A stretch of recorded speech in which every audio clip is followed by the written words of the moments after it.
Vai giù a settargli il coso, il suo canale.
Are we good? It's working?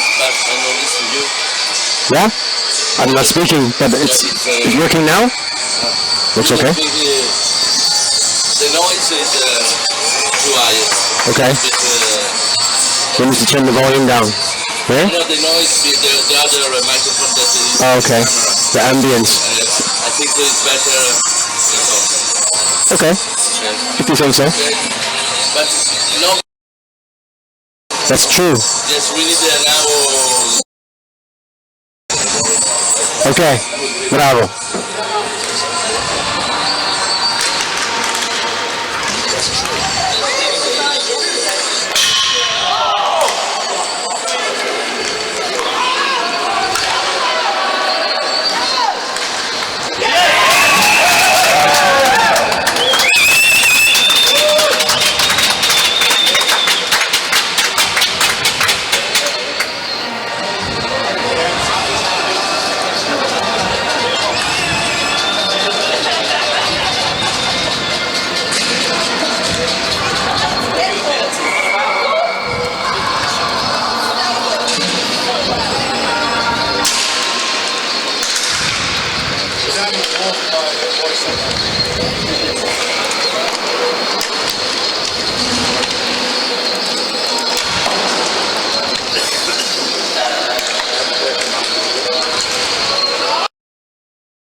Okay, ladies and gentlemen, I don't know if you can hear me out there in La La Land, but hopefully with a little bit of luck, we should be up and live streaming now. We have a new team with us today, and so we've had to switch over to a set of new systems and restart the whole programming up and running. I've posted widely on my various different Facebook channels and Twitter about the new channel, so if there's anybody out there who has managed to find us here just now, then please spread the word as far and as wide as you possibly can so we can get as many people up and running. We are live on Lepis Hockey, which is the name of the gentleman who are producing today's and tomorrow's and Friday's matches. We're back on Saturday. When we come to the semis and the finals, we will have the full X-Zone multimedia team back up and running with all of the additional tidbits that we can muster at that time. But thanks very much to my production team. We're upstairs working the camera for today's live stream. And thanks everyone who's helped set this up this morning. You join me here if there's anybody out there.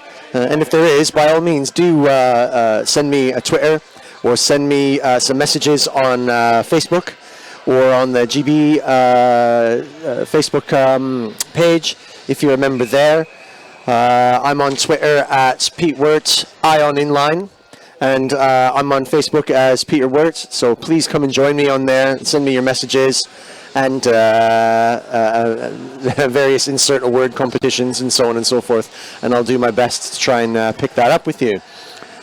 If you are here, there, somewhere, you join us now live in the Pala Onda Arena in Bolzano in northern Italy, and you join us for what should be one of the most interesting matches of the preliminary rounds of this World Inline Masters 2017, and that is the grudge match of the old firm of GB and Australia. Maybe not quite as old as a firm as the Ashes, but nonetheless is tasty and meaningful for the players who are out there just now. And you join us at 12:46 in the first period, a little bit late, but better than never. And we are at 1-1. I'll be perfectly honest with you, without tooting the own horn here, that's exactly as I predicted it to be. I expected absolutely nothing less. And for good reason. Both of these sides have come out much stronger this year. Traditionally, teams that struggled at this level because of the depth and the hockey culture of the other countries that they play.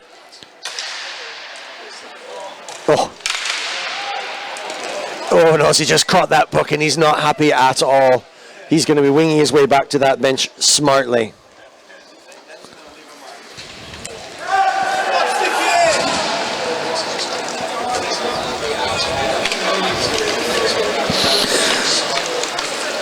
And because these teams have come out strong and come out fighting, good squads, stronger squads, deeper squads, both of these teams also sporting a veteran side, which we watched yesterday. And I, in my good grace and amateur status in error, described as a Masters match instead of a Veterans. We have here now the two full Masters squads. This is the under-38s teams representing their countries at the Fédération Internationale de Roller Sports World Championships. It's our World Cup. And our maestro, the general manager of the organizing committee for this games, last year in 2016 created what can only be described as a Stanley-esque cup in bright gold and nonetheless plentiful in its size. He designed it for these older fellas to come out and still represent their sport and their countries well, and they do. Particularly the Aussies, who make the extraordinary financial commitment and effort to make an annual trip now to wherever in Europe it's being held, here now in Bolzano for the second time, because the facilities are second to none. And for those of you who have the care to look around while we're watching the stream, big slap shot coming from downtown. Kohlstock laying off one of his rifles. And as the Aussies come break back, a little bit of a bouncing puck, bobbling up through. So it's a little bit end to end here, slow and cagey to start with, but the teams are playing and working hard, trying to be sensible and seeing if they can put together the win. Playing these guys, having lost a couple of them now, GB, playing for the best place that they can possibly get to hopefully end up in the top half of the quarters and semis. It's really important for them to be able to do that, and depending on who they play, it's important to win. So, 1-1. Both teams are strong. Both teams started the tournament brightly, but lost. One of those situations where the scoreline doesn't really quite describe the actual quality of play and the games themselves. GB getting under a little bit of defensive pressure here.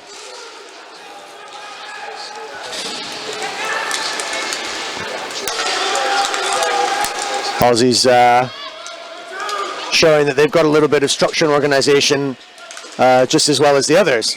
Ricky Cooper, Team GB keeper number 1, gathers that up And in a feature of this particular match, I think, which is one of the reasons why I appreciate this sport so much, they're out there giving everything, but they do respect each other. And you can see a little tap on the head of Ricky Cooper, just showing that to look after each other a little bit more at the age that we're at, our tender bodies, having to struggle back to work after we've spent, as I say, like the Aussies more than anyone, a fortune on coming all this way. That's a dangerous attack.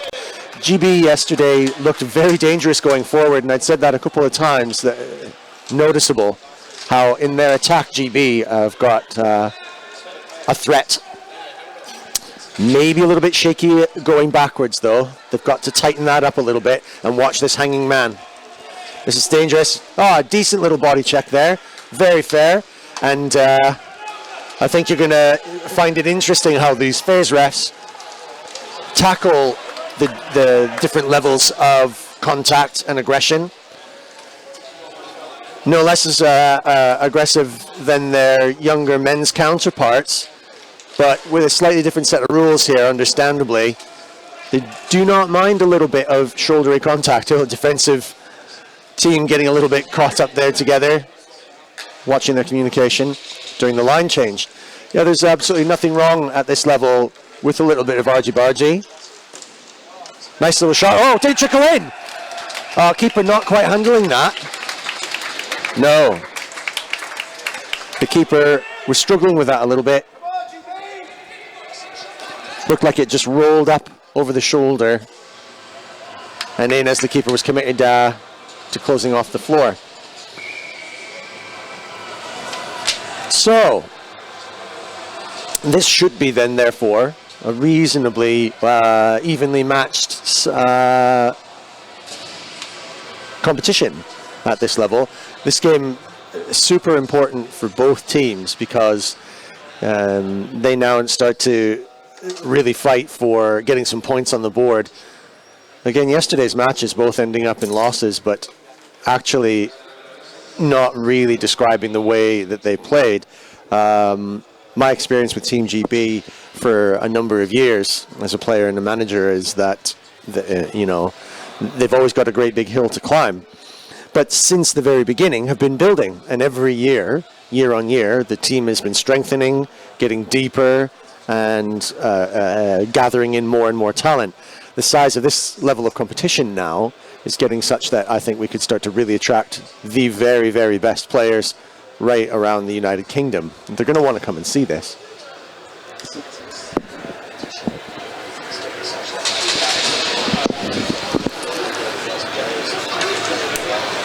And so they've got a reasonable chance to make a dent here. And their squad looks, in terms of its quality, much deeper than it ever did. You know, right through all of the lines. And a couple of these debutants that are coming through today, you're going to see, they've got some legs and they've got some really, really good hands. Ricky Cooper, the Team GB keeper, I was having a chat with him last night, took a hammering against both of the teams that they played yesterday.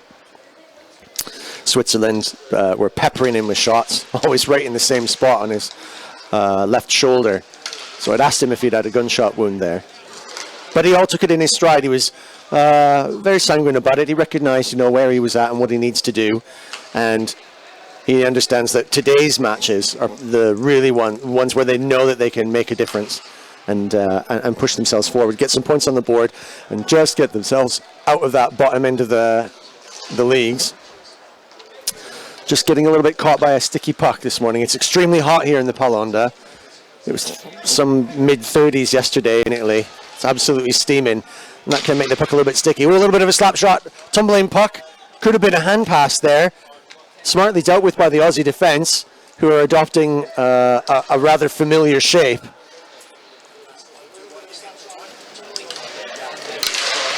Slap shot from downtown coming through. And the Aussies just crashing the net. And it's a strategy that seems to work for them. Looking dangerous a little bit going forward, but well dealt with by another one of our debutants, GB, number 7, Mike Newberry, who counted himself very, very well in the matches previous, particularly against Switzerland. shows a capability of being able to switch it up, likes to move forward and around, keeping themselves lively. Another debutant, number 49, for Team GB. That's James Munro Morris. He's going to be particularly threatening and dangerous going forward. He's got some really nice hands and really quick skates, and he likes to stick handle and chase on. Team captain Simon Hare, patient, smart hockey player, a lot of experience there, and it shows when he shows this kind of patience, gets the line change all completely cleared, set up, so they can really make their attack. Aussies adopting again another familiar position to them. For those uninitiated to roller hockey, in defensive positions, because of the lack of personnel compared to ice hockey. Dangerous bubbling puck going around there, but GB not really making a concerted effort to threaten, just sort of being a bit tentative. Stop passing it round, you're not doing any good! A little bit of helpful coaching commentary from the stands. But this is attritional hockey, and in one way, it might not be exciting, but it is a strategy because, again, like I was saying yesterday, the Aussies in this position, struggling. Oh, Marcel Malley finally making the move, deciding to try and take it on. The rebound was right there for the picking, but couldn't pick it up, and the Aussie keeper managed to hold that out really quite effectively, shutting the door on the floor. Oh, that's a dangerous bubbling puck. Can Marcel do something with it? Sensibly sends it back. Kaj sends it back to Malley. Getting a little bit of niggle going now. I think it's frustrating for the Aussies to be in that box and being sort of toyed around with a little bit by GB. They relaxed. Marcel Malley's not happy again. I spoke to him last night, bless him, and he said that, as I'd suggested, he likes to play angry. Let's see if he gets a little bit angry while the Aussies get niggled by GB's lack of energy. This is dangerous, though. GB just getting a little bit complacent now on the defense. Can Kaj pick things up a bit? He's got some legs now. Away he goes. He wants to move it. Struggling a little bit. A bit flat on the attack for GB on this line. That's a great pass, though. Centering. Could do it. A little bit of a bobble, though. Couldn't quite get purchase on that. And what are GB going to do? That's sensible. Takes some time. Ian Parsons, a steady influence on this line. And Terry Bryan, the most capped GB player currently. Played for GB right from the original start in Bisley. And has been in every GB side for World Cups since the original days. Lucky that pass. Just cut off sensibly by the high Aussie forward on the D. It's good stick checking there to try and fight for the puck. On edge. And now taken forward. Centering pass, just getting closed off. Tipping 1, 2, 3 sticks, but never really quite getting some control. GB number 40, another debutant. Gibbons. A fellow gingerbeard. Imposing himself. And coming back deep to try and fish out a puck. Got a lot of GB players bunched up quite close here. They've got to watch that. Until Brian does a nice little maneuver I've seen him do before. That's going to break him out. He likes to have a little bit of a skate. He's got a slap shot, but he doesn't often use it. But decided to try the wrister through traffic and ended up hitting all the wood in the forest of legs. Okay, what can Newberry do? Passes up to Simon Hare as we get line 1 on.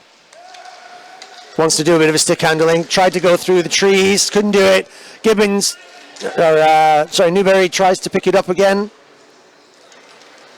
Managed to fish it. Good stick handling. This is dangerous. GB's in front of the goal. Harry was patient. Still bubbling puck in front.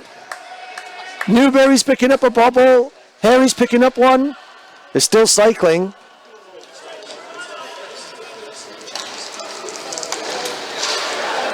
Like a couple of sharks around Botany Bay, they're just floating around to see if they can bite.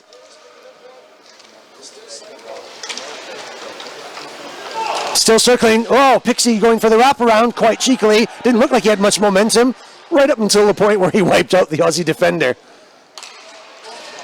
A slow-moving boat with a lot of mass, though. Very dangerous. 2 centering passes. GB in excellent attacking positions. This is why they look dangerous going forward. That's a slight cheeky trip going into the boards and rather a bit of a dangerous play there. Aussies being frustrated by the slow but deliberate play. They're finding it frustrating to take the puck off of the GB players. The Aussie Ken Taylor, number 11, just giving his thumbs up to his comrades up in the stands here.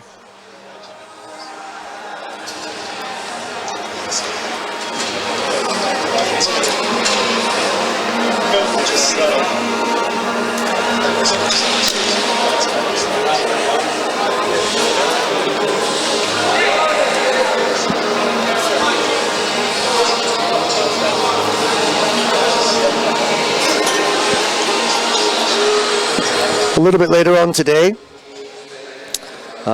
if you guys are still watching during one of the other matches, if there's anybody out there, what I'll do is I'll make the effort to go through with you some of the scores on the doors from around the games. We have 2 World Championships here.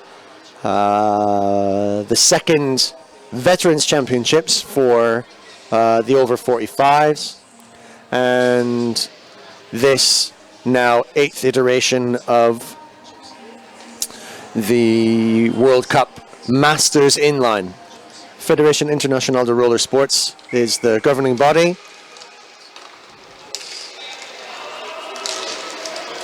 An organization that covers a broad range of different roller sports right across the piece, but certainly inline hockey is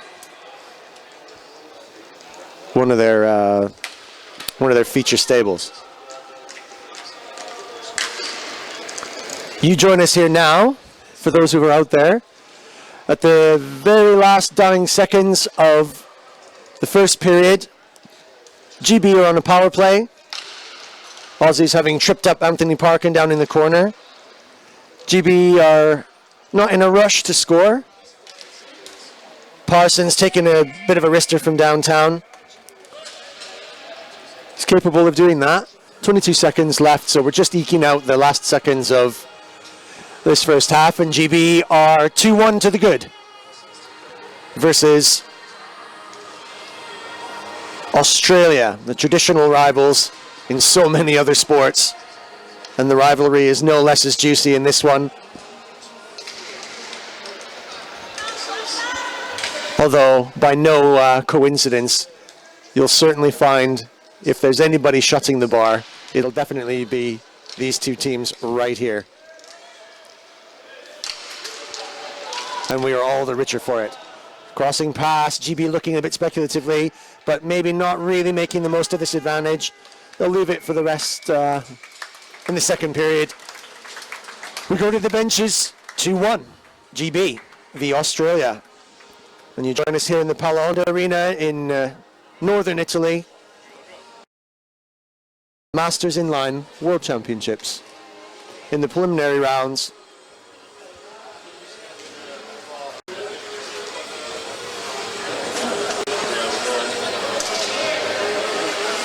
Thanks to everyone who joined me yesterday who were watching on the other channel that we had.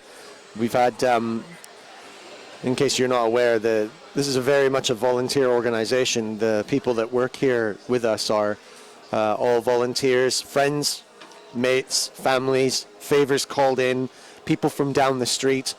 It's one of the reasons why we come back to Italy year on year, because, you know, can you imagine hosting this anywhere else? Who would you be able to call on? A dozen, 20, 50 people for free to come and sort out a week's long event like this and work hard all day? It'd be difficult. The Italians do it without even blinking, without even a question. And they do it very, very well, hosting what has every appearance of a fully professionally organized competition at elite level. But we're not quite there yet. And so my appreciation goes out to the production team who I'm working with, who have volunteered, gathered themselves from all across the country and all across many countries, just to come and hang out and help us promote this sport. All on favor, all on tick. We're all just working for beer here. But everyone who knows me knows that I'm that cheap, so.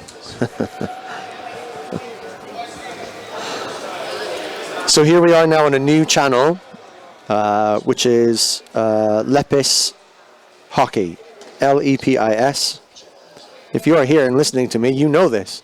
But if you don't mind, with the power of social media, you spread that word far and wide. We're going to be on this channel for the next 1, 2, 3 days. So today, tomorrow, and Friday, we're going to be here on this channel. And then on Saturday, we've got the X-Zone X1 multimedia coming back on stream with the full package. So just be aware of that and spread that message far and wide for those of you who can. Let me know you're out there. I'm on Facebook, if you can find me. Pete Wirt. And I'm on Twitter as well at Pete Wirt Ion Inline.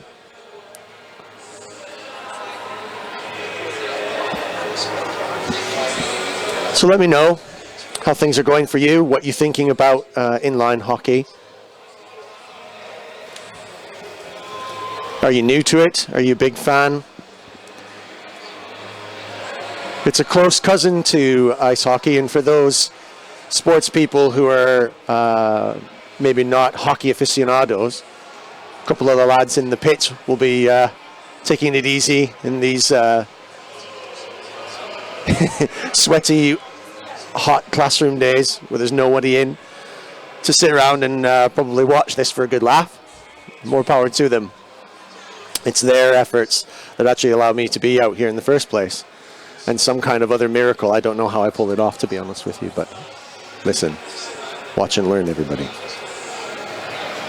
That's how everyone's out here, by the way. They've blagged somehow to get off of work or to get out of family commitments or a camping trip, some event that they've got to go to, and we're here because roller hockey is awesome. And it is because these are old men, fathers, brothers, coaches, old-time hockey players, many of which have played at elite level in various different leagues. That's professional and semi-professional, on ice and on wheels. Ice hockey, as you can imagine, is, in terms of certainly Northern Europe and certainly North America, an elite sport, and beyond amateur level a bit, competitive to get fully into. Whereas these guys here have the opportunity to come back and revisit some of the skills that you can see on play here today and demonstrate. And yesterday in the opening ceremony, I think that was the one clear sentiment that came out from everyone, which was that this is why we play. It's an opportunity for us, maybe in humility, to inspire a new group of people to come and play sport and remind us that sport is a metaphor for life, and that the skills and lessons that we learn here in team sports together, the way we speak, the way we act, and the way we respect each other, is it's really important for us to demonstrate that.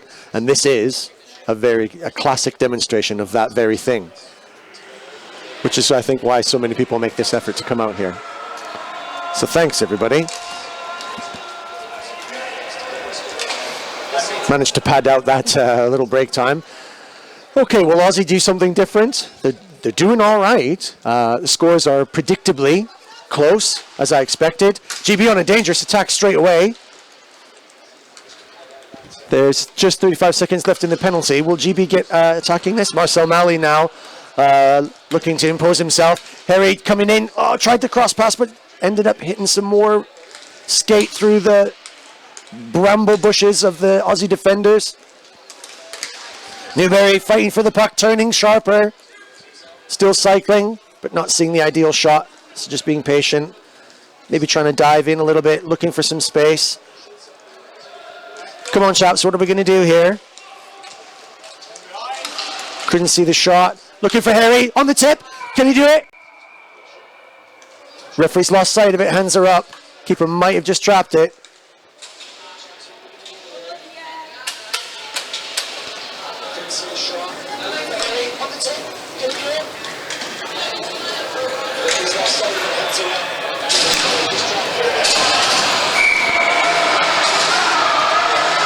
And just as the lines change, the Aussies are back 4-on-4, and unfortunately that opportunity on the power play has just slipped away. GB are going to need to ramp up their energy on those power plays and take their advantages when they get them. Yesterday, they had no shortage of them. The Swiss team spending most of their time sitting on the bench. Now, here's a little bit of energy that we were lacking before. Great little backhand, but just getting closed down from behind. Marcel Malley going for it. A typical shake of his head, telling us that he's getting frustrated with his own self now. Expect his energy levels to start to rise and hopefully bring the rest of the team GB with him. It's 2-1, GB Australia. We've just started the second period. GB just unsuccessfully attacked during a power play, doing the one and only penalty so far in the match. So both teams concentrating on the main aim, which is to score a goal. Parsons with a gunshot, just going wide on the stick side for the keeper, but GB done well to gather in the corner. Nicely moved out from Ali, stick handling, dangerous in front. Just leaned back a little bit and sent that puck high and banged off the glass at the back. GB in a really good forecheck here. Marcel now showing the energy that we want. Now he's going after the puck. Now he thinks he can cough it up. There you go. There we got some players attacking now. A little bit of energy. A little bit of direction finding.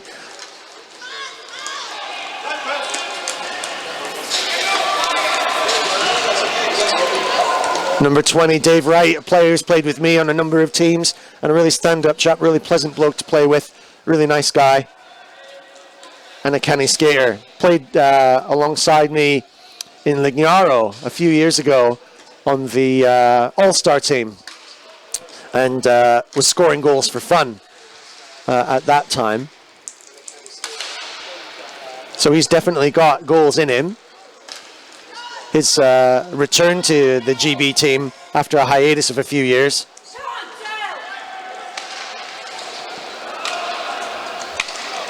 And he's a powerful addition to the squad. Let's see if he can impose himself on this match, on this third line. Rob Coolstock floating out, waiting while the Aussies try and pick up the puck in the GB half. So Brian just trying to get the stick around and a little bit of a hook. Now we're back sort of in the old days of last year where the live stream is just a little bit delayed, so I'm just going to see how that goes. Yeah, as they were passing each other, Intel flipped his stick around, just trying to whip his stick out of the way. He caught that Aussie player in the corner. And I think I might have mentioned it once or twice yesterday. If you were with us then, you will see that these Furs guys, they do not like any type of stick action whatsoever. They're not big fans of it.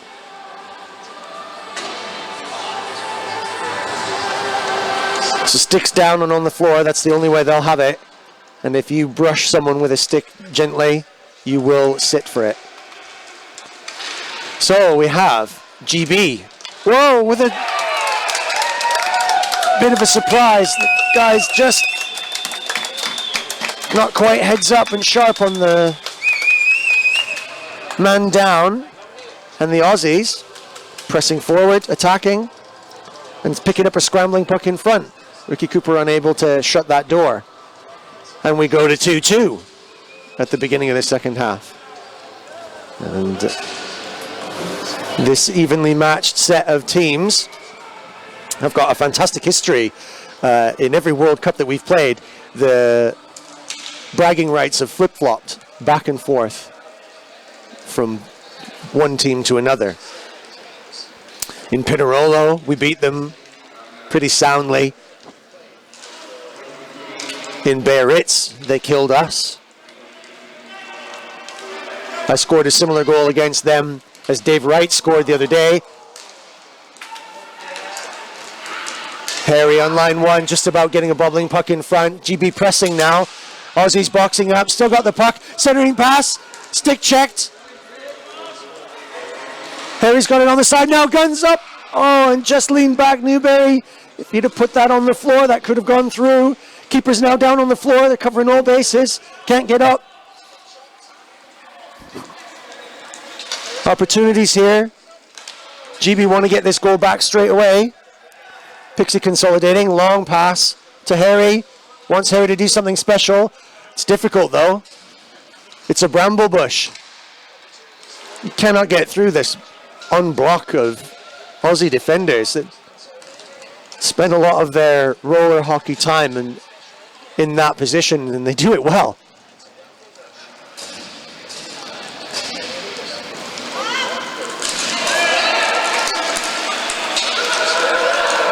Line two now for Team GB, and a penalty going to get called against the Aussies. So another opportunity for GB to maybe repair some damage. GB patient, keeper's in. So we'll have, for a period of time, until the Aussies can manage to touch the puck, a 5-on-4 in the outfield. See if GB can settle this in. Try and establish a pattern. Coolstock there, just digging his way deep into the crease to try and find a little gap and maybe just get interfered with the keeper. Tends to not be the done thing, but needs must for this match. And when it's tight, you start to look for every angle you can find.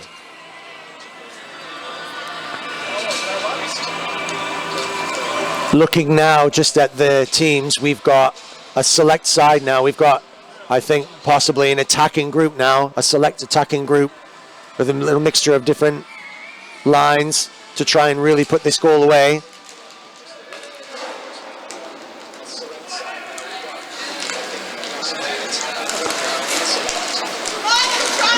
Aussies still haven't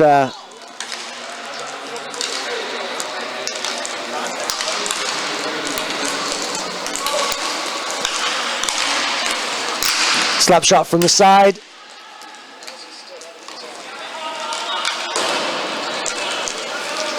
And they managed to clear for the first time, the Aussies. Monroe Morris, number 49. Looking to poach something from the side. Couldn't find it. Spinning around. Newberry teeing up for the slapper, but couldn't see the ultimate shot. Wants it. Back and forth to Harry at the point. Through the gap. That shot floated way too high. Remember, these are Furs goals. These are much shorter than ice hockey goals. Come up to about the mid-thorax. Loose puck rolling in front of the Aussies. And down he went. It's rough in that crease. Tell you what, it's rough being Pixie's knees full stop. Carrying that way around. It is a bit like turning a bus for number 5. Captain Anthony Parkin, Pixie as he's known to the lads. Top class gent. And performs his very particular position well, something I share as well with him too, which is the stay-home defender role. Kind of like a pivot at the back. But a decent slap shot as well too he's got on him. He can power through. He can skate, just don't get in his way. Slap shot from downtown. Mr. Marcel.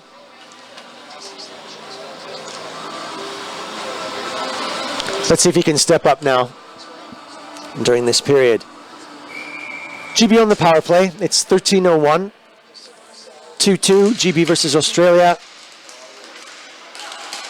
Man advantage. GB have got to make use of this advantage.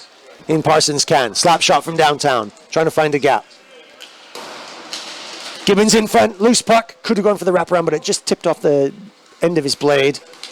Tried to find a gap through the brambles. Couldn't do it.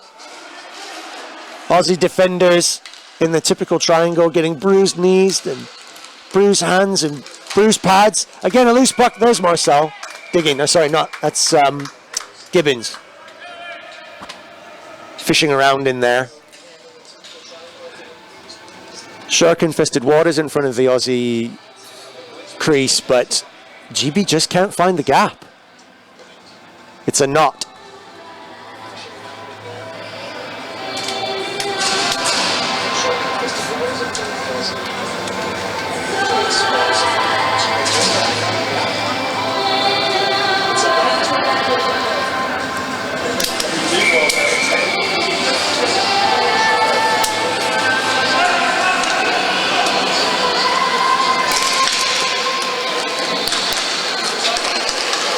Big shout out to my mate Simon Kurz, a player who played for me in GB many times, sitting at home watching this, probably sitting at work watching this. You're quite right, Simon, you do need to improve your blagging skills. It's been too long since you've been out here. You could have come up here with me. I need a break. My voice is already breaking. Don't know how I'm going to last all the rest of the week, but I'll do my very best. As the Aussies go forward a little bit dangerously. They're back 4-on-4 now. And so, regular play resumes. GB going forward. Greg Finlow trying to find a spot and recapturing a puck that he lost on the way in. Bringing it down into the Aussie corner. Tell just holding station while we try and fish a puck out from behind the net. That's a sensible reset pass. Until dealt with that really comfortably. And very professionally, patiently just waits for the line changes to settle in. If anyone's wondering why they change off so much and go and have a rest on that bench, come and try it. Have a go. Skate for 2 minutes. That's all you need to do. Skate hard for 2 minutes under pressure and see how long you last.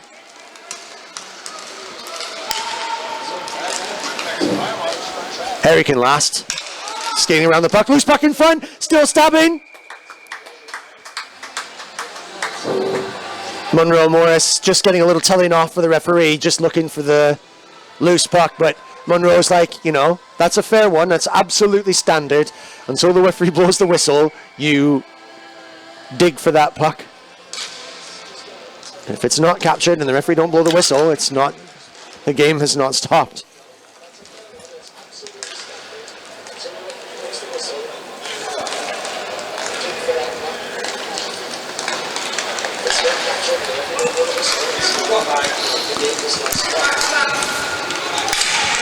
Newberry floating around at the top, maybe trying to draw an Aussie with him to open some space, but that knot just grows ever tighter, ever more difficult to find a hole. Might have just got a little bit frustrated there and a little bit upset with himself. What can Monroe do? Pick up, grab some energy. This could be good. Didn't quite get the cross off. He was shadowed. Centering pass right through the gap. And GB will have to try and break on this unbreakable shore.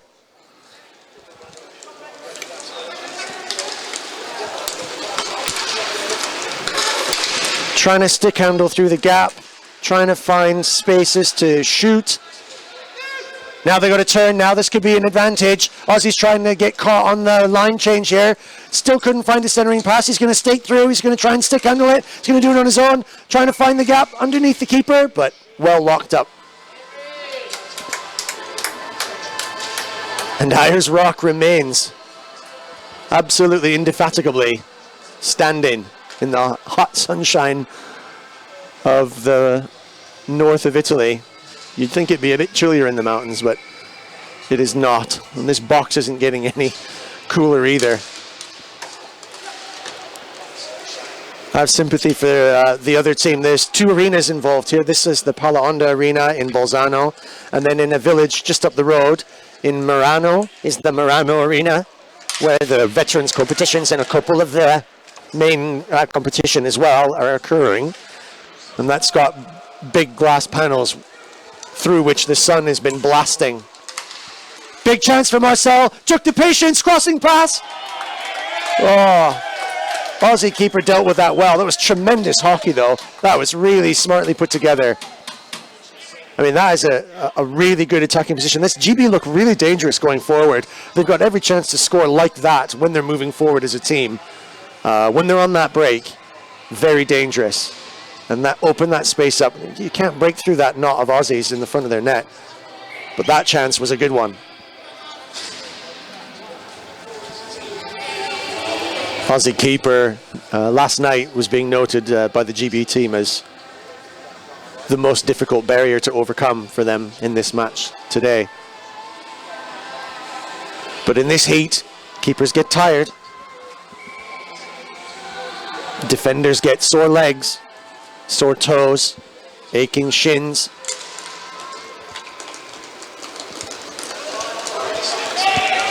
Number 4 for Australia, showing a little bit of life and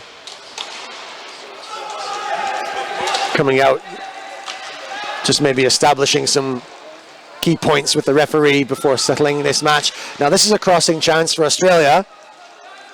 It's been a while since GB have had to defend. And this is where they're dangerous now. Here's a break. 2-on-2, the Aussie defender's getting back in time. This could be powerful. Oh, Mali just tried one extra little tap instead of putting it in, but couldn't find a gap on the keeper. Aussies now breaking, dangerous. Oh, flying puck, tumbling over top, was floating above Ricky Cooper's head as he was scrambling on the ground to try and deal with anything going underneath, and they get a bit lucky. The Aussies not quite as hungry behind the GB net as GB are behind theirs.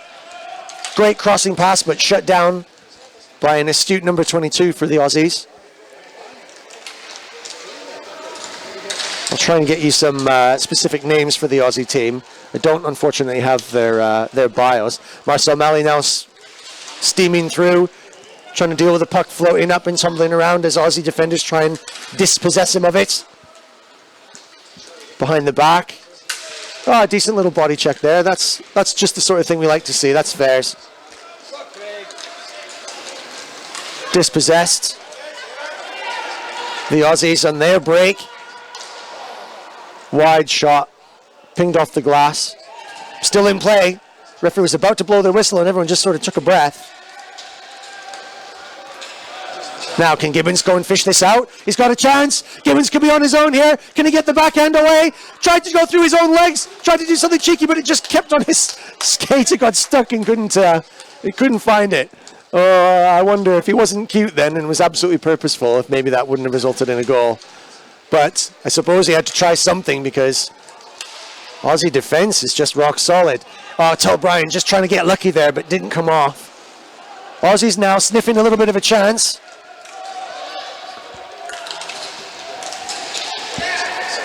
And GB luckily clearing away. A little bit more energy now. We've only got 6 minutes left in this match. Scores remain 2-2. Oh, there's a cross on here. Can he get it? He just couldn't fish the puck off of the boards. Anthony Parkin comes on. Did steady the ship in, managed the backhand pass really well. The shot flies high and wide. Comes off the glass. Slight committee meeting between Munro Morris and Newberry. Aussies getting a little bit more hungry now, trying to fish up pucks. We're doing a one-on-one now. Close marking. Harry's got a chance here. Couldn't take it on the turn, but he's got the legs now. He's going to come. And the keeper just recognizes the threat. Harry put a little steam in his engine there. Got his legs pumping. And the Aussie keeper sensibly comes out and traps that puck before it turns into any danger. Looks like I think it was Aussies called a timeout. Understandably. They've been absolutely under siege. But doing well with it. And here we sit, 2-2 in this particularly ancient fixture between the Commonwealth and the Motherland.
What do we got in 5 minutes, 47 seconds?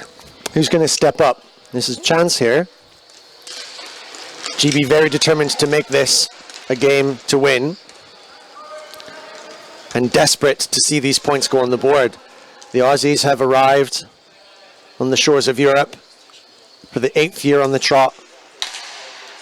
With the strongest side I've seen them play with yet, and very determined to do exactly the same. These preliminary rounds are critical for placings. Another Aussie defender taking some punishment. Newberry coming in lively. He's got a bit of a gap. Oh, wow, did he find that goal? Wow. That was a corking shot. He just had a little bit of space there for the first time ever. Sunlight shone through and managed to keep the puck just tight down to the floor. Wound up along the side, found a very tight gap, very tight, just on the low stick side of the Aussie keeper. Aussie keeper, understandably, probably thought he was going to go a little high, but it stuck to the floor, and that's the way to score. A couple of really choice goals against GB versus the Switzerland game were scored like that, on the floor from just high above the face-off circles. Oh, here's another big chance. This is good. Loose Aussie defense now, and Marcel Malley's got the stick.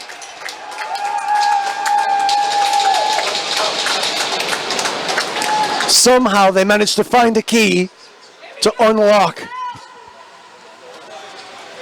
this Aussie defense. Been impenetrable up until this minute, and 5 minutes left to go, and suddenly the gaps are appearing.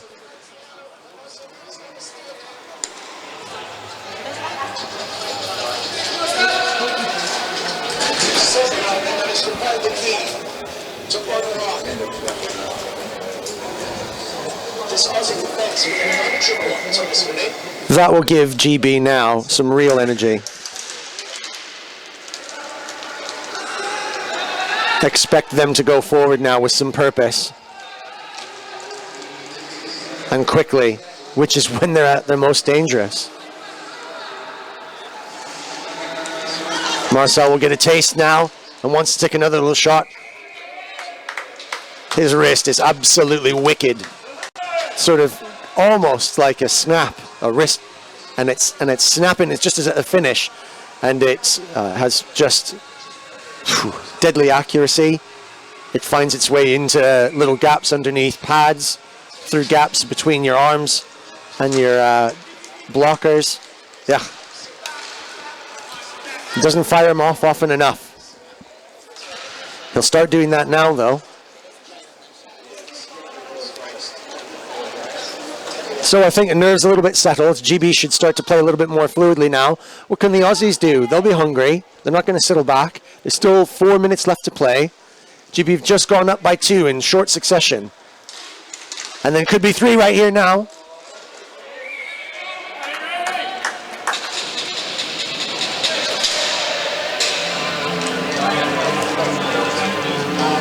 A little bit of tension lost from the shoulders now. You'll see some of the real stick handlers and skaters from Team GB pushing themselves forward.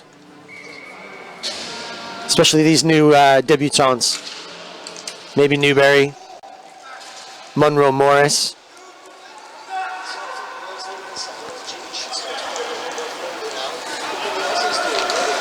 Maybe even Pixie here at the back will have a little dig.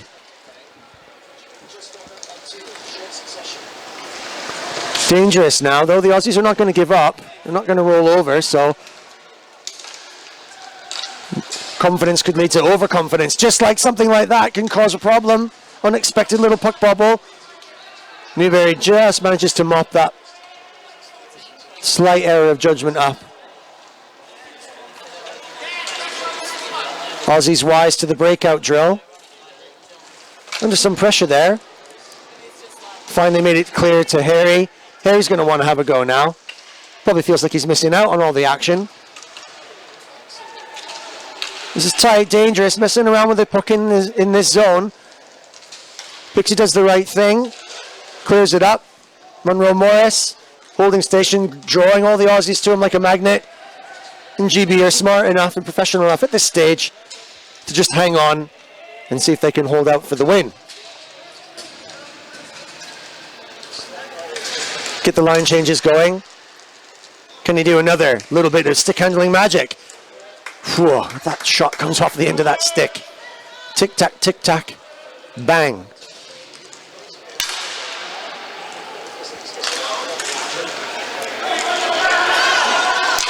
Aussie's not done yet. They can find a little gap. England defense always wanting to press forward. Oh, dangerous. Aussies have tried to pull the keeper in a desperate attempt. They did not choose their timing right. They lost the puck at the end. And Marcel just poaching. Dangerous tactic. But they had to roll the dice, the Aussies. 2 minutes left to play. 2 goals down. Maybe needed to change the momentum. It's worthwhile just pulling the keeper. Maybe they just didn't judge that right. It's the most difficult decision to make, either as the bench coach or a captain. Very difficult if you're on the pitch, and to make that call and decide right now is the time when you're in possession in the opposition half. It's worth pulling the keeper and just putting yourself up in a man advantage. But unfortunately,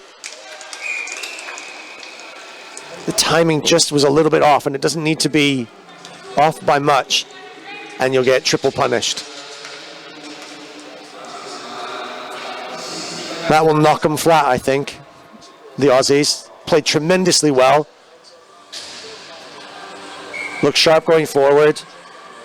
Just outstanding defensively, just impenetrable, which is why they do so well up against sides that traditionally score double figures. Aussies hold those. Did really well against Italy. But against the GB side that are ever more consistent, ever more rich in terms of their talent and depth in the sides, Aussie defense now much stretched.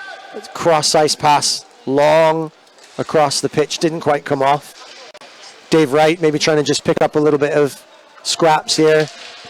GB don't want to get caught, but they can relax. They've got a bit of a cushion, and they want to start playing well here now.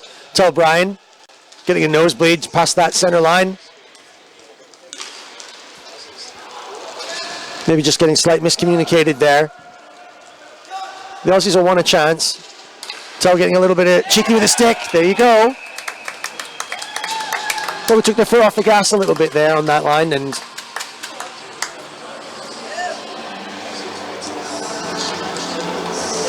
Terry Bryan will be disappointed with that. Tell he's frustrated. Nothing to worry about though, GB. You've done the job. 1 minute left to go. 5-3. GB versus Australia now. GB 2 goals to the good still. But in times like this, you want to start to, when the shoulders loosen and you can relax, you want to start to consolidate some of the good stuff that you've been doing and work on the right things. Munro Morris, stick handling in front, trying to repair a little bit of damage, working together really well. on this forward line. Slight change of positions. Harry coming back. Harry will fancy this. He'll want some. Perfectly capable of making a run right from the very back, one into the other. He wants some of this now. He wants to get a goal and get some points on his tally sheet. Probably thinks there's an opportunity to strike here. But ever the professional. He's not in a rush. He's not too concerned. He's just going to work on maybe the confidence in passing in your own zone and eking out the last few seconds of the match. And much to consider going forward for the next match against Hungary, which is coming up. And just as the hooter went, they finally managed to put something together a little bit cheeky, but I think that Aussies had switched off by then. They'll be disappointed with that because they looked every bit potential winners of this match in terms of the way that they were attacking. But most importantly, their defense, my goodness, just rock steady.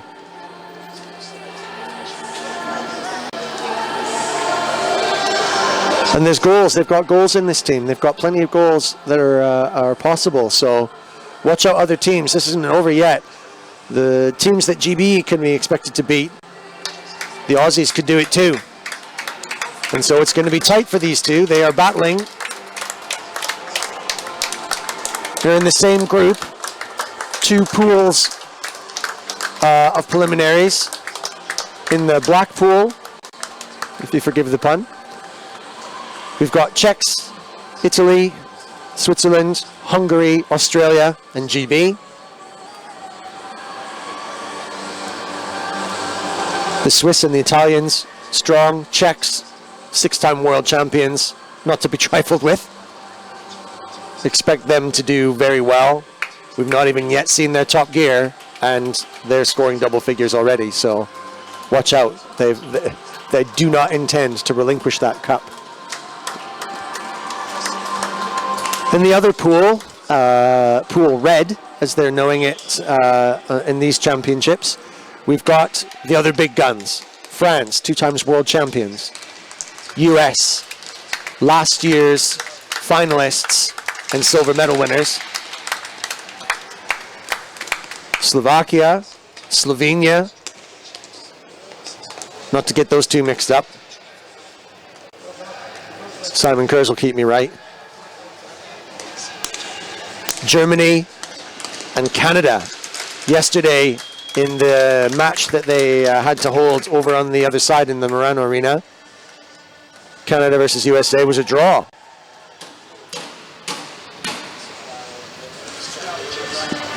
Similar to their Olympic competition some 2 Olympics ago, and no Sidney Crosby-esque overtime winner in that match, but it's still preliminaries. I spoke to Michael Hunt, the Canadian captain and the leader of that mighty band from the land of the Maple Leaf. And he said that Canada definitely had another gear yet to display, and they were just playing themselves into that tournament. So, more to come from them potentially. USA team are strong. They brought a big squad here this year. They did really well last year. Tenacious, energetic, very, very dangerous going forward. And Smurf, Glenn Evans, former GB player who lives now in Los Angeles, and a bit of the spiritual leader for Team USA, spoke to me about how hard they've worked at getting things together to make another bid for this year's World Cup. So expect those teams to do really well. No easy groups here. Okay, gang, I want to take a little break for a while. When you tune in next, we will be up for France, Slovenia. And at that time, I'll try and take some time to go through some scores. of the other matches and take you around the grounds to see where everyone's at currently. I'll take a short break and I'll be with you in about 10 more minutes. France, Slovenia coming up next.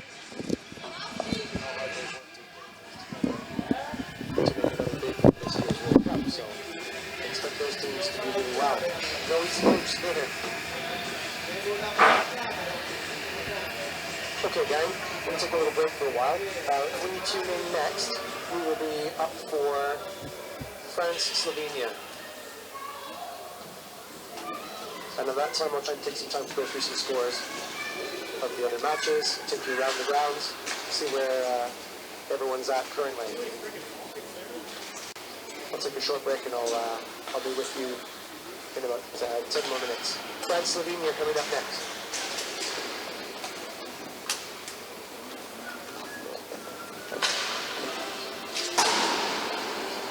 Morning, Peter. Morning, how are you, mate?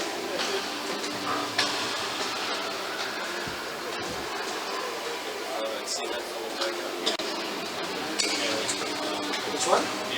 Valley. All right, okay. I saw the explosion. I was not expecting to ever see it. I wasn't there, you see, so I don't know what you're talking about. I don't know that I don't have that reference, you see.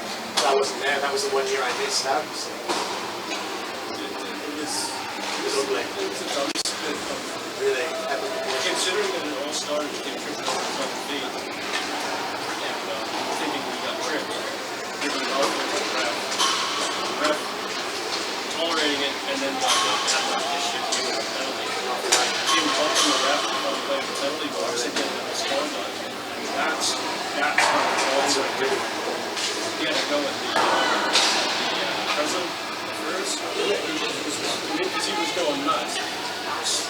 He had to skate across the ring. He was absolutely, it was something to behold. That's strange. He's walking with President Jersey walking it off. That guy never finished. Yeah, he's finished. Done. Don't bring him back. It's just unfortunate because you're in with a chance that game with him playing. He didn't get ejected. You might get down. It's sad. Are you playing today? I think so. Later. We have something for you. Okay. You should. World team. Yes. Are you going to play? Yes. Yes. I think so, yeah. Yeah, I'm gonna have a go. We'll see you out there. Yeah, I'm there. I don't know when. We have the French press here. I must I do to put them here in the other box. You're the man. Stuart? Merci. What? So just next door we can open. Quick? And for internet, yes, and for we have an Instagram page and the Wi-Fi is specific. Wi-Fi is shit. Yeah. There's no other way to say it. But you have to. But if you each individually, if you sign in, it will text you a password, just a number. So you can each have one. But if you plug in, it has to be one as well too. So it only lets you have one. At least So I have two one is different enough. ones. One Yeah. is enough. But you can plug in if you have internet. You can plug in there. Even if we have a cable, there might be one. Yeah, there is. For Instagram and Yeah. one. Yeah, come to join it. Or I can recommend not being inside this box. This box. Yeah. But if you go along, at the end of this box, it's like some open spaces. And it's like a tribute. Yeah. So I you think can have we have like some gears we love to leave here, like laptops and maybe at the table it's less. no, but if you push it here, it's fine. Or another one. I don't have the key for the other one, but then the other ones, it's closed. They have a window at the front, so if you close it. Oh, then this one. I don't think no one will steal it. Okay, see Well, you I left all later. my stuff. Yeah. So shall we keep this? Or we going to like? No, you keep it. Okay, take it because you're here for 2-3 days.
Check, test. Check, test, 1, 2, hello, hello.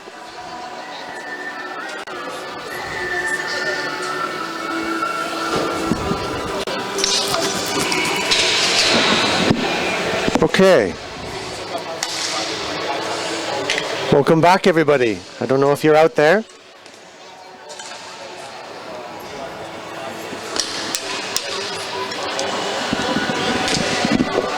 If you decided to stick around this morning, then you join me here at our new streaming channel in the north of Italy, in the Palo Alto Arena, for this next preliminary match between some of the heavyweights in this pool,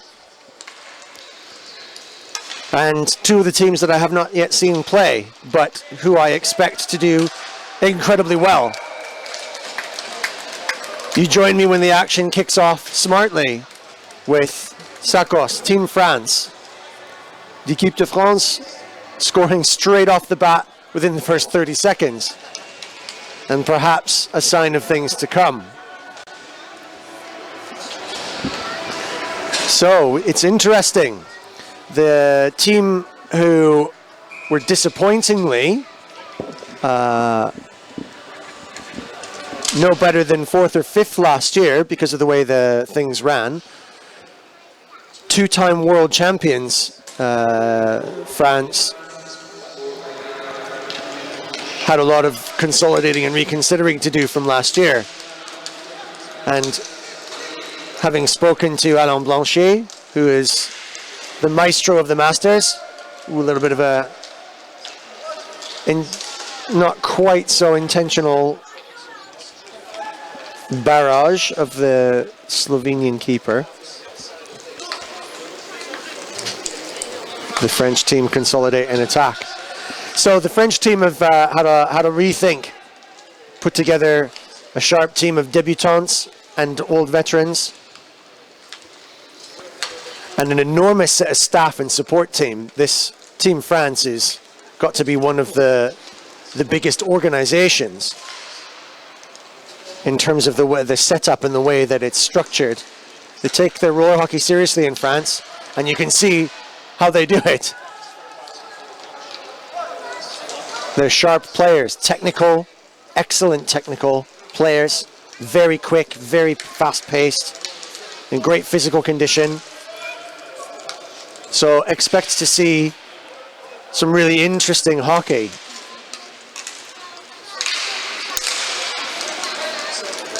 Technical, classic, but also sometimes a little impatient.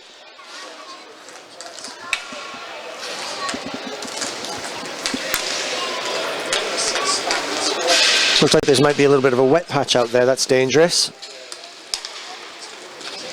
Everyone just finding their wheels, finding their feet. France playing over the other side the other day, but really this is still their opening set of games.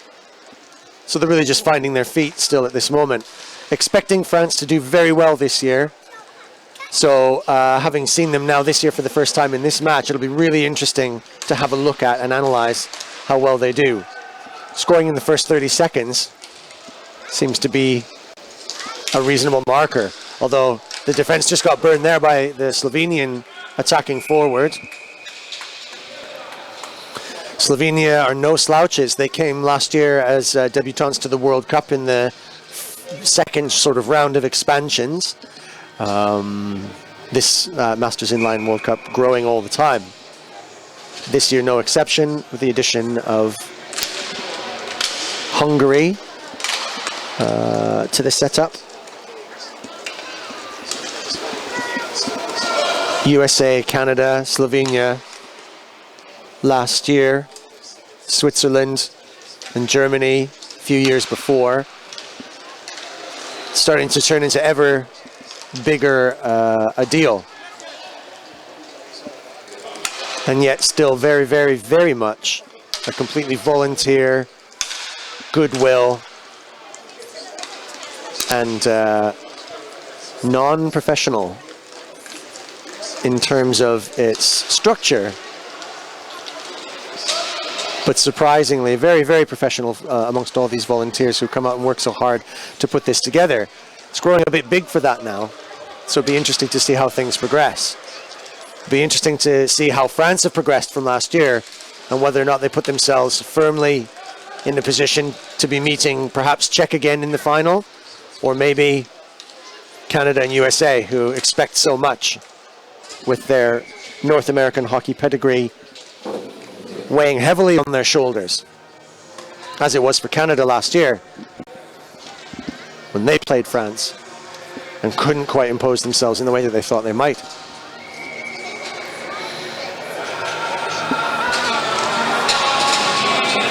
Slovenia, no slouches, did exactly the same thing last year. Surprised, started very brightly in the tournament and are definitely capable of doing damage, but maybe don't quite have the same depth as the other teams and the same sharpness.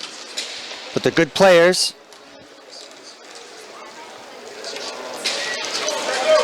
They've got good shape going forward here. I like what they look like, and it looks like they've got a little bit of pace as well too. Team France are definitely a forward-going team. Number 4, Le Roquet Richard, absolutely a demonstration of that. He can shoot from just about anywhere and often does. He's got great pace and great energy. He's a strong player. I played with many of these chaps myself, certainly the older vets on this team, and they play hard. They're good physical side, France. Don't be lulled into thinking that because of their national stereotype that they might be quick to stick their hands up. Nothing of the sort. These guys play strong, play quick and aggressively. And technically, watch this passing as they build their attack. Sharp, dangerous, really threatening.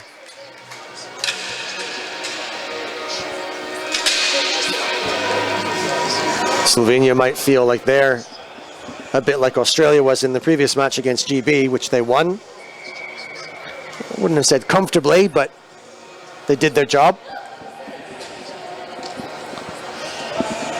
Slovenia might find themselves in a bit of a box like the Aussies, struggling to defend against the technical side. I expect France are going to have the majority of the puck here. If there was a Barcelona in roller hockey, this is it right here. Enjoy.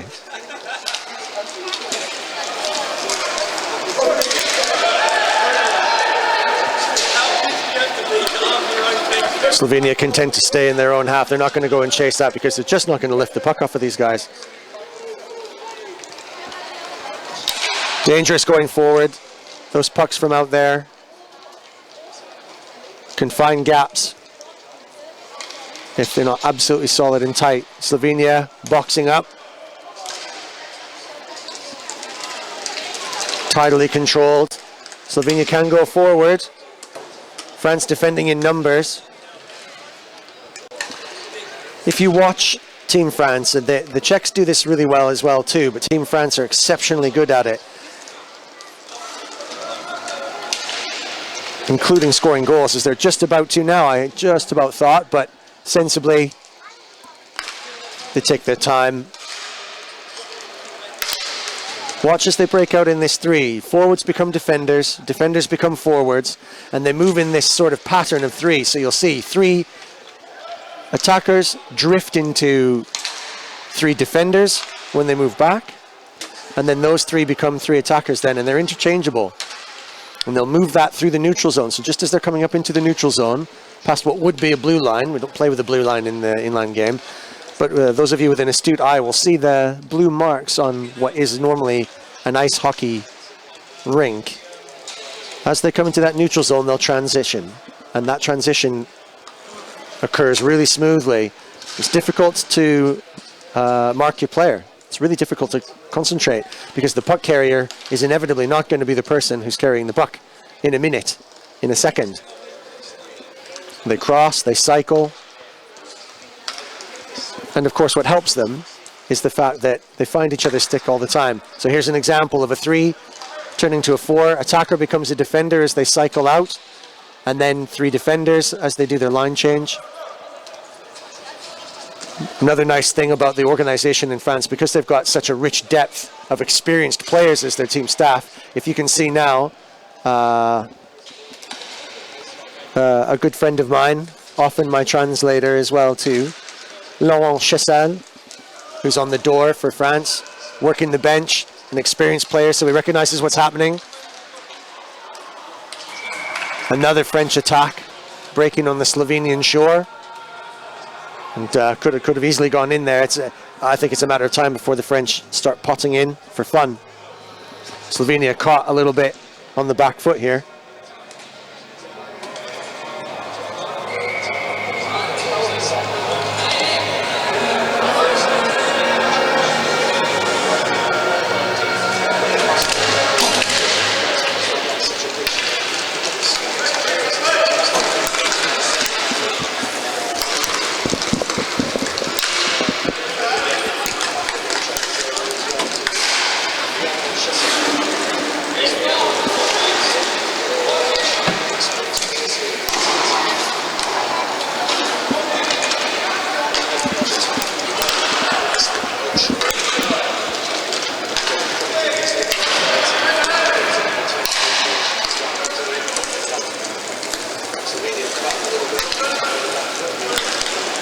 Roque Richard taking his time. France hard to dispossess of the puck as well too.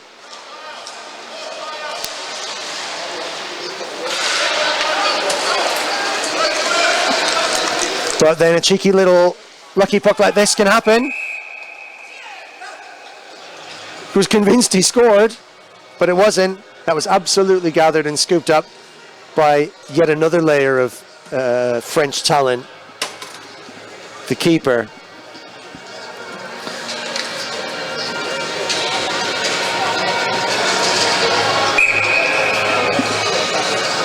I can't quite see the number of the keeper just now, but as soon as I do, I'll determine which one they've got in for today's match.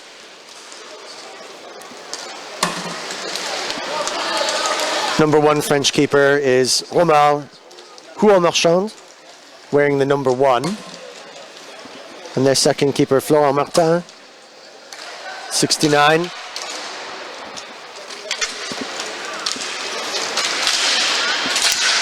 Unfortunately, being a bit of a DIY organization here, we don't have the benefit of teams of researchers fetching me team sheets and so on and so forth. I do have an army of people bringing up for me results from other matches and stuff like that, which is absolutely fantastic. I will do my best in time to get you some scores and results from other matches, and I'll display that. So if you get your pens ready and jot a few things down, then during this halftime break, I'll try and trot out for you some scores on the doors from other places. And then the lucky bounce, it was inevitable with that many French players circling around like buzzards picking up maggots from a carcass. It was inevitably going to happen, a goal was going to happen. Although that was a bit of a lucky one, that bounce from back of the net. Lucky bounce that just popped out.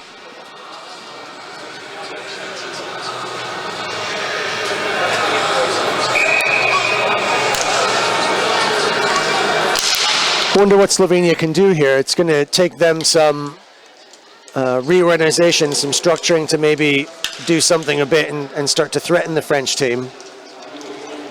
Don't think the French get jittery. They play smartly, and they know that they can score goals just about at any time.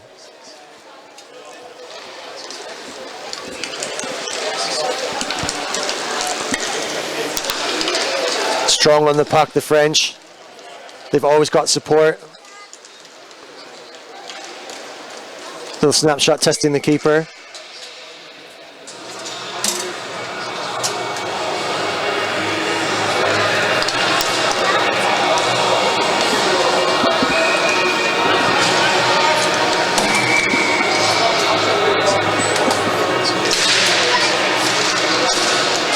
French winning that face-off, but it dropped a little bit, unfortunately. The back check from the French team, though, It's really quick. They don't get exploited in the same way that some of the other teams can do with pace. And then look as they break forward. 1, 2, 3. Transition. Always space. And the sharp shot. But just going a little high and wide. Danger scooped up by Le Roquet Richard, number 4. French veteran from many World Cups. And a player to watch. Could make himself a distinctively imposed player in this match.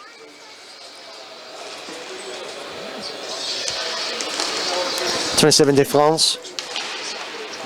New one to me.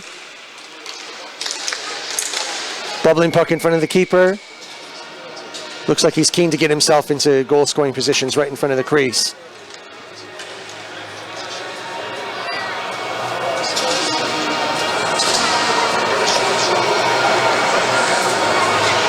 In my opinion, the French are looking very sharp here. Very, very professional. Very relaxed. That's dangerous.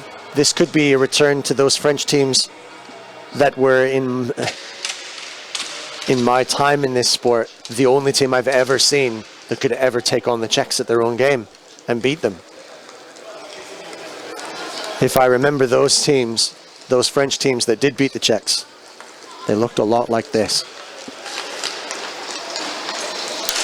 Sharp, dangerous, right positions, always options, circling, cycling. Watch the movement of the off-puck player just in behind the net. Drifting, back post, available. Off-puck player now setting in positions. And then they move out. One player moves out, another player moves in. Centering pass coming through. Again, French still possess the puck. And then if under a little bit of pressure, they just reset. So, 3 defense, line change, really professional. Slovenia, very happy to let them play their own game in their own backyard.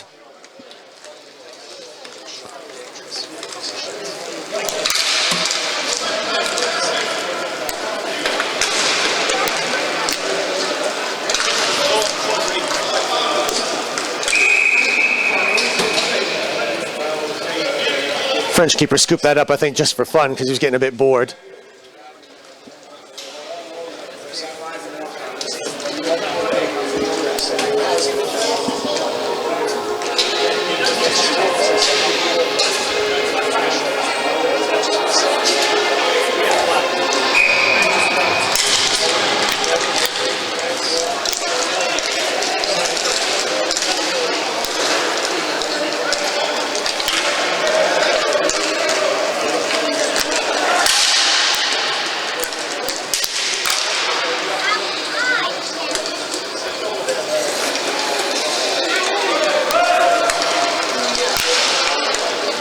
Here comes the 3, transitioning through the neutral zone. Forward becomes defender, cycling, dangerous position out front, and that's what they can do. It's distracting. It's hard to know who to follow because the person on the puck is not the person who's going to shoot. The forward becomes a defender. The attacking person who's at high comes back behind and then rolls into that attacking position. What do you do to defend against that kind of technique? Generally speaking, playing good zonal defense and pushing people out of those zones is the best way to do it. But with this technique, maybe the only thing really to do is one-on-one marking. If the French have any vulnerability, it's when you compress them and get them into their own end, they can cough the puck up and get a little bit flustered and lose it. It doesn't look like that it's going to happen too much now, but it can happen, and it does happen. GB have scored against France. I've scored against France. Doesn't happen often, but boy, when it does, it's a rather special occasion. As difficult as it is to do, the way to do it is to get up them. And Slovenia are just now, maybe in this preliminary rounds, just happy to let them break onto their beachhead.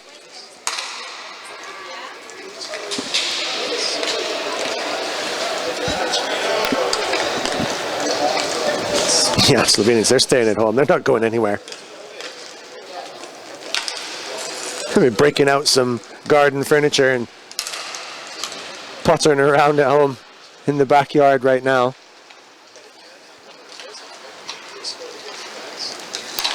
No need for a passport, these Slovenians. They're stopping at home. Uh-oh. Number 10's just gone across the red line.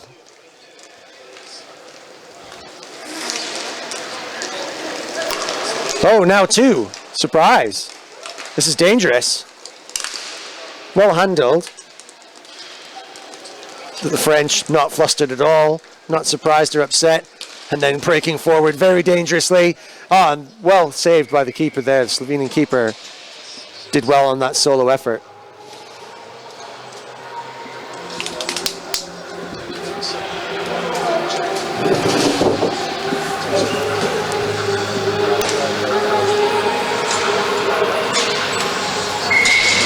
Sorry. The red light is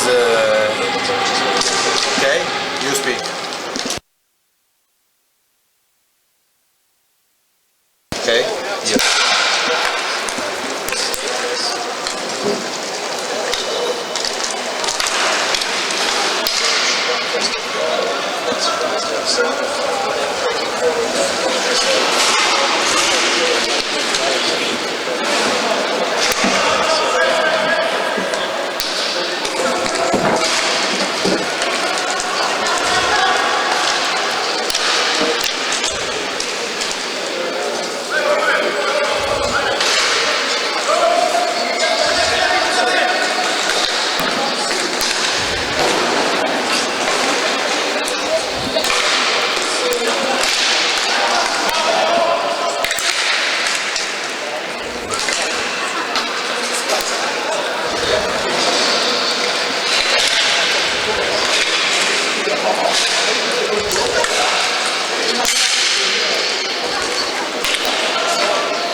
Okay, my apologies, everyone. I'm back. We just had a little technical issue there.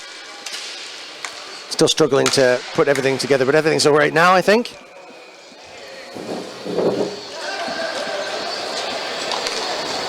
And here we are, back live. If you've just tuned in now, sorry everyone, we've just shifted into a new stream so that we can continue to bring live pictures to you from this championships here in the Pala Onda Arena in northern Italy, Bolzano, in the Dolomite Alps.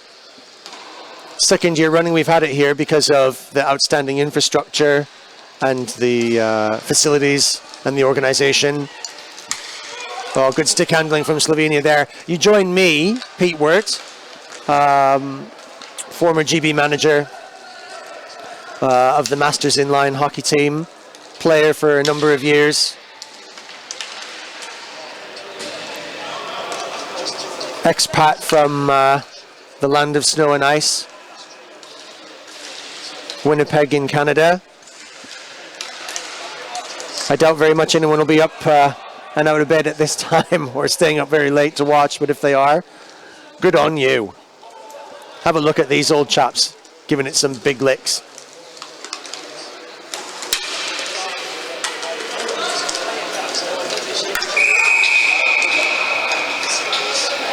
Hopefully there's a few chaps back at the pit amusing themselves with this carry on.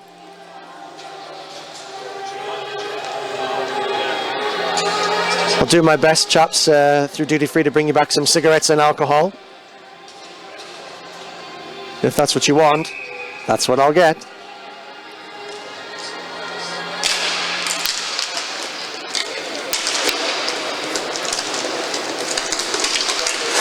Remember, lads, don't let the bookers get you down. Ooh, little cheeky tip there, just about drifted past the keeper. Don't think he was too worried, he had it shut. French keeper just staying on the floor there, shutting the doors. Whoa, loose puck again in front. French under a little bit of pressure now for the first time in this preliminary match in the Pool Red preliminaries. Team France versus Slovenia. France 3, Slovenia 0. Team France, first time I've seen them in this championships, looking deadly, looking sharp, looking very relaxed, and potentially high goal scorers. The keeper, there I can now see, is Florent Martin. And Florent is doing a perfectly good job of bouncing off all of the few Slovenian attacks so far. Difficult to get the puck off of the French team when their passing is so tight, it's crisp. And then here's this transition, 1, 2, 3. Attacking positions. 3 defenders turn into 3 forwards.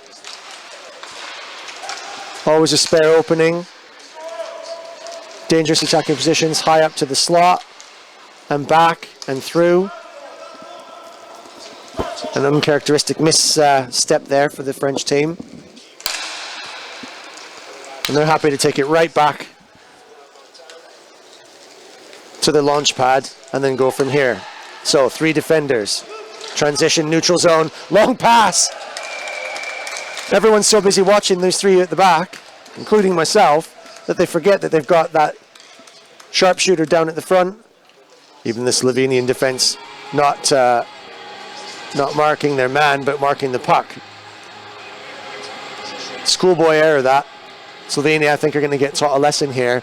We're just seconds away now from the end of the first period, and France are 4 to the good. I think there could be a few more as well. Slovenia have had their chances, few and far between though they are. It's going to take some beating the French keeper.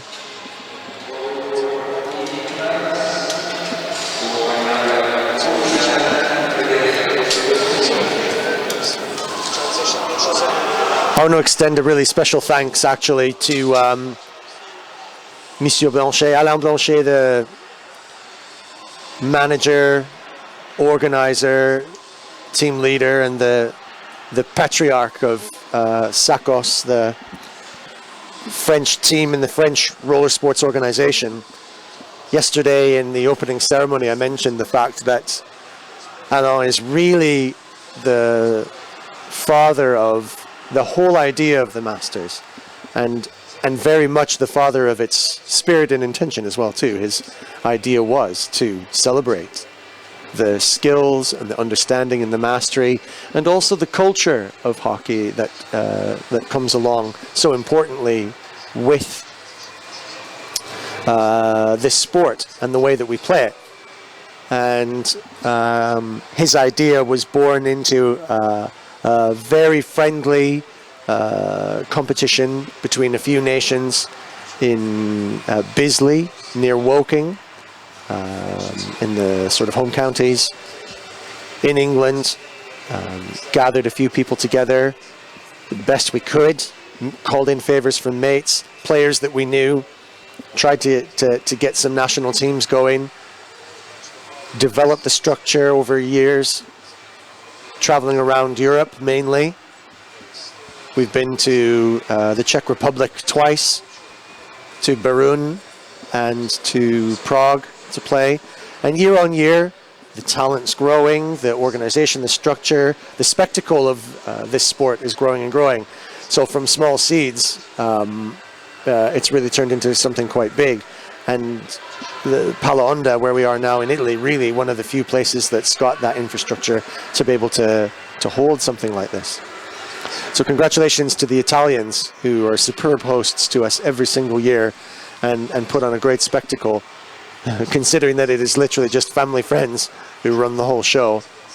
And a very special thanks to Alan, as I was saying before, because when I asked all of the teams for a little bit of background information, team history, etc., he was the first to reply, and the one who supplied a huge team history, team sheets, bios on their players, etc. So I'll do my level best as we get through the championships to put together some good notes on his information and tell their story. Because it's a story worth hearing in terms of hockey pedigree. A lot of the players in the French team are double IHF pro players, semi-pro players who have played in professional and semi-professional leagues in France, all around Europe. Roller hockey being a reasonable prospect for professional and semi-professional play, certainly on the European circuit. Spain, Italy, and various countries like that tend to be a little bit more on the western side, who are less of an ice hockey pedigree.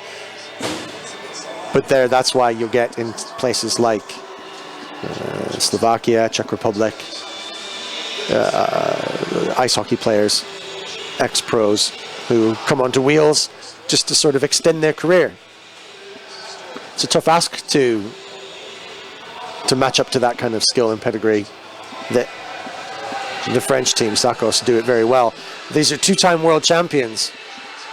I think that last year they were really disappointed that they didn't have an opportunity to show off their skills to a better degree.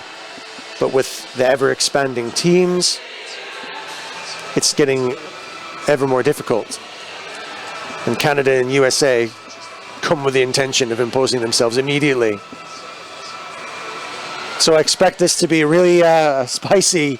Well, when we get into the finals and quarters, it's going to be really, really interesting to see how well these teams have accounted for themselves.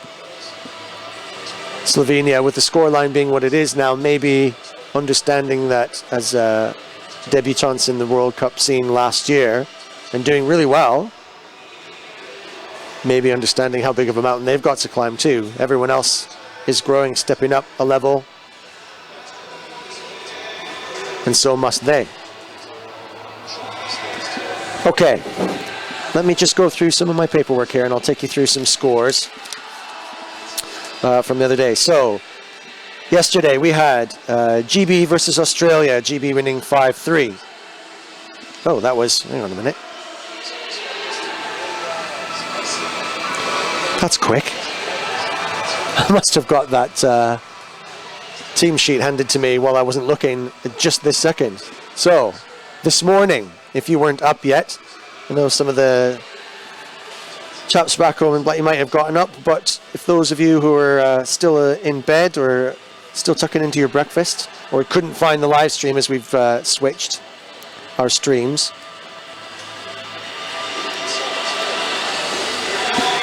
GB won this morning. Not convincingly, it was a good matchup, 5-3.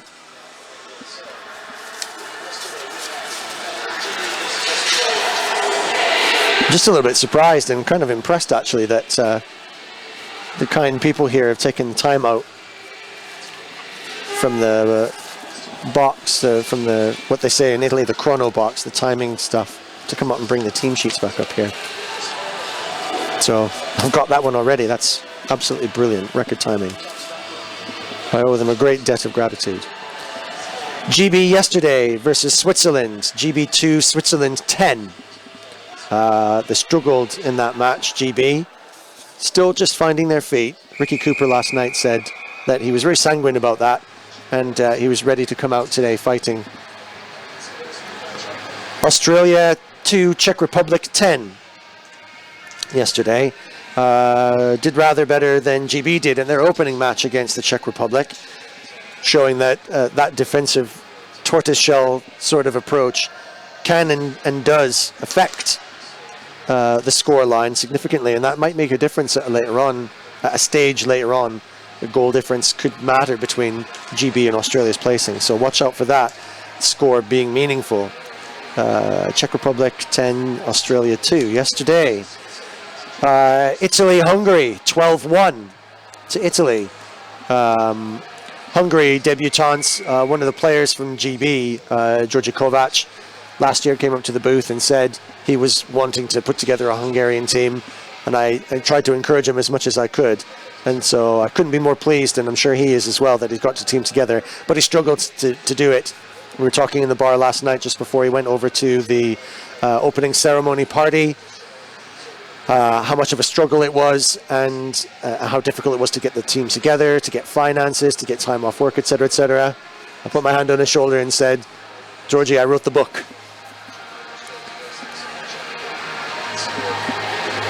Yesterday, which was...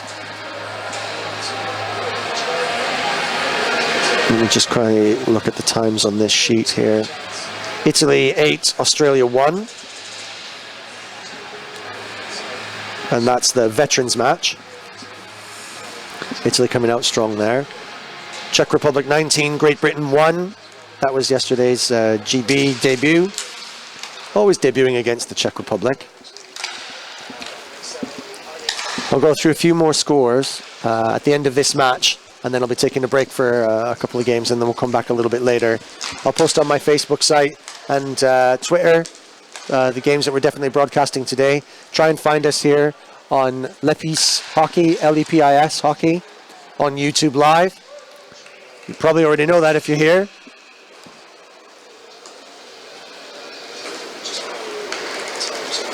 I have a talent for thinking on my feet like that. Don't point out the obvious there. Right, folks. Second period, France versus Slovenia. France 4 goals to the good, looking very solid. Technical, accurate, precise, and a rich depth. There's no weaknesses in the side. The lines 1 through 4 are strong. They're strong in attack, hard to get off the puck, strong in defense, tenacious, difficult to try and mark because of their transitions through neutral zone. 3 attackers turn to 3 defenders. High attacker can turn back into defense as they cycle through.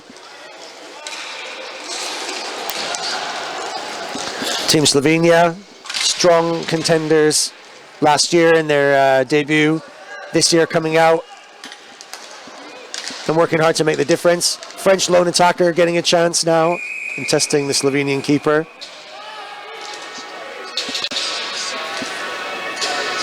Slovenia in this second half. In the first half, were defending a little bit tortoiseshell-like, trying to just hold themselves into configuration and do some damage limitation. Almost impossible to do. The French attack is deadly. Sharp shooting from outside of the face-off circles, finding gaps. Looks as though, just to start with, at least anyway, Slovenia are looking to maybe come out a little bit and keep the French team on the honest side.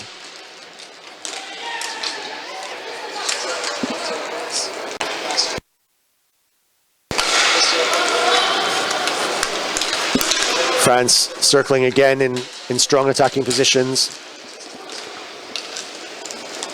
Slovenians getting hemmed in. The French movement is very good as well too. They've got really good balance on their skates. They're fit chaps, they're light on their feet, and they can move quickly. That number 27, De France, is he likes getting right up in that crease and scooping up little bobbling pucks and little scraps that come his way. So I expect he's going to score from there in not too long a time. Slovenians struggling to get their passing going together. The French just buzzing around everywhere.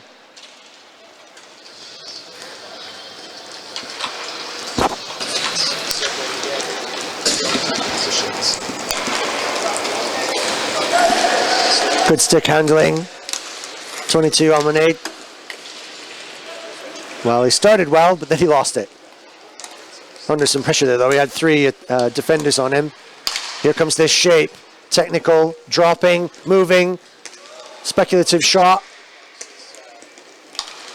Slovenians get lucky with that puck rebounded and now break on their own. This will refresh their legs. But this is dangerous now. France can go sharply. Pace there. Stick handling skills. Can we pick up the loose puck? The French still take possession. Don't let it loose.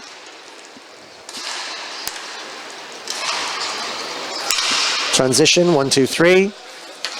Maybe just enough time for a line change as we're in possession. Looking for a little tip in the cross ice pass.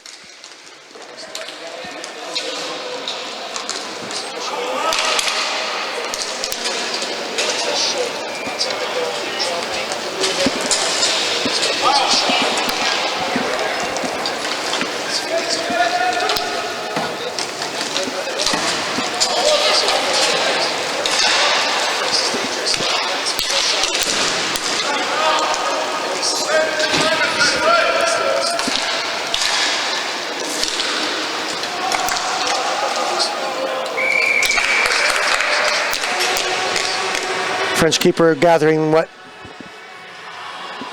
little threat that the Slovenians have got going forward. The French look really quite pacey, you know, in their back check when they're coming in to defend. They consolidate really quickly. There's not a lot of gap there. Doesn't look like they're rushing, which is a sign of a very highly skillful side. Is that they just don't look like they're stressed. There's no rush. There's no panic. They're just getting into positions and being in the right place, which makes their job a lot easier.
Hard to break them down.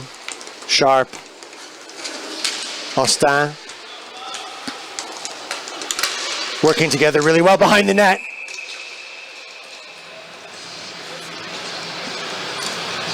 Dangerous there, even in that position behind the net where the French are passing together. The technical skill they've got, you know, the puck is magnetized to their sticks. They can move it so quickly. The Slovenians haven't got a chance to move into that position. To take it off them, and so there was a sharp angle to score from. That's really good. That's really good hockey. I'm just gonna have to start predicting now that from this pool, France look really strong. It depends on whether they get a hold of some maybe a little bit more organized sides, a bit better shaped sides, a bit quicker sides in terms of pace. Maybe if they get up against a physical player, oh, backhand, keeper did really well to scoop that because there was a big gap there. And as predicted, the French are going to get really in close and try and pick up those scraps right in front of the crease. Yeah, I wonder if the French will maybe feel a little bit more pressure, and it might shock them if they come up against a more physical side, a better pacey side like a USA or a Canada when that comes. Or if they get out technical, if they don't have a chance like they do now to just stay on the puck for days. It doesn't look like it to me. I wouldn't have said 100% that would happen, but I suppose it's possible. Ow! Hey up. He's not pleased with that. Let me just quickly check on what little replayability I do have by just watching the slight delay in the stream. There's quite a reasonable delay in the stream, so we could be here some minutes.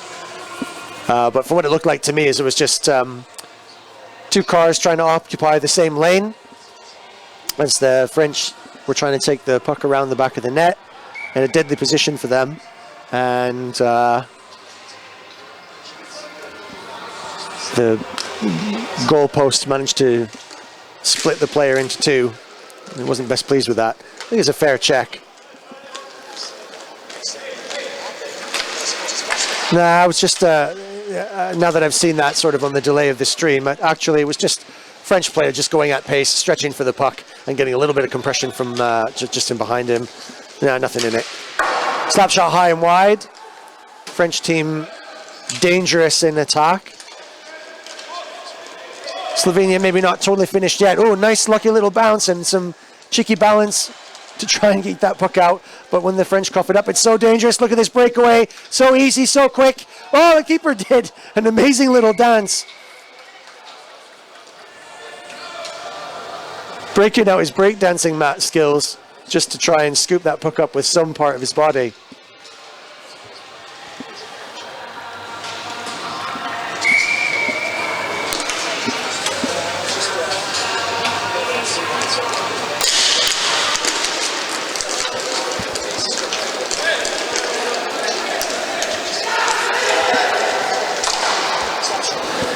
A speculative little bobbler. It was paced right as well too. If you're going to try and beat a keeper like that, you want that puck to just land right on the floor in front of them, which it did, but you're not going to easily beat this keeper. French keeper, who I happen to know, as Monsieur Blanchet was so genial in providing me with a full team sheet for France, is Florent Martin, 69. Il est gardien de dizaine pour l'équipe de France. Which maybe tells you a little bit about what they think about the threat of this match. Loose puck bouncing off of the backboards and still possessed. Strong on the puck, so difficult to tear it off them, and wherever it goes, it's just the magnet reattaches it to a French stick every single time. And then in deadly positions, drifting behind, silent assassins. Oh, there's going to be a trip called on that? Surely. Ah, yes, there. The referee just on the offside did call it. Even if it's unintentional in this game, it can be called as a trip, but the Slovenians not happy just to take the penalty, but maybe go for a goal as well. French getting a little bit more vocal now after a few little mishaps and accidents. They're starting to chirp up a little bit, which is good. Let's see what they do under a little bit of pressure. Let's see whether they've got cool heads that will prevail under that kind of stress. If there's a vulnerability, that could be it. In terms of technical skill, though, I'm not seeing very many vulnerabilities just now. Let's see what they do with a man disadvantage. The score is 5-0. We're in the second period, about halfway through, so just over 10 minutes to play. France 5 goals to the good. This could turn things around, though. What about momentum? Can the Slovenians score? They're doing a very good job of moving that puck around in a slightly different configuration than I'm used to seeing. That's slightly different. You know, they definitely want this. We've got two players slightly just behind the goals. Oh, there it is. Moving forward. The gardien de France, the keeper, not impressed with that effort. Maybe needs to be a little bit more upset with his own players and the defensive structure.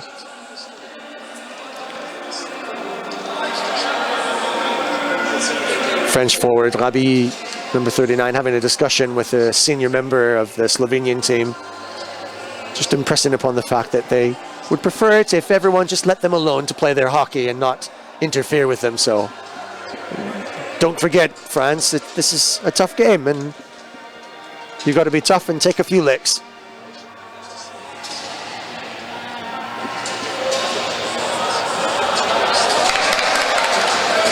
Perhaps maybe that being the only aspect that can interrupt what is usually their technical flow.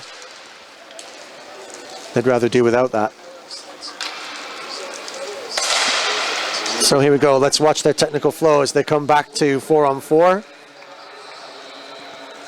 Slovenia taking advantage of their power play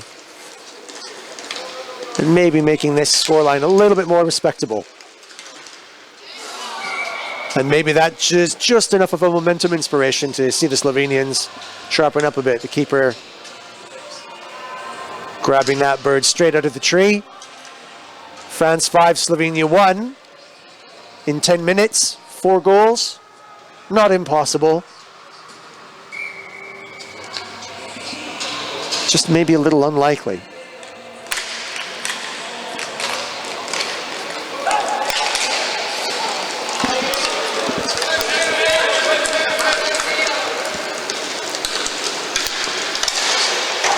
All right, Slovenia looking a little bit brighter now. Maybe that was just the lift that they needed. Moving forward, attacking, holding on to the puck. French looking in a nice little defensive shape.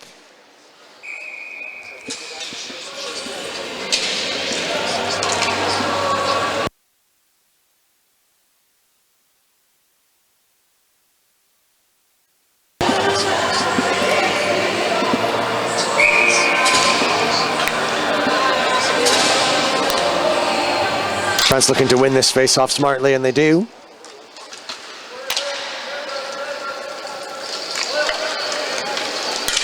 Let's see them going forward. On the left wing, someone's coming in sharply. Right wing consolidated. Almost a slap shot. Looked like he faked it and then set for the pass, but couldn't quite find the stick. The senior Slovenian player, having been dispossessed of his stick earlier on, has managed to gather it from the center. French go forward in numbers, transitioning into the 3, wide open in front. Defender number 11 just got a tip on that and sent it over top of the keeper and bounced off the glass.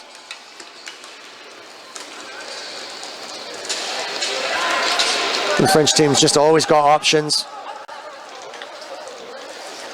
And as they reset, they go for a quick line change. Again, that's just another little aspect. There's those little touches that just make them so dangerous. They've always got fresh legs coming on. Good stick skills there. Couldn't quite make it count. Someone mopping up in the back, though, still here. Even just managed to twist his wrist and push that puck off to his compatriot. And now the French remain in possession. It'd be interesting to see what if we had such technology here available, how much time on the puck the difference would be between the French and the Slovenians. I think it would be a very lopsided graph. But we expect that. Will it be the same for others?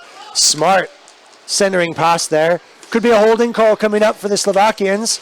It was gentle, so as he's going to go and sit anyway, gives French player number 12 a little bit of a push in the back. Now acting as the screen, doesn't mind. Referee's hands up, so Slovenia are definitely going to sit. French now 5 up, pulled the keeper, so they're going to take as much of an advantage as they possibly can out of this. Snapshot from the distance. Oh, and a backhand, loose puck in the front.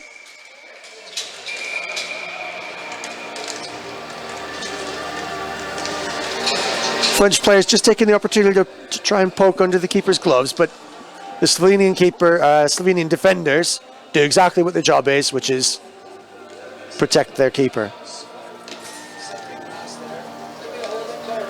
I wouldn't have quite said handbags at Don. More like a very fancy Gucci purse.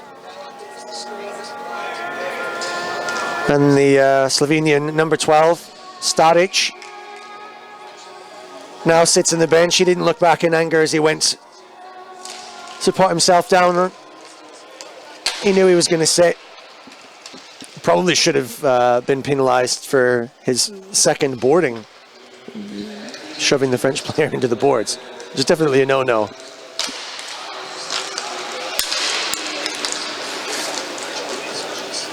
So France, having been unpicked during their disadvantage, have now turned the tables. Oh, very general tip in. That first tip off the goal poacher in the front of the net just pinged off of the post and came right back to his stick, and then he managed to fish it back in.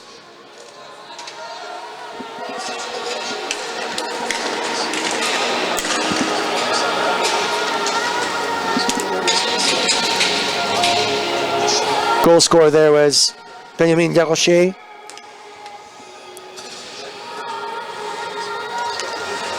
Quick hands, managing to take advantage of just a little bit of a lucky bounce. And that's where they like it, the French. They like it. Considering that they're a little bit sensitive about physical play, they do tend to like it right up in the rough stuff. Right in the goalkeeper's crease. You're going to get bounced around there by the defenders. The Slovenians, despite what seems clear to me to be a size advantage as well, they're really not using that to really push them out. Did well there, the Slovenians. They've got some possession now. They're going to try a little bit of a long pass strategy. Referee did well to get out of the way. Deep defender, number 18 holding station there, Orlando Cudcho. Set France on the attack. Just dropped it a little bit smartly. Not one, but two Slovenian players down. And Richard Aminetto saying, well, what do you want me to do? I just stood here. And France on the attack. And just a little bit of temperature rising now in this game. It looks quiet, but we're starting to get a little bit of choice language. Lots of hands being thrown up in the air. Sparkly designer handbags.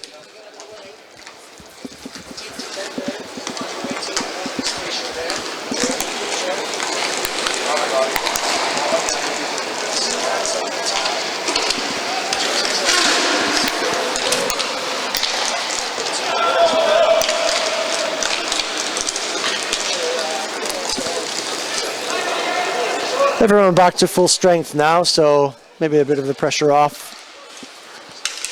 Just slightly over 5 minutes left to play. 5 goals still to pick through. France 6, Slovenia 1.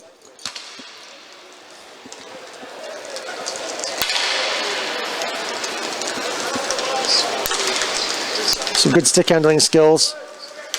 Finally, now that they've got the chance, but he couldn't find a pass. He was really under pressure. Leroy Richard, number 4, just right on top of him, close marking. And it's that little bit of sharpness that just makes the French team so difficult. Uncharacteristically loose pass there, but still gathered. Team in numbers, crossing pass. God, the French team just turned into attack from defense so quickly that suddenly 1 turns to 3. Still players available.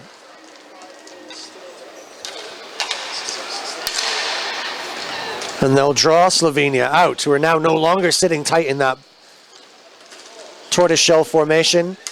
Pass right through the center. Oh, great through the legs. Could go in, stick handling. Oh, keeper did well to stick his stick out and just prevented what could have been a little bit of a lift on that, and that would have gone in. Yet still the French maintain possession. Centering pass, beautiful through the legs. Little touch, bubbling puck still in front. French keeper trying to find over top of the keeper. Nobody knows where the puck is. Nobody knows. Slip, slap, slop.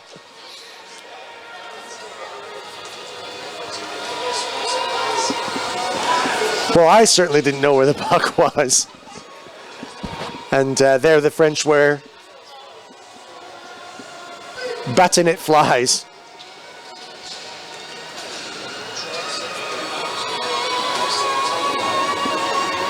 Nice, a little bit of intensity in this match. It otherwise looked reasonably sanguine. There's not a lot of pace going on. It is hot, by the way, just in case any of you hockey players who've ever played on ice.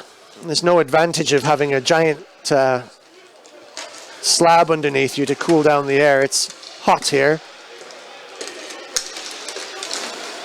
And if you can imagine playing in 30-degree temperatures with the sun beaming down in this box, no air movement, wearing your duvet and a padded helmet, it gets a bit warm. So it's no wonder that the players are not exactly on fire. Yet there we go.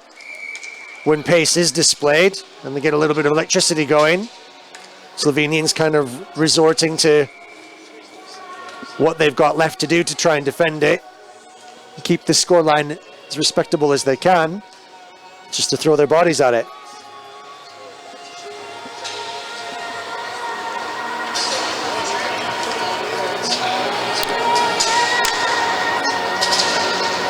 Number 66, Panic for Slovenia, doing whatever he had to do to try and hold back the tide.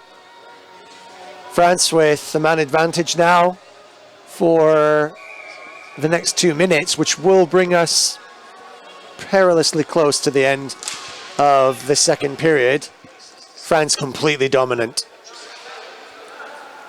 Superior technically, superior in pace, concentration, depth.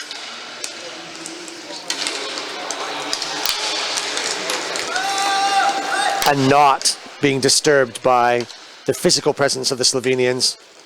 Slap shot from the side, a little bit wide though. Wasn't the best pass. Neither was that. There's 2 passes there. Some complacency creeping in maybe a little bit. Some sharp stip checking there. Slovenians dispossessed. This could be a little opportunity. Short-handed. That backhand could have had a little bit more guts to it. If it did, maybe something could have been happening. Oh, the one Slovenian player just doing his very best. Exceptional effort, short-handed for the Slovenians to put some pressure on the French team, who maybe have just settled back in complacency, quite happy to see the rest of this match out.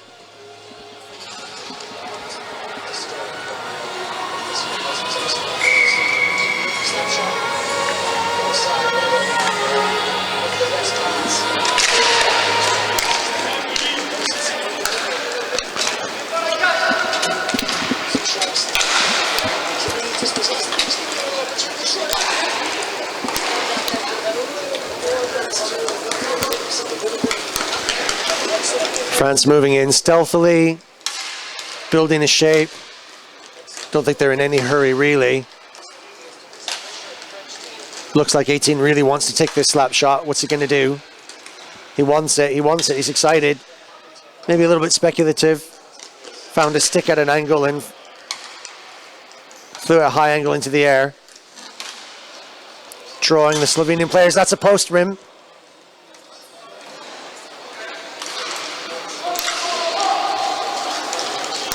A little bit of stick handling just to draw a few players. Deadly, this could be dangerous now. Gaps are forming. Slovenian players absolutely stretched. Ankles killing. Shot to try and beat the keeper down low. And nice to see just a little bit of a respectful recognition for the hard work that keeper's having to do in this match today. Worst job in the world defending a man advantage in this heat at this age. But they're holding on to France now. 2 minutes left to play. Can they take advantage? Zinger of a slap shot just getting deflected by the keeper. France maintain possession, but a little bit loose. Back to 4-on-4 now. And they didn't manage to make it count. They might do now. Slap shot taken by the keeper, but just dropped. No real threat there.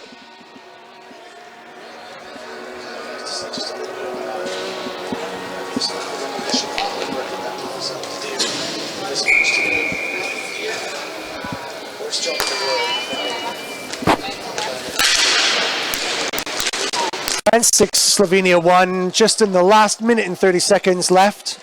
Can Slovenia surprise? They've got a stretch man now. Just couldn't find the gap.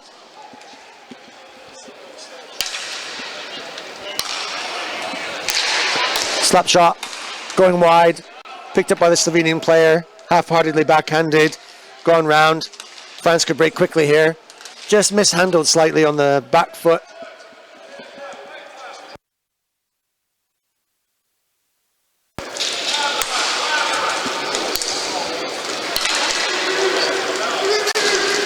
Dangerous now. Potential. So patient, so professional. Richard just waiting for the right moment to pass. And finding the cross ice. Slovenians just overwhelmed by the pace.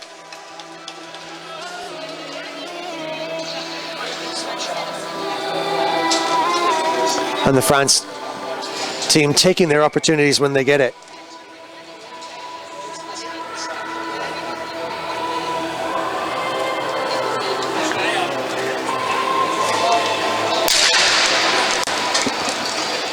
If the French team keep their heads cool, like they seem to have done today, if they can absorb some more physical pressure and don't get upset by time off the puck when more technical teams do get it, like Canada or USA, or maybe the Czechs, then my prediction is, based on this 40 minutes of hockey, that I will be seeing France in the final.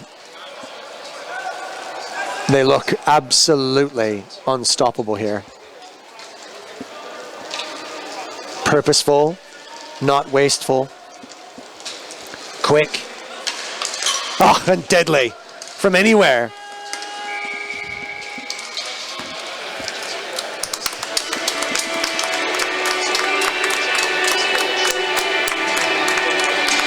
Frédéric Costin, number 49, long-standing veteran of this France side. He's prolific goal scorer and probably one of the MVPs on the French team. Hard to pick one though, eh? There's rich depth on the France side. And you can score from just about anywhere on any line. Stay tuned. France expects. Can they make it 3? It's been a long time.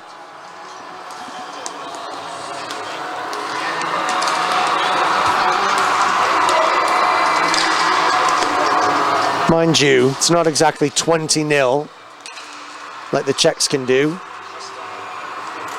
But Slovenians are no slouches and maybe just made to look a little bit soft here, but they're a good side, and against others, you'll see maybe a slight difference in the way they play.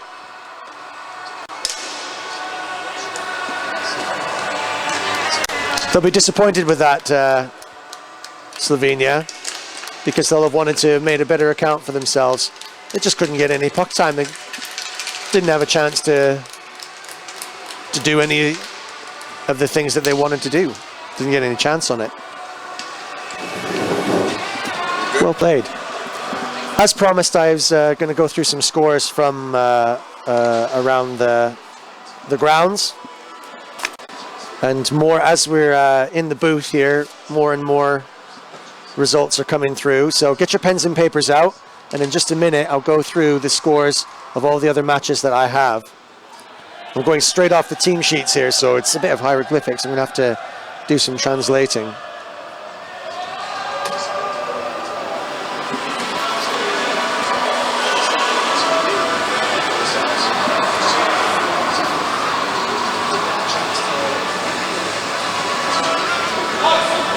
So, veterans match. Yesterday, Italy v Australia. Italy 8, Australia 1.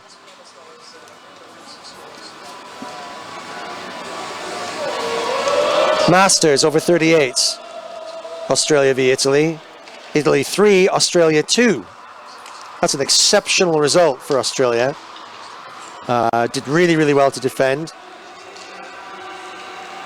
So, are Italy vulnerable here?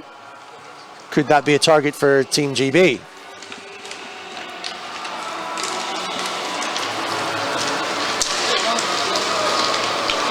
I think if GB beat Italy, that would have been one of their greatest victories. There'd be a champagne supernova in the GB locker room after a win like that. could be a potential target as they took Australia so close. Yesterday, Hungary, Switzerland. Switzerland 13, Hungary 0. That was a really tough blooding for Team Hungary. I know Georgie's really struggled to put together a team from out there and had a number of logistical problems, but he's pulled it off, and we're really glad to have them out here. Hopefully they keep their chins up and represent themselves well and come back even stronger in future. Yesterday in the Masters, Slovakia versus Slovenia. I'm glad I didn't commentate on that match because I'd have never kept that right. Not a chance. Not even with Simon Kerr's help. Slovenia 5, Slovakia 3.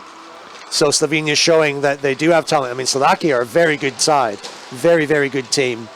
So Slovenia in their opening match beat them by a couple of goals. So they've got more to offer. Don't be fooled into thinking that they're no good. They've just made to look a bit ordinary by an outstanding French side today. So more to see from them. USA, Canada, 2-2. This was a much expected match. Unfortunately, due to fixture congestion, had to be held on the other side in Murano. So I didn't get to see that. However, it's likely that these two will meet up again. So in the Masters competition, USA v Canada, 2-2. Michael Hunt's saying to me very clearly that he had another gear yet. There's more to come from Canada. And they have so much to expect, having, coming from a country with, an expectation of ice hockey and roller hockey excellence. Similar to the USA, I mean, arguably, in terms of the wheeled version of the game, you're going to get a little bit more of that in the USA. Some fantastic outdoor rinks out there and just a little bit more popular. And Canada tends to drift towards the ice version and maybe forgets about everything else. I suppose all nations are a little bit guilty of that for the national sports, effectively, but, they've come here to represent. They've got, skills with a stick and skills with skating. They should still be representing very, very well. So let's see how they go. Maybe they're playing themselves into this match, into this tournament. Masters yesterday, Slovakia versus France. France 4-1. So Slovakia may be defending slightly better against the French team. Still able to score one. Slovakia and Slovenia maybe coming up against one of the best teams in the tournament, being made to look ordinary where otherwise they wouldn't. Watch them creep up as they play other teams in their pool. They could still be in the high side of the finals. Germany 3, USA 5. That's a very good result yesterday for Germany. USA, the silver medalists last year, their extraordinary tenacity meeting the Czechs in that final, beating all others before them. Germany looking strong. I haven't seen them play yet. We'll see them play a little bit later on this afternoon versus, let me just quickly check my schedule. Canada versus Germany at 1 o'clock today. That'll be my next commentary match. So if you guys want to tune in at 1 o'clock GMT +1, that's Italian local time. Midday in the UK. You can make your calculations from there. Canada v Germany. We'll see how Germany stack up and see what the Canadians do as they play themselves in. So yesterday, USA 5, Germany 3. Interesting score. For veterans over 45s, Czech 12, Germany 4.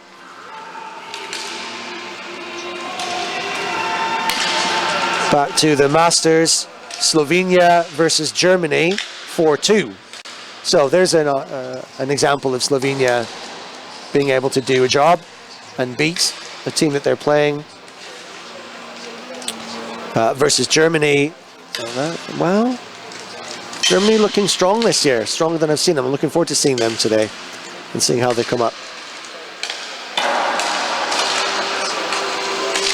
Wow, Canada-France yesterday, another really big and important match.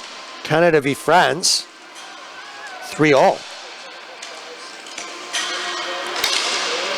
Were the French not really sharp then? The Canadians play exceptionally well. If the Canadians can hold the French team to a draw like that, then maybe that tells you a little bit something about the French team, although what we saw just then looked very good.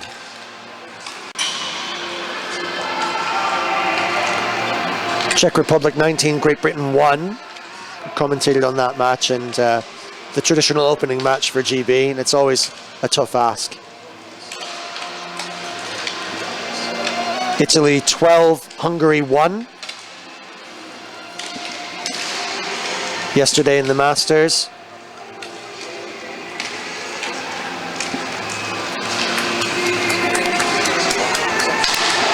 Australia 2, Czech Republic 10. So Australia faring a little bit better against the Czech Republic than GB. Maybe the Czech Republic, as they are often known to do, just save a gear. Save 2 or 3 gears. And don't always display everything that they've got straight away. So yesterday's Masters match, Czech Republic 10, Australia 2. I'll quickly now go through the rest of these.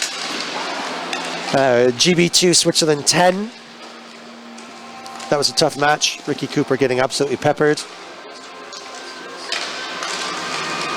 The veterans, GB5, Australia 3.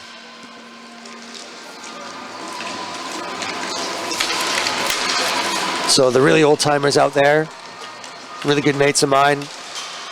Mr. Hammond leading that veterans team out, the debut of the GB veterans team. Tried to put one together earlier on, but it was a struggle. Couldn't get the commitment, couldn't get the players. Weren't really certain of being able to put out a good side. Concentrating on the just the Masters version last year. So this year, a good vets team, strong.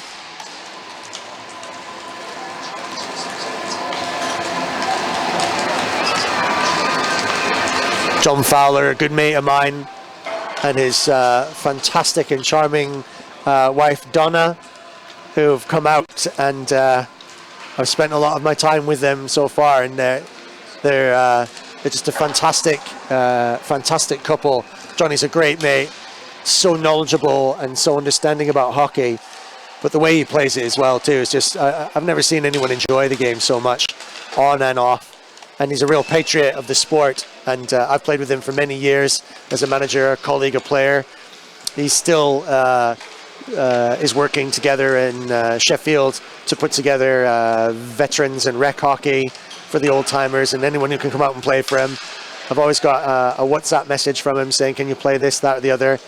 Him and my mate Shane Chalmers, who I hope is listening back there, if he's not too busy putting together some new fancy project, jetting off abroad to some other derelict stadium, a complex that needs refurbishing. Or maybe it's just about time he retires anyway. So a big shout out to my mate Shane if he's out there watching. He's played with Johnny and myself a few times for GB, and a few times for the old timers hockey in Sheffield, just to keep our legs fresh. And it's fantastic to have their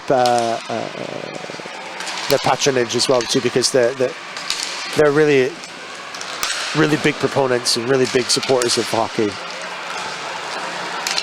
And Donna's just brilliant value. Many years in managing Team GB, I couldn't have done it without Donna, and her wise comments and supportive and thoughtful words and warm hugs on a morning. I saw her this morning at breakfast and she looked fantastic. She just never wearies of this, despite the fact that she's made some considerable sacrifices coming out and supporting hockey all over the world, many different countries. So I'm very pleased to have them here. Okay, guys, I'm going to take a break. Tune in today at 1 o'clock for Canada versus Germany. on this Lepis Hockey. Ta-ra for now.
Good afternoon, everybody. Good morning to you. If you have risen and are shining in the big country and have gotten up early to watch this preliminary match, and if you've managed to find somehow the live stream available to us this week for these preliminaries and leading into the early quarters on Lepis Hockey, Lepis Hockey on YouTube. If you're here, you found it. And we have coming up for you a feature match of the day, Canada versus Germany. And as we just sort of settle in, as the teams are just completing their warm-up, we'll get ready for their national anthems. And I'll try and set up things for you a little bit and give you a little bit of background, and hopefully we'll watch and enjoy this interesting match.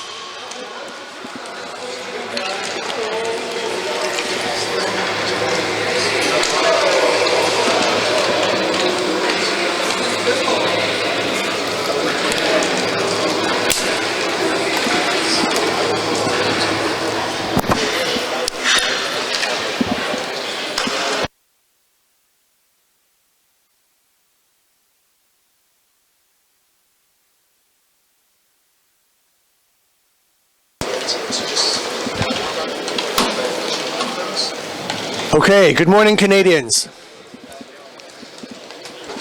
Good afternoon, Europeans. It's 1 o'clock, and it's time for a preliminary round in the red pool of the Inline Masters Hockey Championships here in Bolzano in Italy in the Palo Hondo Arena, and we have Canada versus Germany in this preliminary round. Just lining up now for the national anthems. I spoke last night to a couple of the Canadians and I insisted that they were in full voice for the singing of this morning's national anthem, so let's listen out and see if they've got what it takes.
Still not just quite getting the handle on those national anthems, but bless them, they're doing their best.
Okay, we don't get quite to hear the end of that. Nevertheless, I've still got a bit of goose pimples up for that. Okay, ladies and gentlemen, welcome all to Canada versus Germany in this preliminary round. We're in Pool Red. So teams include in Pool Red USA, Slovakia, Slovenia, France, Germany, and Canada. And this is a really important game now in terms of placings for the quarterfinals coming up on Friday and Saturday. Canada having now drawn with the USA 2-2, drawn with France, who were earlier on playing the Slovenians and looked very strong. So that was at least an impressive result to come and meet them at that. Team captain Michael Hunt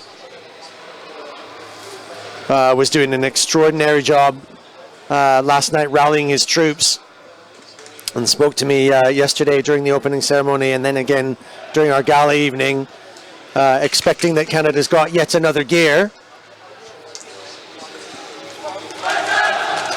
It was a pleasure to have met the captain, who's skating out now past the center circle and is probably going to take the face off to start off this match. Michael came out and represented his country really proudly last year. Expected a little bit more from the team. Hamilton born originally, Mike. Now living in the Peg. The Peg. He's supported here in person by his wife Millie. But he's got Cameron, Nick and Janelle back at home. His parents and the whole gang at the CCRH. Watching carefully, anticipating, expecting much from this this giant of a man. Giant personality and giant player, scoring in both of those draws yesterday against USA and France. Let's see what they've got against Germany. This is a must-win to get some points on that board and start their placings. And Hansi characteristically straight away on the puck, gathering and consolidating. Canada should start to play themselves into this now and start to show off a little bit of what they've got. Maybe a little bit quiet there, but Hansi mops that up, that little mistake.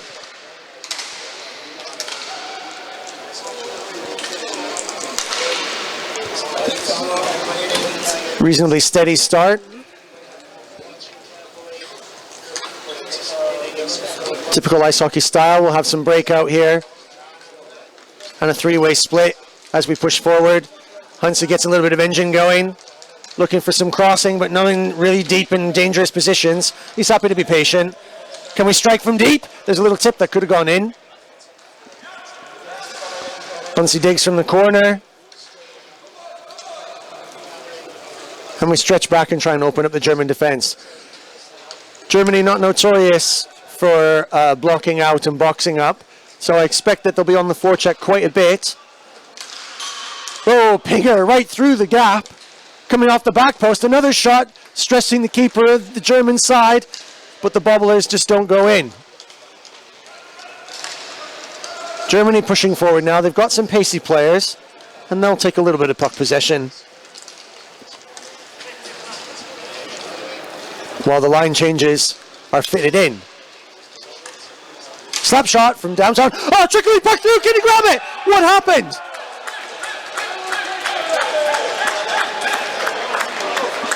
The Canadian keeper had probably no idea that that puck was trickling through. It was rolling. It obviously hit the pad, but still just had enough energy. It was tragically slow. Well, that's unexpected. The Germans will be buoyed by that. Canadians shaking their heads. What happened there?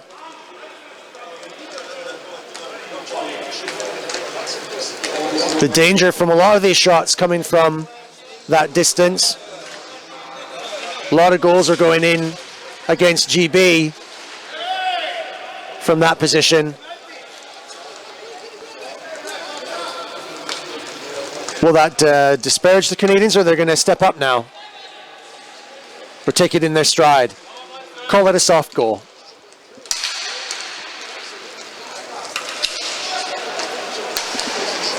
But our Canadian keeper, number 40, Cobb between the sticks. He'll be giving his head a good shake now and smartening right up.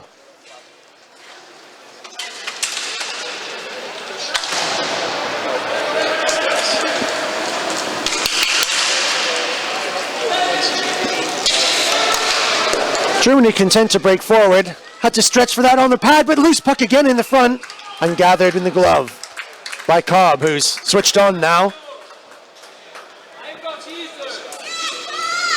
All the lights are on, and it's going to be an awful lot harder for Germany now to score. Can make or break a keeper's confidence, a soft goal like that. Looks like Cobb's shaking it right off.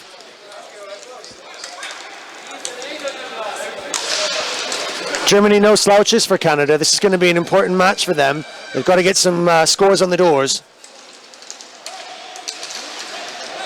Maybe getting caught a little bit in the neutral zone with their stick handling, wanting to maybe stick handle a little bit longer than some teams like France, who are very sharp on their passing. Cycling is good from Canada. They've got to keep that going and maybe get their pace. The stick handling just through the neutral zone. They're getting shut down by Germany. Germany can break here. Looking for some line changes while they got puck possession. They like that puck on the floor. These Fédération Internationale de Roller Sports, FIRS, as we call it, the goals are low compared to ice hockey goals. Dangerous. Laser beam right on the floor. Cobb dealt with smoothly, and Canada break it out, start to get a little bit of legs going. Who's going to pick that up? Beliveau coming for it, but left in behind by number 22. A little bit sticky underfoot for him. Germany pouring forward, and again another little zinger right down the center motorway on the floor. Cobb's wise to that now, and I think he's not going to get scored on like that again from that position. It looks dangerous though. Those pucks are the winners in this type of game. And if you've got the accuracy of shot, and these Germans seemingly do, then it's definitely potentially goal-scoring material. And Canada sits. I'm busy watching the goals here, and then Canadian players get a penalty in the back. Let me see if I can watch on the feed there and see where that comes from. It must have been something off of the play. I didn't see where the penalty came from. Germany go one up and one player up. And Canada sit in the triangle and try and hold off a German attack.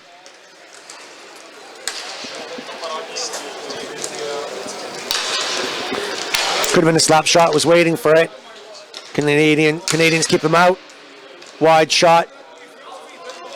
Blasting through the net.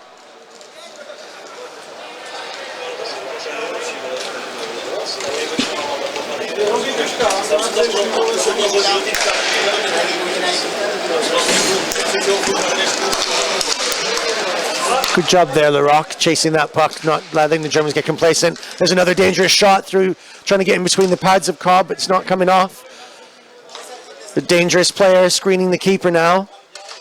Got to get him out. Come on, Canadian D's got to get a little bit aggressive there. Now he's starting to do his job. Oh, could have been a tip there, dangerous. That player's got to get removed from in front of the goal. Germans going 2-on-1 in the corner, trying to cough up the puck again. Canada get it back to shape, tip up, and into the nets.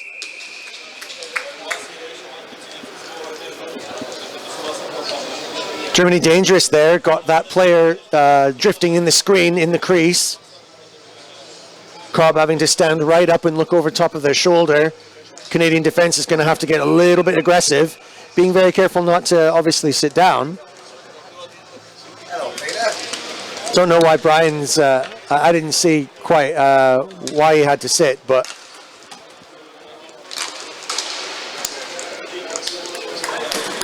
he'll be watching and hoping that this team can shut out this power play. 30 seconds left in it. Just 5 minutes gone now in the first period. Oh, quick little wrister. Tested the German keeper short-handed. It's good the Canadians are forechecking and not just complacently letting the Germans break on them, keeping them honest. Saw some short-handed opportunities earlier on.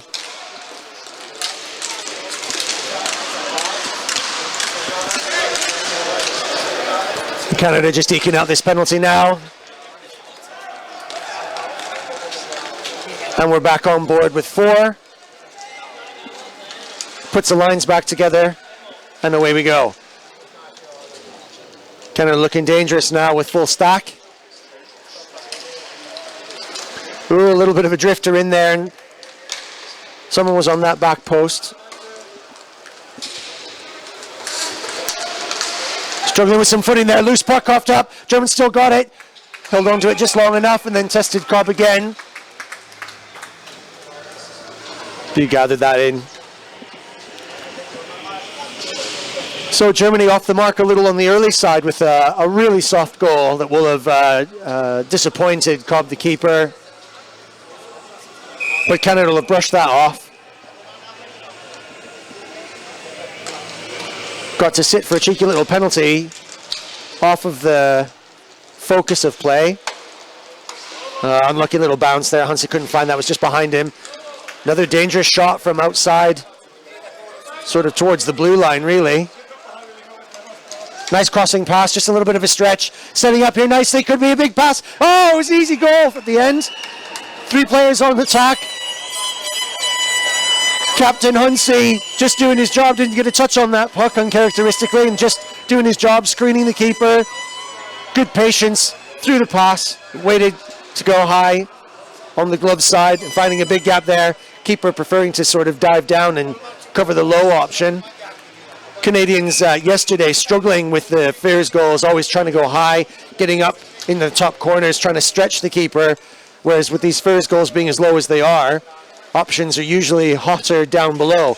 Didn't seem to struggle the Canadians there. Looking, they're going really strong there. Crossing pass didn't quite come off through the forest of legs and skates. Germans not really quite clearing yet. Canadians holding possession. Moving nicely on the attack. Organized. Could stretch him now. Tried to go stick handle through a little bit too much traffic. Still in possession though on the side. This is wide. Can go in. Another little wrister. Just a little high and wide on the glove side. Looks dangerous though. Number 77 takes his time. He looks for the gap. If he sees the spot, he can probably find it. It's just a little lower than normal. Nice crossing pass at pace. Coming in for the switch, but didn't happen. Germany have a little break there. Huntsy trying to get his stick involved and his leg involved there as well too. And Canadians calmly now move it out of their zone. Where's he going to go? Trying to stick handle it all the way though. Wants to go individual. Huntsy in a crossing position, but not far forward enough, I think. He was just a little bit flat and didn't have the pass on, really. Handler did well to just take it there. But there's the open position. Deadly wrister, but it just flicked up and over into the net.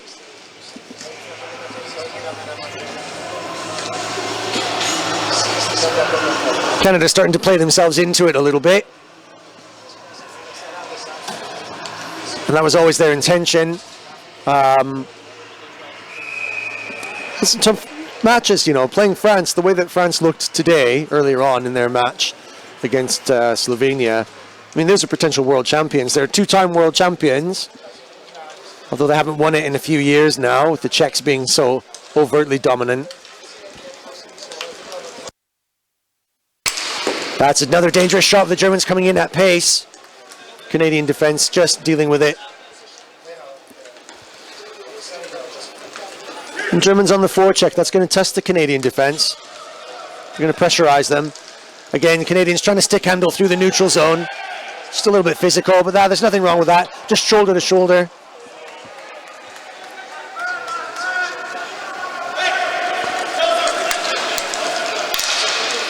Bellevone, nice centering pass. Center of the pitch through the neutral zone. Canadians wanting to stick handle through that zone and try and bring it in. Crash net with players. Are they going to be able to back check enough? It's going to be exhausting. Forward, back, centering pass like that. A stretch play going on by Germany. Could be vulnerable, the Canadian defense. They get a little bit loose. They get excited when they're going forward. And they're going forward in numbers. Germany have got every chance of scoring when they do that stretch.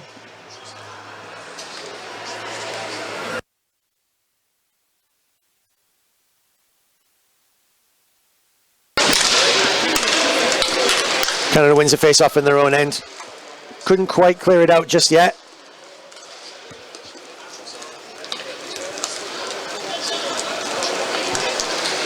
Crossing pass to the other side, doesn't quite get picked up.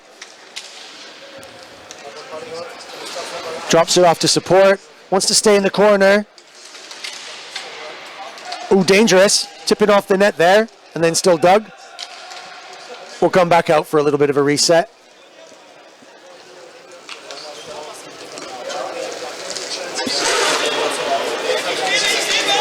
And the Canadians happy to let the Germans forecheck. And smartly set themselves up from behind their net.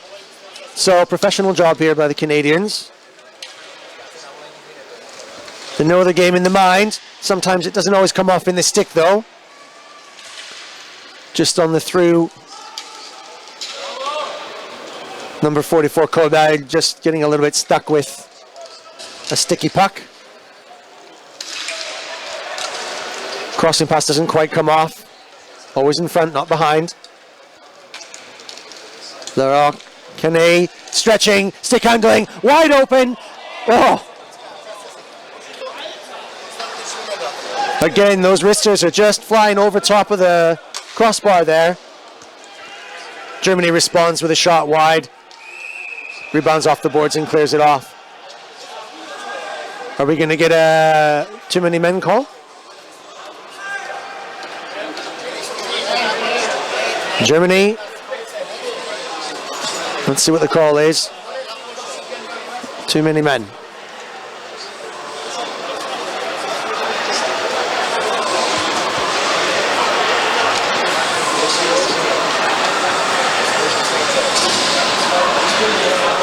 There's some problems with that earlier on in the Canada v France game. Canada had an issue where they were too many men on but didn't get called, but the French team did. Some confusion, I think, about the precision of the call in terms of influence and whether or not a player just on the way back to the bench with no influences within that 1 meter distance, technically too many men. So Germany will sit for that, and now an opportunity comes for Canada to go beyond the equalizer and set up. Should be a chance for them to move the puck around in a dangerous zone. Good movement, good stick handling. Tried to get through blockade. The Brandenburg gate there shutting nicely and keeping the Canadians out of any too dangerous a position.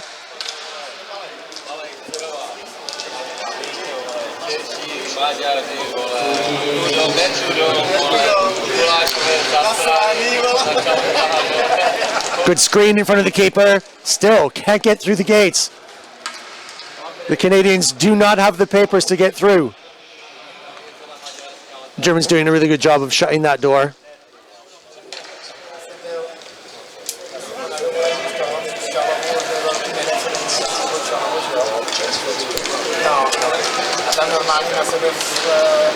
Canadians happy to cycle around.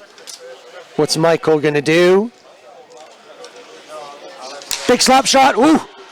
Had the accuracy, pinged it off of the post.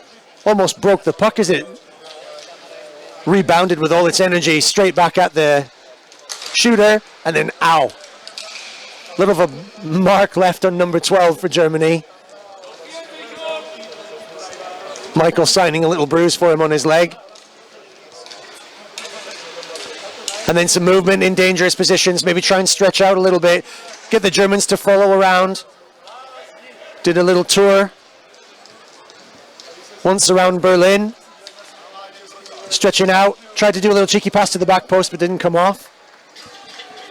Do we do another circle? Almost had the back pass, but lost it. Still in possession, Canadians, still circling.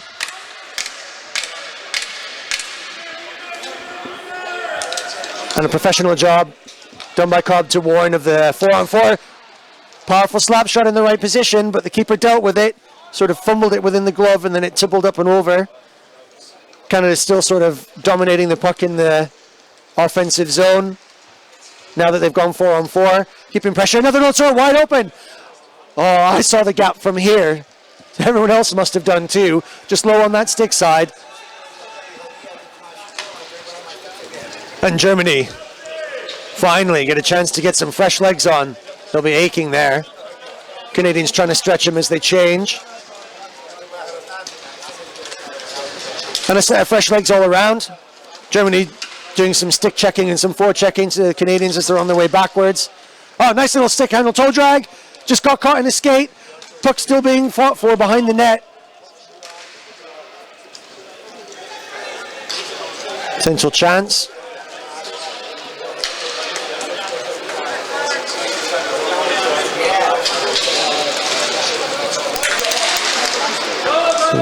Unfortunate clearance there. But plenty of defense on the Canadian back check to prevent any damage being done by the looseness of the pucks. A very, very dangerous shot. Went straight through the keeper underneath, but just wide of the post on the stick side, and then bounced straight back in front. And the German goal poacher was there. It's turned into a Canada counter-attack. Tried to go through and back behind. 1, 2, 3 passes, maybe one pass too many. Little bit more impetus and energy there might have done it. The Germans forechecking well here.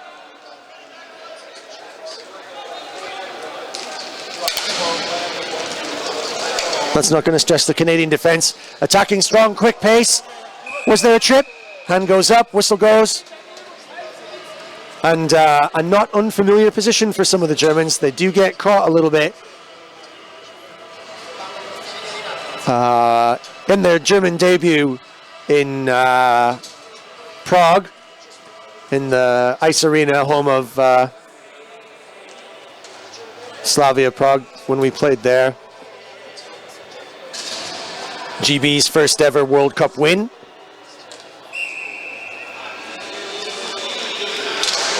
One of the reasons was that the Germans were spending an awful lot of time in the box, so it could be doing for them in this match. Canadians will want to win it though, either way. There's a little evidence of that stretch as they try and hold off for a couple of minutes. Canada 1, Germany 1.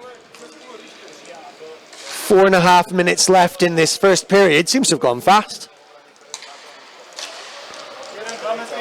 Canada on their second power play. Not in too much of a rush. Again, those slap shots just going a little on the high side. Trying to get the keeper to stand up instead of go down. Ooh, careful, careful, careful. Getting a little complacent. Monsieur Colbert and Hunsey just popping the... sorry, that's not Hunsey.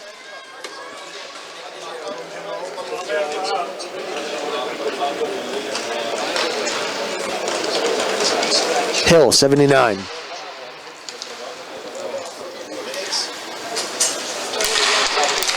Just getting a little complacent. This is dangerous here. Canada goal poachers crashing in the crease. Moving it around nicely. Still not getting through the forest.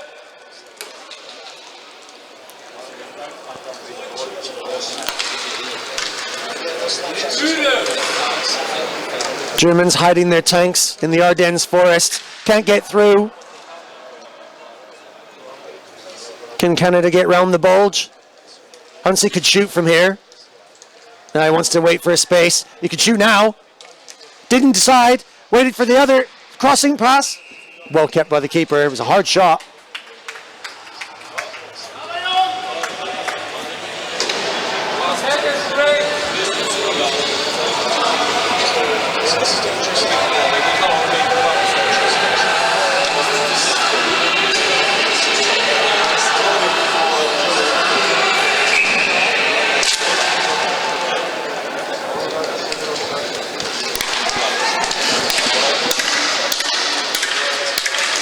Almost time.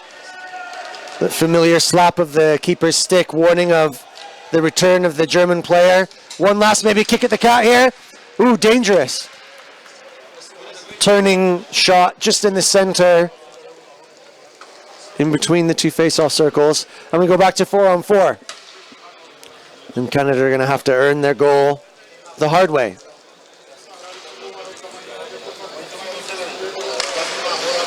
Still in the right positions. Ooh, cheeky little turn, unexpected. The keeper dealt with it well, though, right on the floor where it should be. Canada cycling a lot in the neutral zone, not letting the puck go back. This could be sharp. 1-2, picking up rebounds in front of the net. Crossing pass, could it bobble through? Nice little stick deke. Tumbling, floated in front of the keeper, but then just dropped conveniently for a German stick and a full clearance.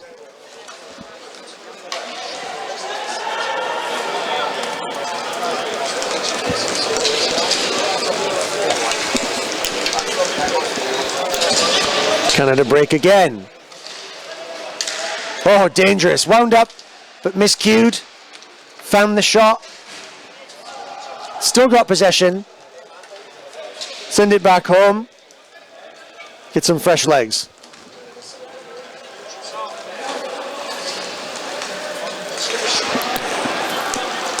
Canada not in too much of a rush to pot one just before the interval. Might do them a good job, though. Might make them feel just a little bit better about going back to the locker room for the break if they potted one in. Germans showing a little bit of pace. Nice stick handling through the neutral zone. Slap shot. Took a little bobble. I think it went down before it went up. And then managed to eke its way through a gap between the glass and the net. And we'll have to go and fetch another disc.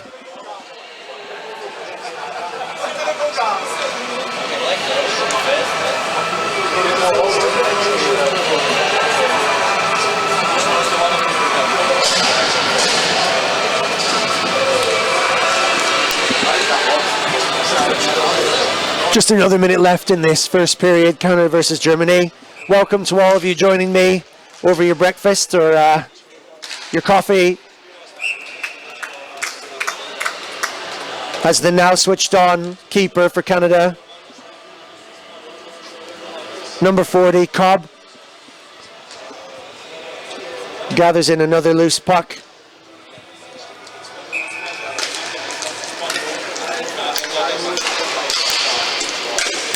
Hitting a few sticks on the way, dangerous positions.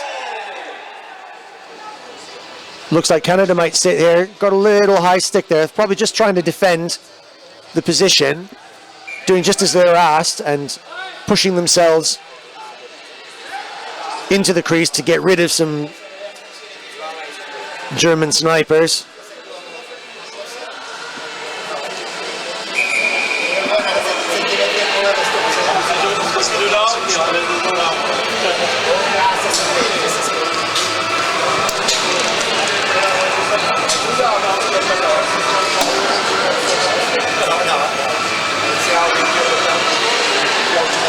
The Rock assistant captain just having a chat with the referee just to confirm what the call is and why.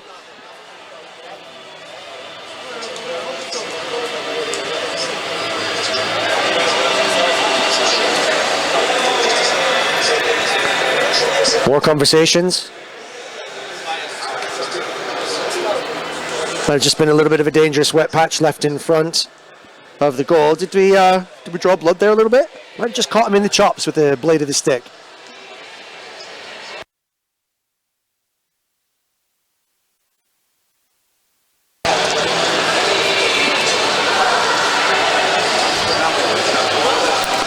Referee just having a little explanation of what his call was.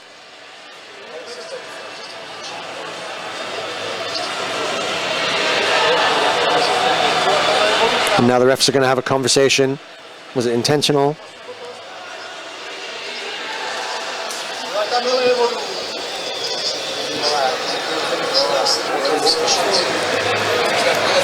Hansi just patiently waiting for the call.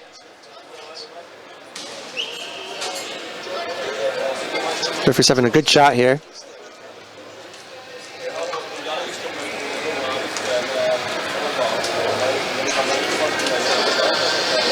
Paul Bryan coming up to have a word with his captain, just seeing how it goes. Hunsey's going to get his 2 pennies in here. He's a fair guy, so he'll just take it as it comes. He's got a smile on his face. All's fair in love and war.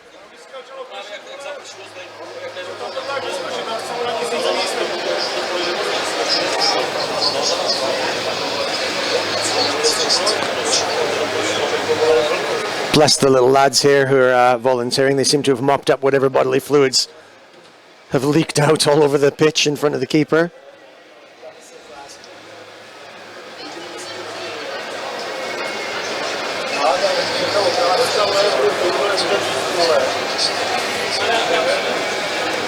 Still a lot of discussions going on here now. It's not 100% certain exactly where we're going yet.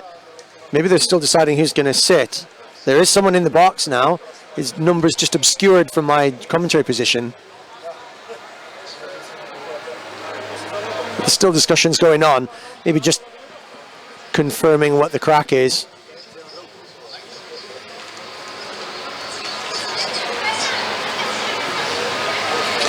It is going to be a high stick. They're swapping over players there. Did they not know who did it?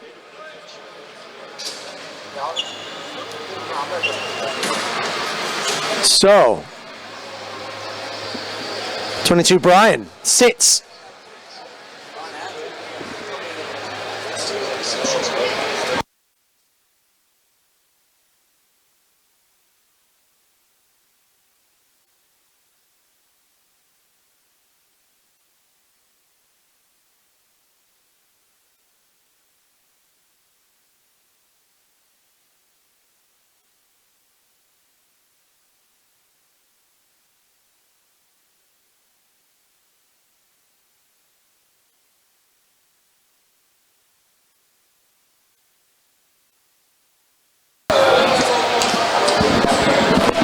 Just speaking to a couple of my GB colleagues just to confirm what's happening. Obviously with a bit of blood being drawn, therefore, blood rule comes into play. And so we've got a 5-minute penalty.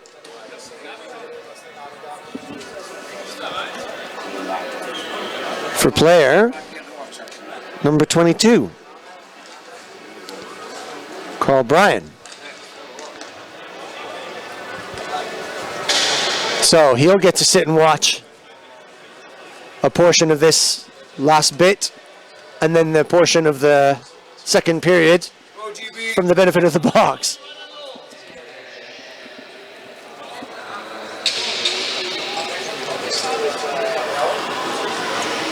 Okay, referee's not 100% certain yet. There's shaking his hands. Referee's shaking his finger now at the coordinator and having another word with Hunsey.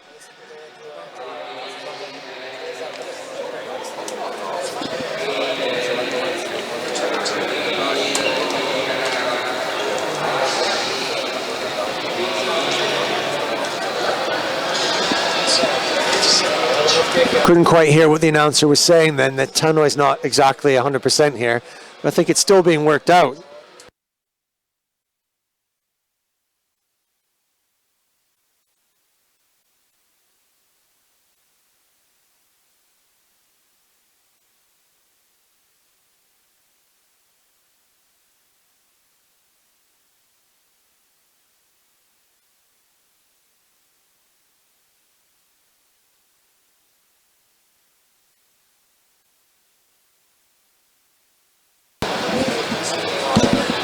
The discussion that's going on here now is of whether or not they're going to send him.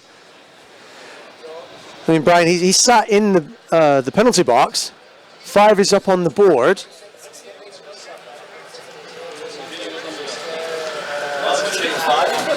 Just going to stay at 5 now. Just speaking to my GB colleagues down here. They're looking at the situation and it looks like it's settled. They've managed to mop up. I mean, they're still dragging some cloths along the floor. They've obviously found blood there. In that case, it should be a game. He should be going. It's the blood rule applies there. He should be off. Huntsy maybe just managing to convince that it wasn't an intentional shot.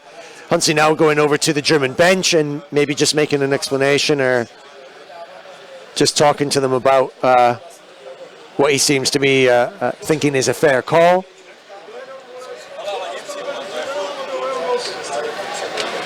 Conversation still going on with the refs. A lot of Germans crashing the referees. That shouldn't be happening, really. There's one conversation that happens, and it should be the captain to the assistant captains with referees, not a whole gang of people. This isn't football.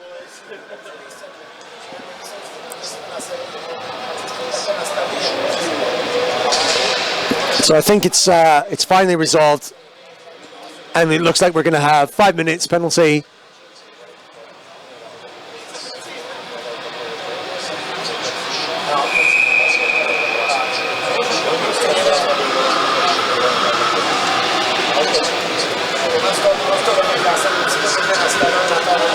For Carl Bryan, or are we? He's left the penalty box.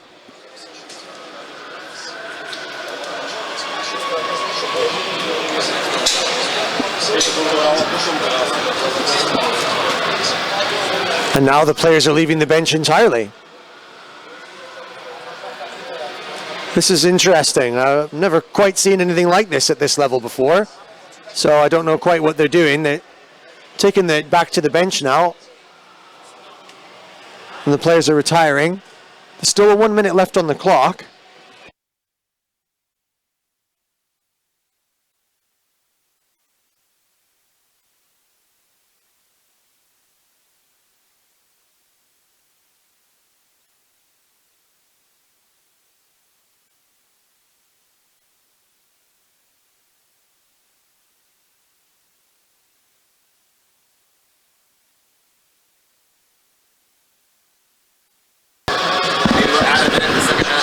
Well, if anyone can explain to me what the heck is going on here, then by all means do.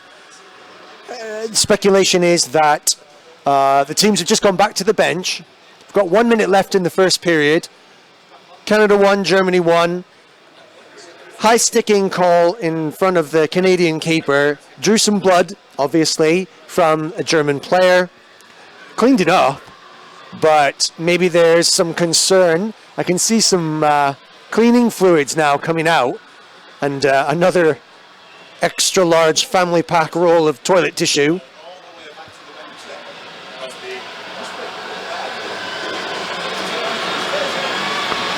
So maybe there's some concerns that some blood was dripped or left on the floor on its way back to the bench, and they want to make sure that that's cleaned right up. Obviously, the fluids like that, I mean, sweat is one thing, but blood has oils in it, and it can be a sinister, slippery spot on a surface like this. So as far as my understanding is concerned, we've got a referee's timeout to clean the pitch.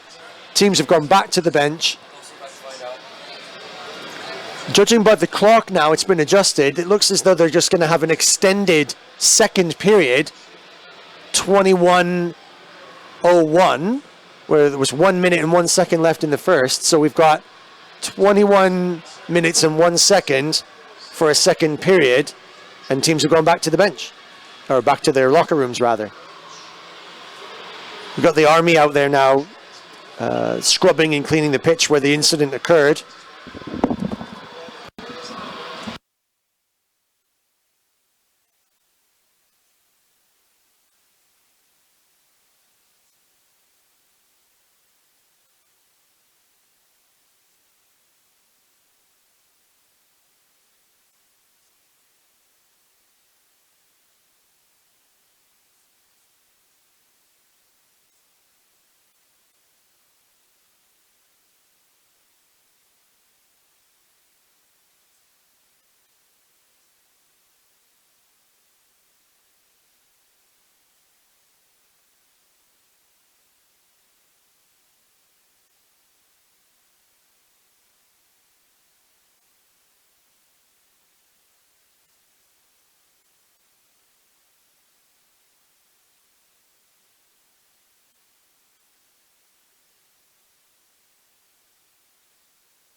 Okay, if you're still with me out there in TV land, let me see if I can be any clearer as to what's going on here. It looked like what they were doing was adding a minute and 1 second on to the second period. Both teams have gone back to the locker rooms for a 5-minute break while the health and safety team clear the pitch and make sure that there's nothing on there. And the referees now are just skating around on it just to see if there's anything under the wheels that can loosen their grip. I just had a discussion with the referee. And they're saying that for a blood rule, number 88, for Team Canada, Varden, bless him.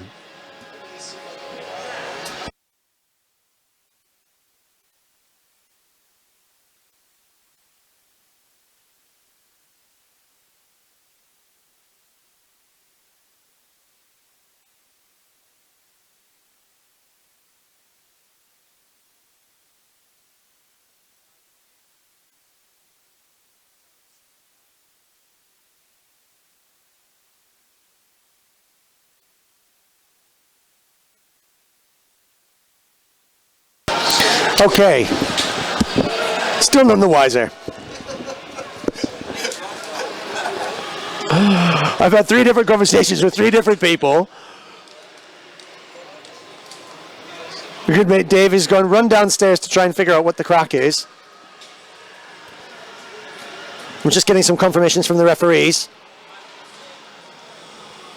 So it's a 5 minutes and a game. So Varden's out. Varden's out, and someone's going to sit on his behalf for 5 minutes. Because if you draw blood and you touch someone with your stick in this game at Fairs level, that is it. They are not messing around. No touchy sticky. Not allowed. And certainly not if you draw blood or get something in your face. As far as I could see, admittedly, I don't have the benefit of a lot of detailed replays and the highest quality video, but from what I could see, there was certainly not any aggressive intent there. It was just some stick handling, some lifted stick checking, sort of standard hockey stuff. I think he just got a little bit unlucky and got caught. Well, this is going to put the Canadians under some serious pressure. It is Brian, number 22, who's going to sit the penalty and take the hit for the team. Canada under some serious pressure now. What can they do for 5 minutes? They've got a minute left in this first period. And that's 1 penalty done. And Germans right off of the face-off and out of nowhere snap a shot straight into the, let me just double check, but it looked like it went right through his legs.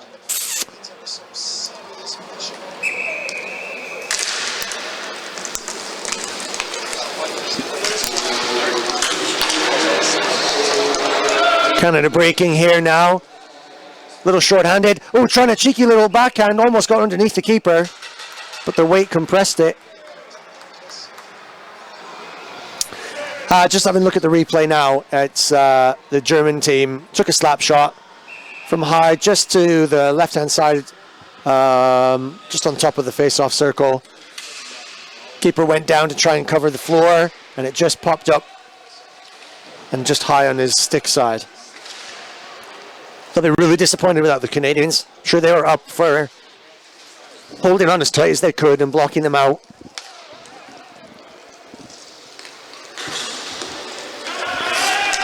Seconds left now in this first. Loose puck up at front. Canadians short-handed, wanting to hold on for as long as they possibly can. Not bad. Larocque, number 11. What can he do just for a minute? Looking for maybe a pass. Wants a shot. But did the right thing in the end. Maybe could have taken a chance if he'd have known the clock was running down quite the way it was. And sensibly, I thought for a minute there that they were going to do some kind of additional minute and a second added onto the second period, or that was the rumor that was going around. But of course, that was kiboshed quite quickly. That's not the done thing. So they played out the minute, and we will start the second period directly. Now that the pitch has had a chance to dry, they used like an evaporating, like an alcohol cleaner on it, so that it's absolutely bone dry and free from dust and any moisture, etc., etc. And now, officially, we start with 3:59 left on the penalty that Carl Bryan is sitting for Team Canada on behalf of his colleague, number 88, who's been removed from the game for drawing blood.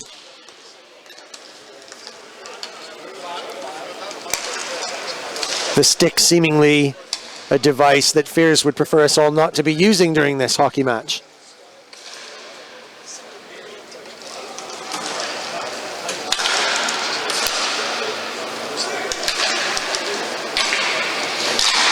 But those are the rules as they stand.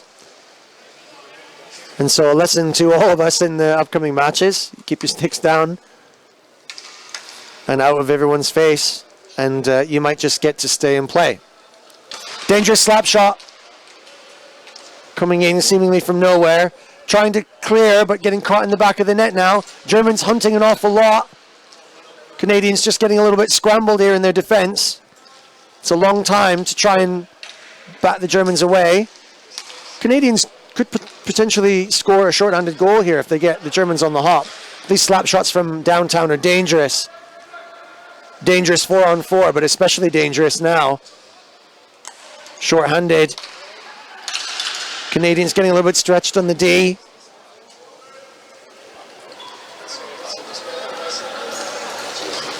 Two minutes 40 left in the penalty.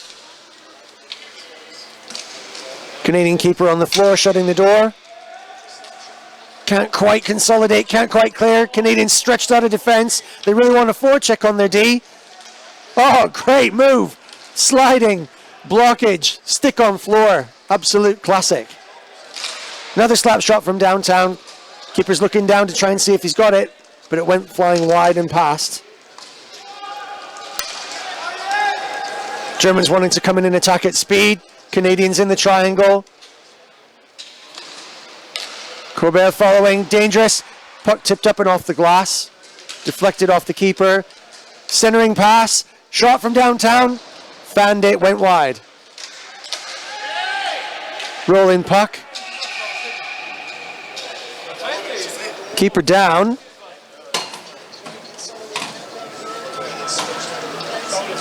Who's struggling to get out of that net. I think his helmet's caught. Someone want to help the keeper, anybody? Give him a hand.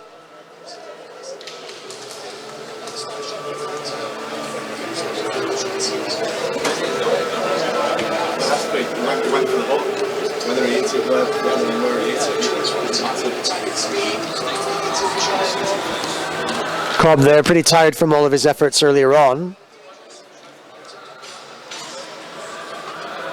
Maybe getting his helmet caught in the back of the net there.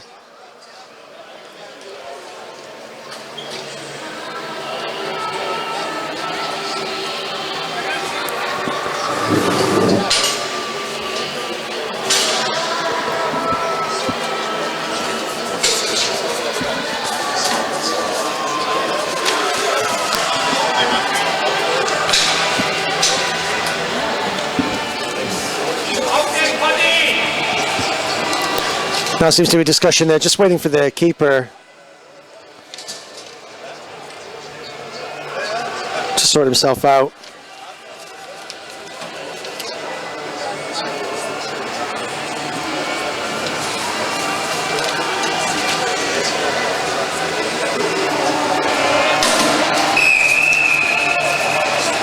And we'll start again from the center for a face-off.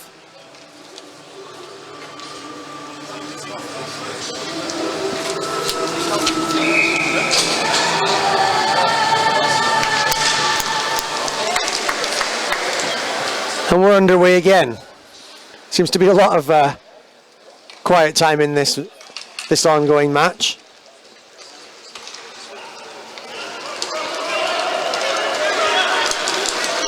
La Roque going forward, number 11, stick handling right through all the traffic, trying to make himself imposed upon the game. The Germans coming back in to settle in front of the net. This is dangerous.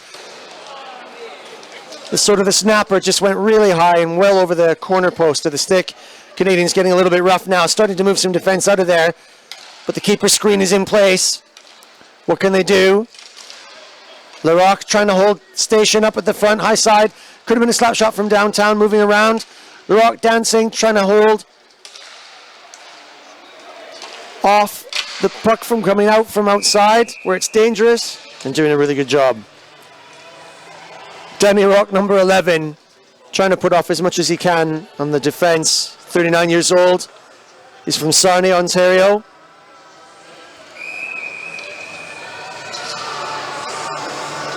Tristan, Mason, Davin, all at home watching, no doubt now.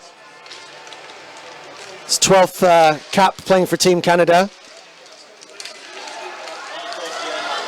Played at junior and at masters level.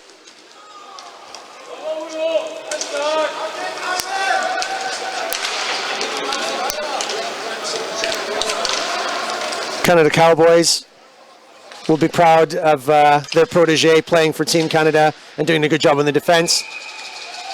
And as again, another German attack is just defended against. 24 seconds left in the penalty. Be nice to see Canada with 4 out there again. 16:30 left. Germany just 1 goal up.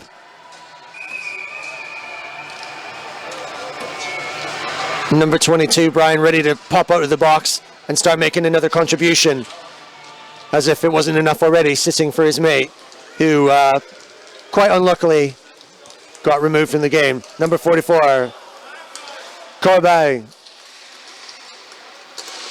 Getting caught with a stick in between his legs, but still got possession of the puck. Good strength. Trying to find an outlet pass to see if he can keep possession. This is the right thing to do. Excellent stick handling skills. This is about time now. Carl Bryan whips off to try and consolidate the lines. And Canada back 4-on-4, taking the puck right down the center. Stick handling through the neutral zone as they do. Crossing past center. Shot was a bit fanned by Corbin. No holding there. Still thinking about that penalty. Couldn't get the cross pass going. A little bit of shoulder going down, and we've got a German player down. Really didn't like that, but it was a fair check. One thing that the referees are quite happy with is a bit of shoulder to shoulder. There's nothing wrong with that.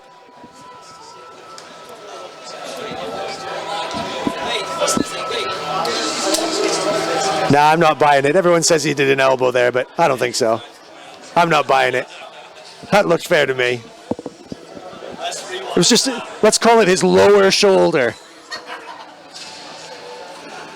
But I hope he's all right. Look, that's, we don't want to see a player down for any reason, so. The referee was right there. He didn't call it.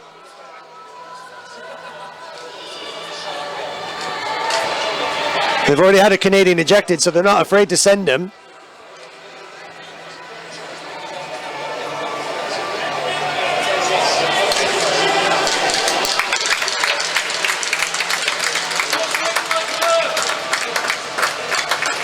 Just starting to ramp up a little bit of the tension between the two teams.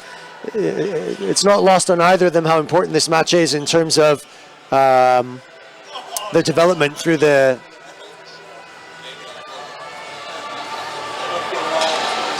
preliminary rounds. You know, this is a must-win for both teams, really. Germany maybe not expecting.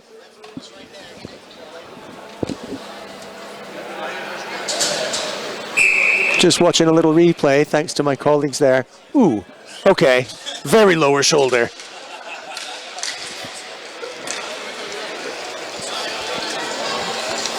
The sharp, pointy bit of his lower shoulder, which came into contact with his head there. So maybe the Canadians getting away with that, considering that they've got a player already in the showers. Maybe just got away with that a little bit as they sneakily try and wind their way in. Not quite getting there. Germans equal to that pressure. And stick handling themselves a little bit in the neutral zone. Dangerous from that position. Cobb shuts that door. Crosses his legs.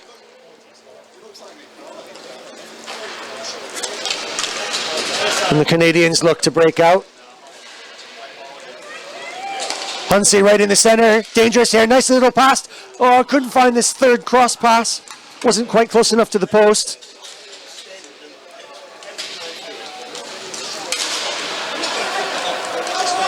Loose pass that went straight down the center there. The Canadians do look like scoring when they go forward. Hunsey with a little speculative stab at the puck to try and loosen it off at the back. Germans breaking forward, slap shot from center.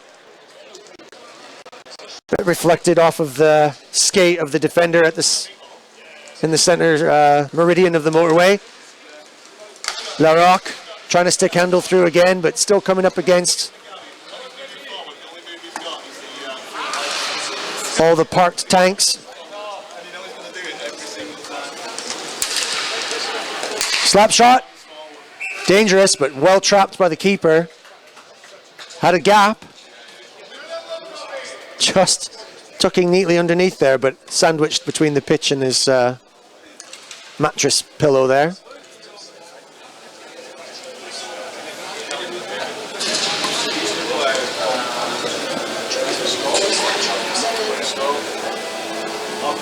Well, that's kept things interesting.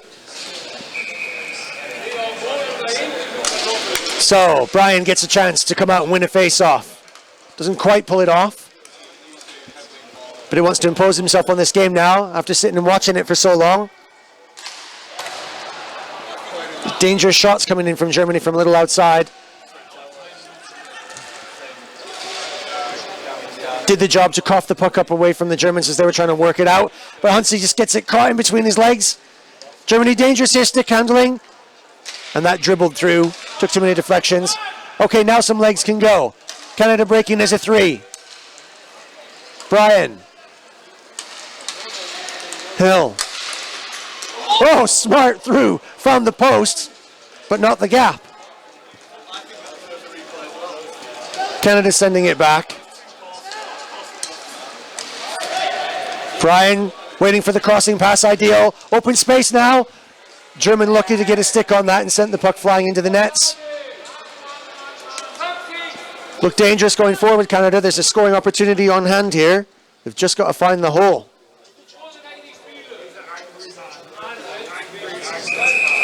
Germany difficult to stop.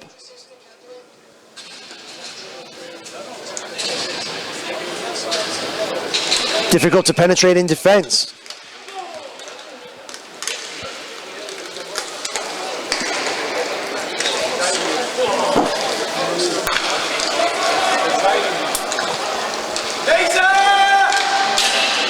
Dangerous loose puck comes off. Cobb the keeper.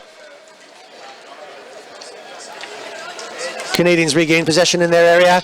Tried a little bit of a glancing pass off the boards to stretch a bit. Didn't come off. Germans couldn't handle it in the neutral zone. Now Canadians are on pressure. This could be a fast break. Waiting. Nothing there yet. Decided no, nothing. Couldn't find the way through. This is open space. Little stick handle, but it just took too long. 1 touch, 2 touches.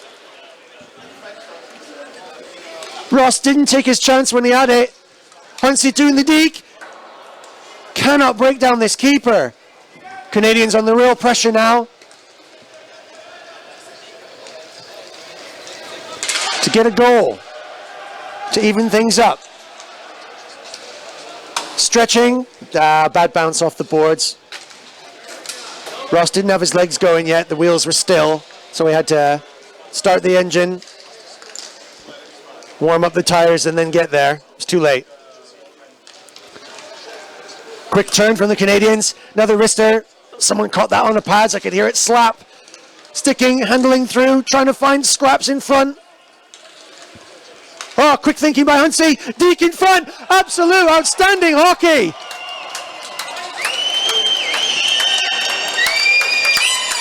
Considered move.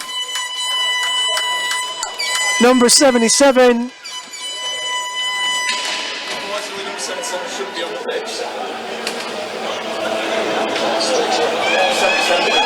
Nicholson. Tremendous patience right in front of the net. Deked and turned, pulled the puck right underneath him, practically tumbling over it, and found the gap. Patience is what it took to wait till the German keeper had committed to where they couldn't get up. And the Canadians finally making their pressure tell. Hunsey's patience in the crossing pass, really the key factor in there. Really waited until the right position and the right time to seal the deal. Gosh, it feels like we've been here forever, but there's still 10 minutes left to go. And a game filled with drama and questions.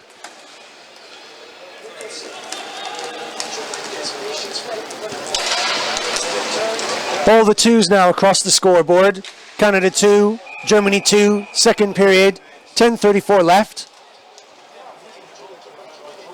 And the Germans are getting a pummeling. Elbows, sticks, shoulders. They're getting all beaten up. And it looks as though we're going to have a Canadian sitting again. The numbers are blocked from my commentary position. But it looks as though we're going to have Canada number 9, Legat, on the bench for a little while.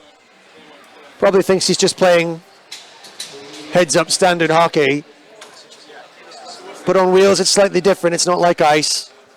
You don't have that ability to slide and reduce some speed. You hit this floor and it's hard. They're just some of the kids are just doing a little bit of a mop-up now and tidying up the pitch where he might have left a little bit of a wet patch.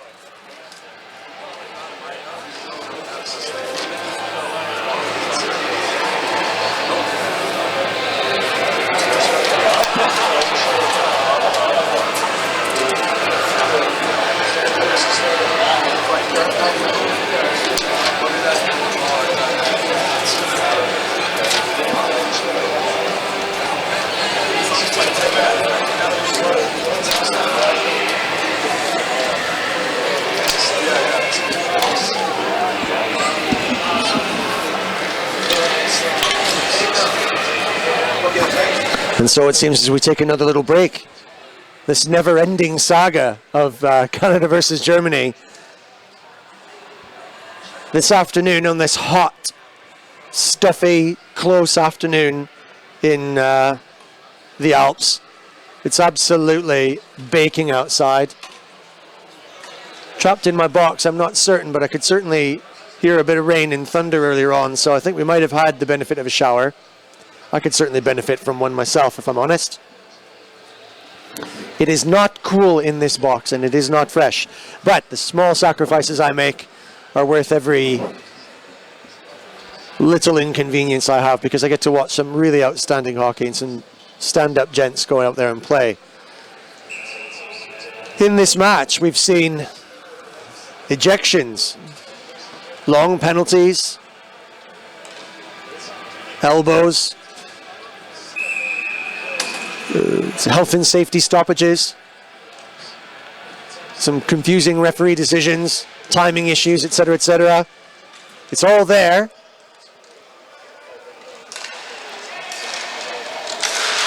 Canadians, exactly as before, we're facing a disadvantage, one man down, and absolutely right off of the face-off, the Germans attack and immediately find the high corner. Canadians are protesting because I think they feel that someone was in the crease.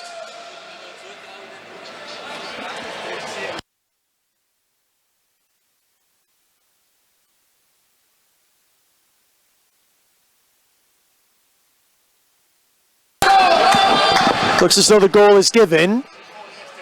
They're arguing keeper interference. Cobb was absolutely incandescent. No such luck. Canadians getting a little bit of rough stuff right back at him from Germany. That's the second time now on a power play that the Germans have attacked sharply right off the face-off when they've got the man advantage. Canadians need to be really careful there, switch right on. They just finished recombine. Short-handed, can we do it? Trying to find a little hole in the shorthand. Oh, no, not.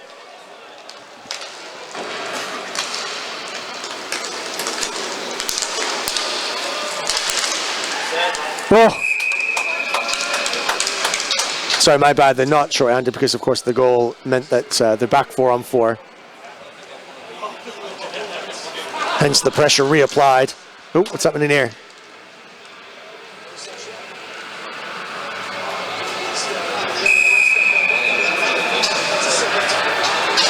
The rock stick seemed to have take flight there for some mysterious reason I couldn't see.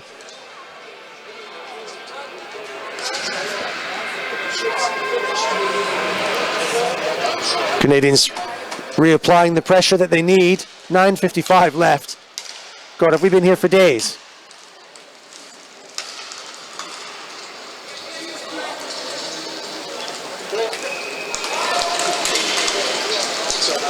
Canadians compressing the Germans now. Maybe the Germans thinking maybe they can hold off the Canadian pressure for a bit and rely on this one goal to be the difference that they need. Canadians won't be satisfied with that.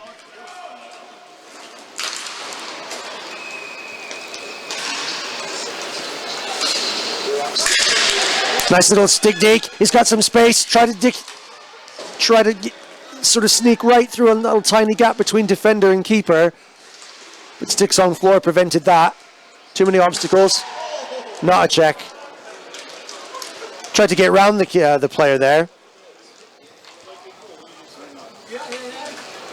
Germans are going to go back to their locker room after this match. Win, lose, or draw. A bruised and sore bunch. After having had the benefit of a few physical lessons from Canadian elbows, shoulders, and hips. Old-time hockey, guys? Old time.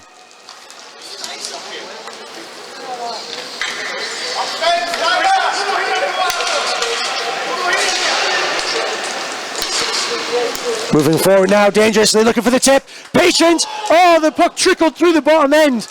And there's the goal, finally! Picking up the scraps. The Germans busy watching the off-puck players instead of watching where actually the puck was. And it managed to trickle right in underneath. And the Germans not able to resist the pressure of the Canadians. Doing what they do best traditionally in this sport. Wait till the very last minute and squeeze at the last to do what they need to do. Will it be just enough to get over the line in this critical must-win match for their positions? Another draw will not do. Not in the group that they've got now. Not with France looking exceptional. Not with Slovenia. Not with Team USA.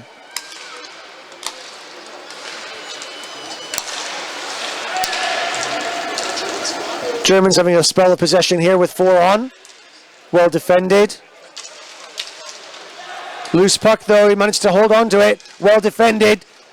Canadians leaving the lone German sniping right in front of the keeper. And under any other circumstances would have perhaps been persuaded to leave with a gentle shove of the hips, but not this time. They left it alone. Maybe they're tired of sitting watching the game from the bench.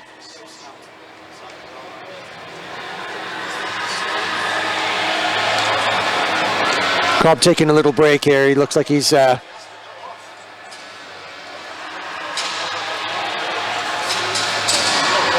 getting a little hot, maybe hot in temperature and a little hot under his collar. About the German interference. I think it's been pretty one-way traffic in terms of physical play. Canadians over top of Germany. So we can't complain too much if they get a little bit back. But as we all know, keepers are sacred, so you stay out of their way lest you wish to engage in an all-out total war. So think that the Canadians are capable of pulling off if pressed. They might not need to if they can manage to use this pressure with 4-on-4 to score a goal. They've got 7 minutes and 43 seconds left to do it.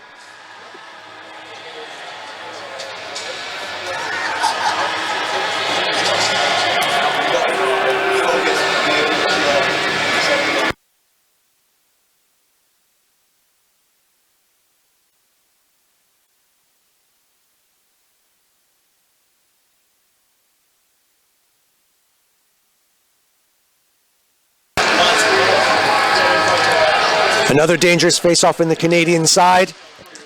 Won again by Germany. Be careful.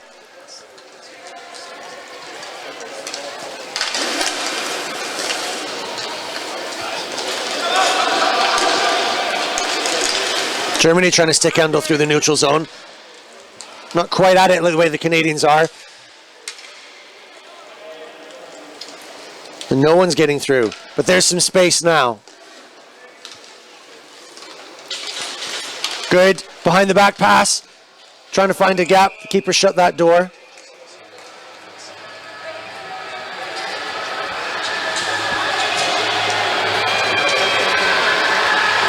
The ongoing pressure from Canada might make Germany a little bit nervous. Keep them pressed back.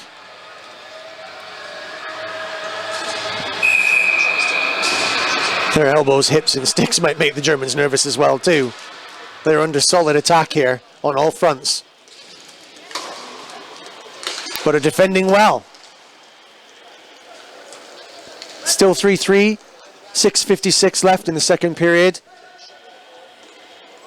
No one's got time to be complacent.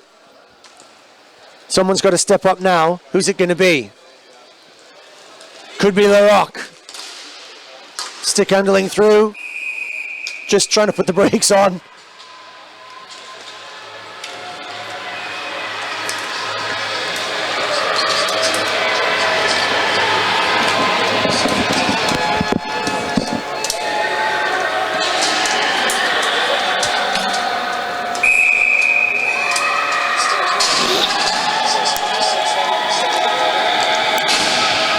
Can Canada win this face-off?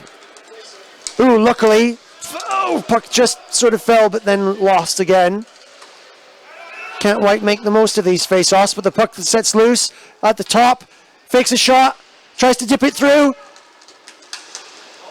Bubbling and bubbling on its side though. Couldn't quite consolidate that.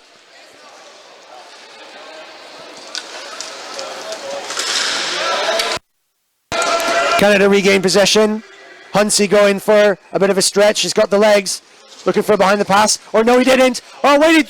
One too many touches, we think. That's. Oh, the wraparound's got to go on.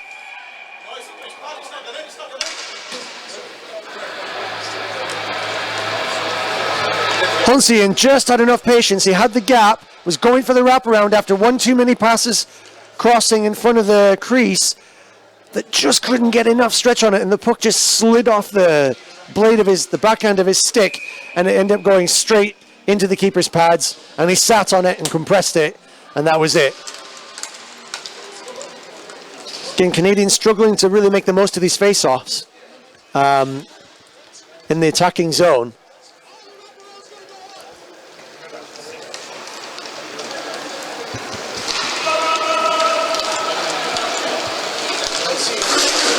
Stick handling through, lots of dekes. Wanted to do it all on his own. Couldn't make the backhand low enough. Still got the stick, still got the puck. Still turning around, finally gave up. The puck to the right pass. Couldn't make it count. A little bit crazy. There could have been a bit of a lingering hand there by German number 77 on Larocque. Dangerous bobbling puck bouncing off behind. After the shot, behind the Canadian keeper. Cobb still awake. Here goes Hunsey. Engine. Oh, what a killer shot. What a target. As I said to him, if I dare take any credit for it, last night, if you're going to take your shots, take them on the floor, because going high is too high. And there he took it. Right low on the corner. Pinged on the post on the way in. Couldn't have been a tighter angle. And Hunsey just laser beams the keeper on the floor, with his pace, hit the nitrous, and then shoom, in he went. He'll be very pleased with that, and it's no surprise that Captain Hunsey steps up and takes the chance that makes it 3 Germany, 4 Canada. 4:41 left to play, and much to the Canadians' relief, had to do all the work, had to do all the fighting to consolidate, and still they break forward. Hunsey again showing his strength, pressing, taking on everybody, working together. Crossing pass didn't come off, but the player was there. Now Germany break with a stretch. He's got the stretch. It's 1-on-1, but he couldn't quite hold it. He couldn't quite hold the puck. Gathered up by the Canadians in the back, but just barely. And now it's another counter-attack. We're going end to end here in the last few minutes. Oh, a little snapper, and that's caught the German player hard, and he went down for his efforts. He'll be stinging now. His ankle will be buzzing where he caught that puck.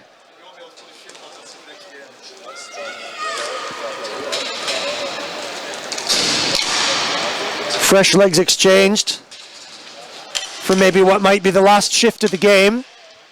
Canada 1 goal to the good with 4, Germany 3, 3:32 left. Another stick handle, long crossing pass, open, took the deke, took the time, but couldn't quite find the gap. He was still going on the floor. Keeper was flat out, pressed against the surface.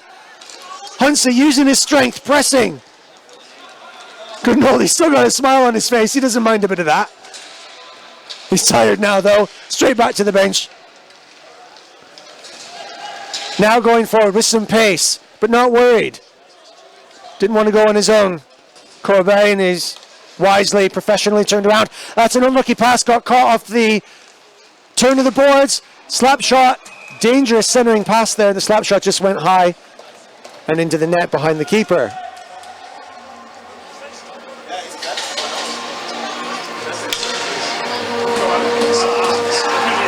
Mike Hunt. Say it slowly. Always has what it takes. He's the Crosby of Team Canada. Always pulling something out of the bag at the last minute.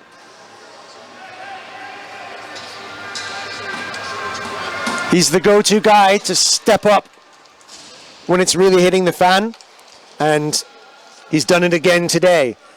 Can they hold on for another 2 minutes 43? Or maybe put someone else on the board as well. Put someone right in, trying to go for a little bit of a wraparound, pushing, fighting in front of the net. No scraps. Keeper again flat out. Trying to compress that puck in his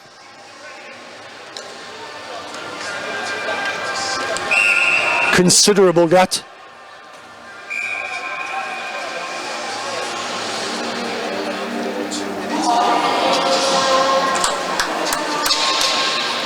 And it looks like we're going for a quick timeout.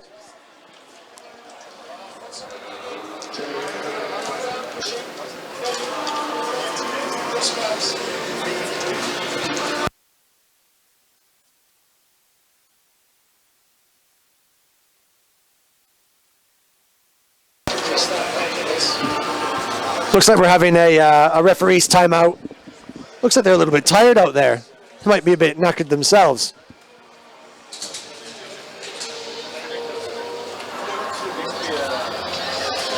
It is hot out here. Well into the mid to high 30s today, and inside this arena it's absolutely stifling. The air doesn't move at all. So what those players are feeling like out there, those chaps, I can't even imagine. Well, I can't imagine. If any of you have ever joined me in Legnaro during the friendly Masters tournaments that we play every year with our tremendous Italian hosts, I've never experienced temperatures like that. It's outside, it's 40 degrees Celsius. You're underneath a tent, plastic, outdoor pitch covered with a tent material and the sun radiating on it all day, playing matches at 3, 4 o'clock in the afternoon. You could put your hand up towards the wall of the tent inside and it feels like microwave energy cooking you from the inside out. It is murder. But every year we still go to Gluttons for Punishment. We rock up and we have a dig and we play. And in that really friendly, really warm atmosphere that the Italians create. It's another reason why we come back out here every time. Hunsey stepping up again, managing to collect a puck. He's not sure, is he going to pass? He did. Is he going to get back? He doesn't need it. Germans a little sanguine on their defense there, but the patience and the professionalism of the two chaps going forward, and ever the generous Hunsey let his compatriot put in the goal. Number 43, Han, gets to sign his name on the team sheet.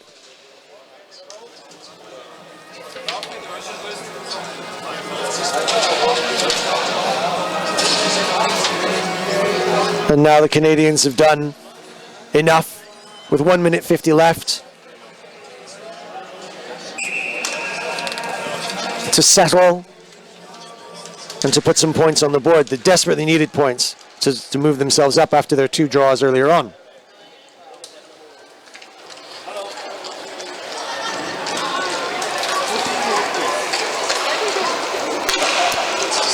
Derek Han from Elmira, Ontario. He says it's his greatest achievement ever in any sport. And now he's scored for his country. He'll be very proud.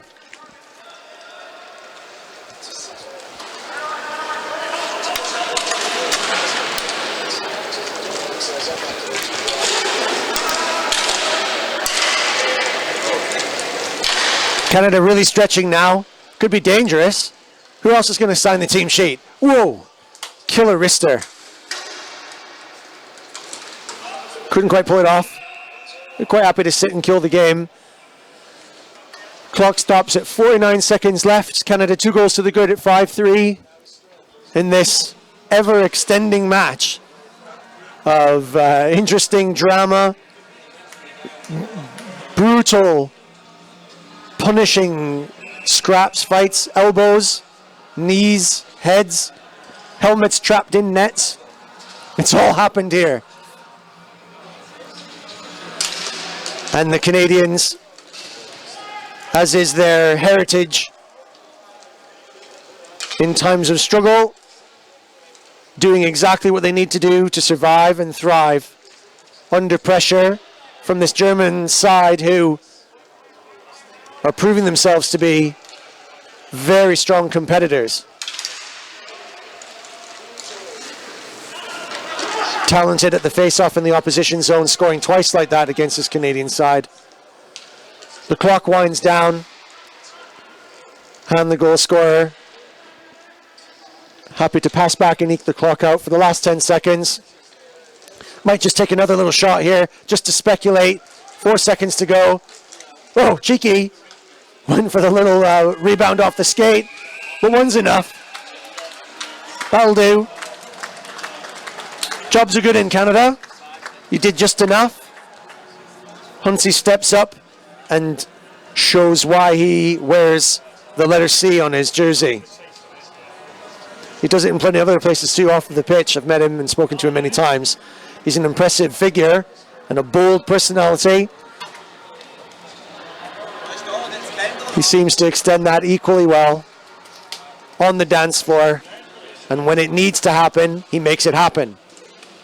So well done, Team Canada. Commiserations, Germany. What another outstanding display yet again. Scoreline not telling really the story of that match, because the Germans are vastly improved from where they were. They will be disappointed in not coming away with more points from that, because they really did themselves proud in the way that they absorbed the Canadian pressure and stretched. You know, they weren't happy just sitting back and boxing up. They didn't sit and wait for the game to come to them. They took it. And that made the Canadians really have to work and think. Came out of nowhere sometimes, surprising. Especially off those face-offs. The Germans scoring really early. Really soft goal that maybe got the Canadians' heads down a little bit. But they warmed up the engine. And here they are now, having won. And maybe now this is the slow march up the table to put themselves in a good position for the quarterfinals. Starting on Friday.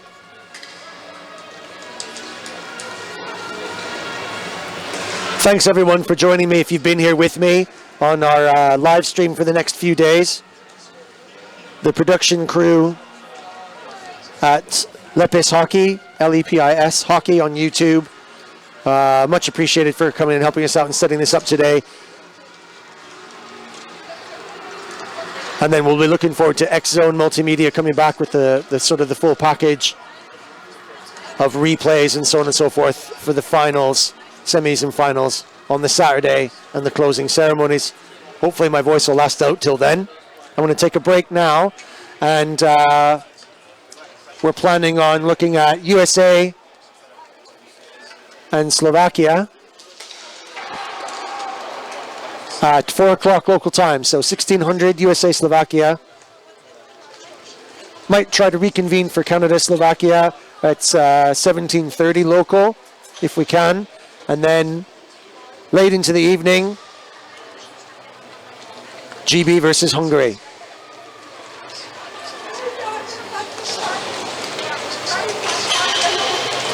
All back on this channel, Lepis Hockey.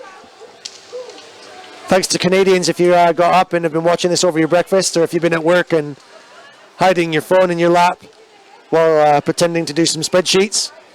Hope you enjoyed that.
No,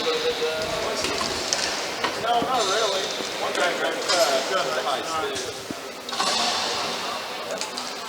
Good morning, America. If you are up and out of bed and have had your brunch, if you're ready for a break and your mid-morning coffee,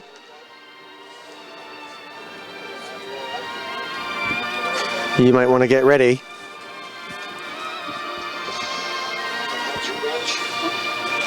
To switch your phone on, put it in your lap, open up another tab on your browser,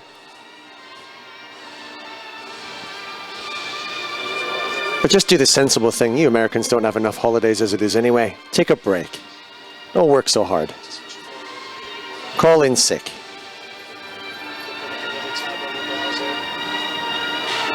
Get yourself into the executive toilet. Plunk yourself down. Open up YouTube. And get yourself ready to watch Team USA take on the challenge of the Slovakians. Here in the Dolomite Hills, in the shadows of the Alps, in Bolzano, northern Italy, for the World Inline Masters Hockey Championships. We're in the preliminary rounds. We're in day 2. And Team USA, in their second year here, hopefully upstanding for their national anthem.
Okay,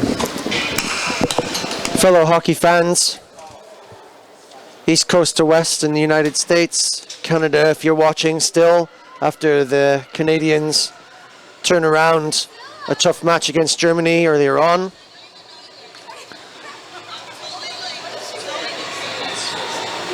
Eastern Europeans, Slovakians, hopefully you're also following too. The Americans, friends and family, their turnout has just arrived in the seats below me. Proudly ready to cheer on their team, who for the second time have represented themselves here at the World Masters Inline Championships, and they're setting their stall out by bringing a bigger squad and setting out to do a job here at the World Champs. They were finalists last year. Silver medal winners against an almighty Czech side. Earlier on this week, drew with Canada.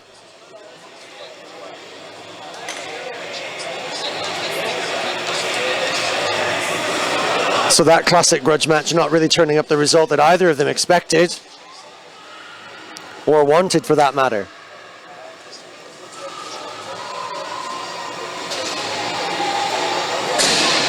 Against Team Slovakia, not an easy game at all. USA are going to have to be dynamic, like they were last year when they debuted.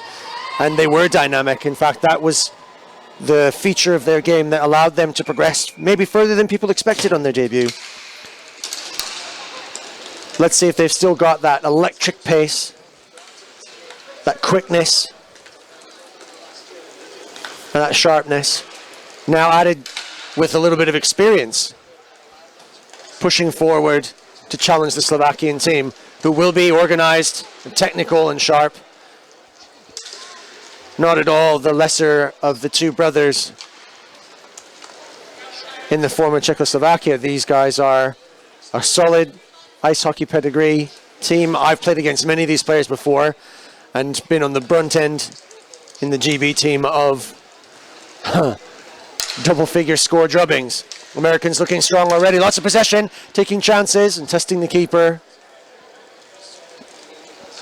Early doors.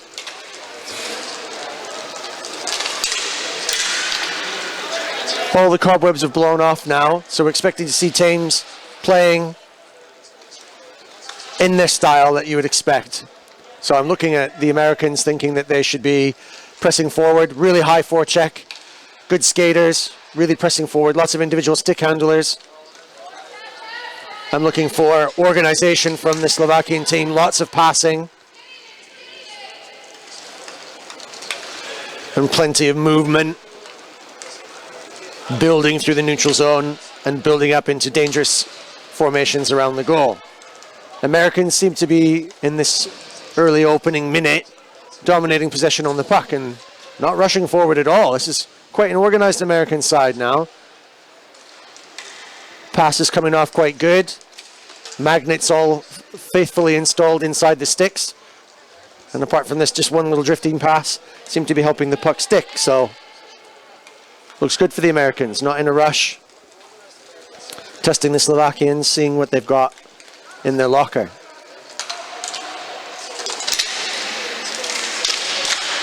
Good strength on the puck, pressing forward. Impressive figure of the American, number 34, Mike Enright.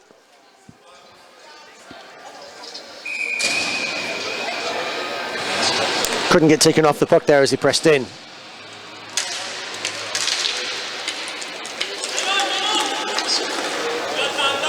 Comfortably winning that face-off. Couple of new faces out there, faces that we didn't see last year. The Americans, despite having only really two solid lines, managed to get tremendously far in the tournament. Now they've got bodies and bodies to spare. So let's see what they can do. There's some pace now. Testing the keeper early on. Wobbling puck in front. Americans digging high on the forecheck. Number 89, Eddie Limbega, last year, making a tremendous impact. I expect him to do just exactly the same thing this year as well.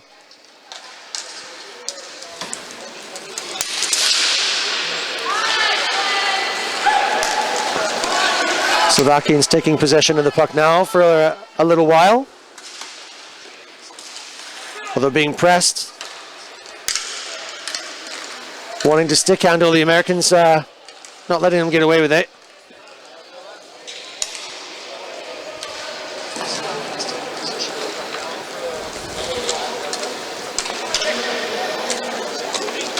Slovakians looking to break out in an organized fashion. Eddie pressing high.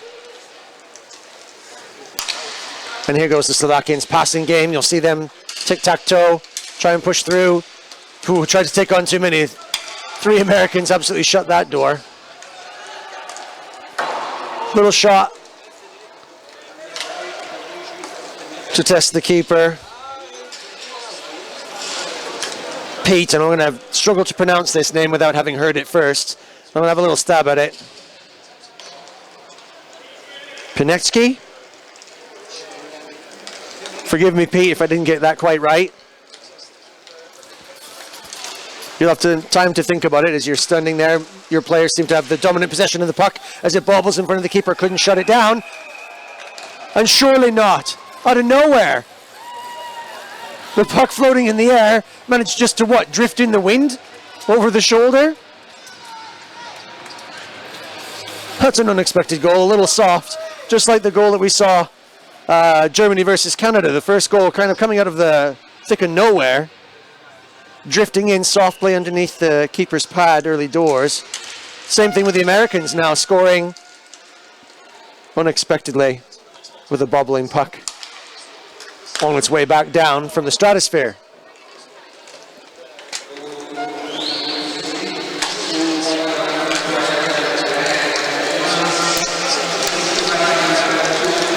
Team USA, whoa, taking a speculative shot right on the floor downtown through the motorway, but keeper deflected it. Slovakia are coming forward now. Catches a deflection off the back of the calf of one of the American defenders.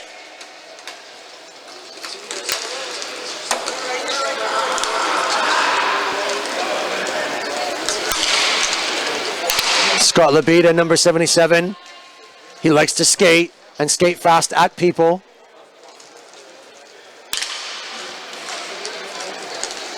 A slim figure, but really quick. Very canny with his stick. It's hard to guess what he's going to do. Hard to predict. Slovakians trying to put together some passing. Trying to exercise their skills and maybe confuse and distract the Americans for looking at the puck. They'll need to be a little bit better than that. Americans look pacey without being jittery.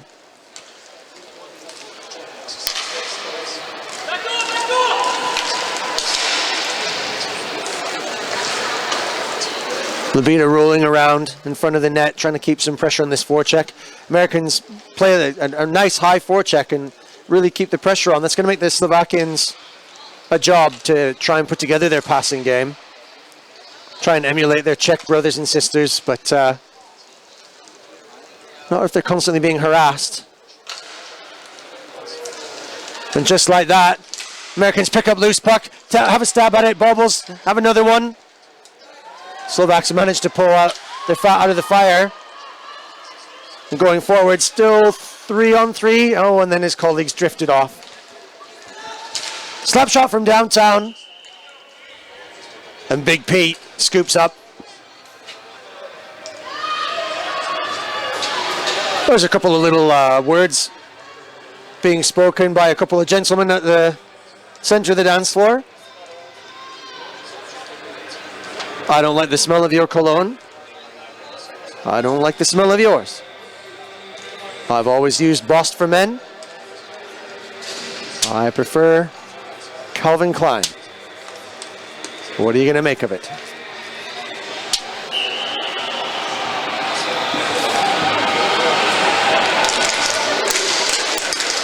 I only got it because it was duty free on the plane.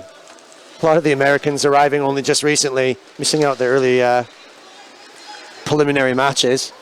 But a full squad is here now. And they seem quite happy to jump right up in the grill of the Slovakian team. And because of that, the Slovakians are not able to put together what should be their main asset, which is technical passing and developing shape. The Americans are going to buzz them.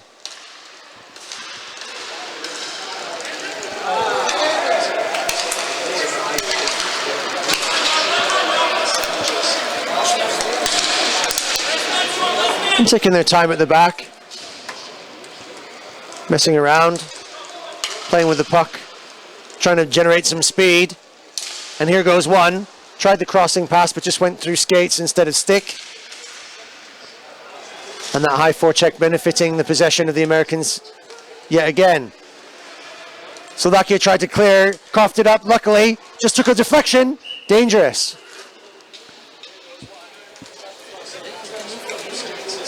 Popped off the defender's stick. Or the defender's skate. Just took a little bit of a deviation, and because of its angle of attack, bounced directly off of the boards at the back and popped right back in front of Pete's field of vision. It's on the stick side.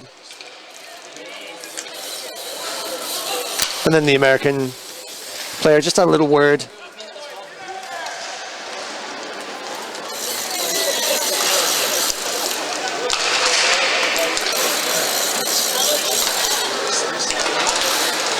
Oh, stolen. Right out of the blue, number 9. Making the crossing pass, takes the opportunity. Keeper dealt with well. Americans will send it back to point and play patiently. Number 5, Jimmy Otter, skating around.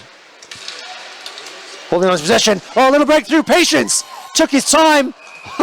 He can't believe they didn't score on that. He had an hour. He could have read a chapter of his favorite book by the time he had the chance to shoot the goal, and then somehow missed his opportunity to be on the scoreboard. Now, one of these numbers on the team sheet is wrong because there's 2 number 7s. So I'm assuming one of those is number 9, which should be Terry Shook or Travis Hawkins. Hawkins number 7 just out there now, so that must have been Terry. Apologies, Terry, or at least apologies on behalf of your team who can't get your number right on the team sheet. Speculative little slap shot, just caught but not controlled by the glove of Big Pete, whose surname I haven't yet 100% worked out yet. And discretion being the better part of valor, I'll just avoid it. And we'll just call him Big Pete for now, which I'm sure he won't mind. Big heart, I mean, of course. I'm sure that's just his pads and not his gut hanging over top of his mattresses. Sharp shot. Mike Enright taking a chance there. And pretty solidly too. Was on target. Slovakian keeper. Well, difficult to beat. Going to be difficult to beat without some very clever maneuvers. When the gaps appear, like they did in the previous shot to that, it better be taken. USA up by 1 goal. Kind of softly. Dropped from the International Space Station out of nowhere, off of a bobble. Big Pete not quite getting a hold of this puck, then still bobbling around. Defense managed to gather it back.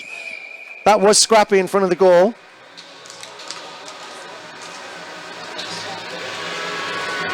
Just a little bit of resin inside that glove, Pete, and that'll help that puck stick. He's disappointed with himself. He could have done better than that. He wanted to do better than that. He had to jump and rush.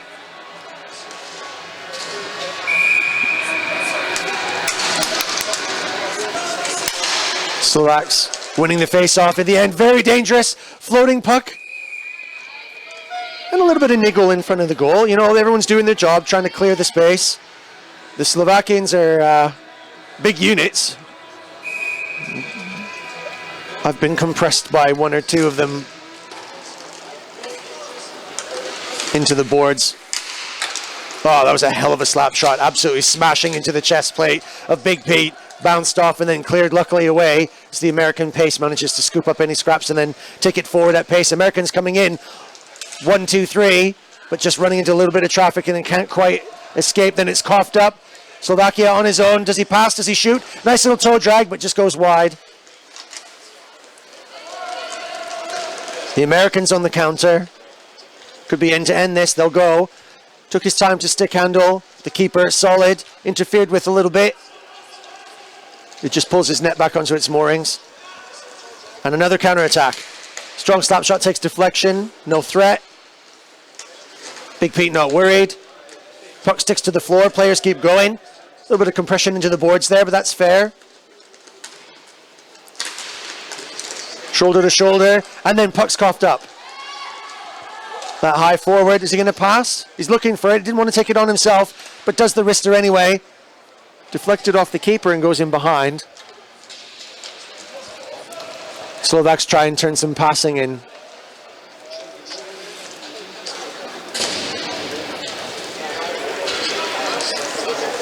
Slovak defender directing some traffic. Nice high forechecker. That's number 2, Brian Watanabe. Tremendous player from last year, really imposed himself.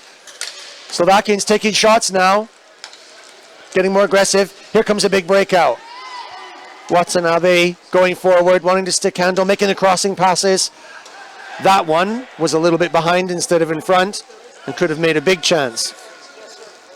Slovakians working together in tight formations, but not threatening in the attacking zone. And now Americans break as a 4. Oh, great crossing pass, just couldn't get it to tape.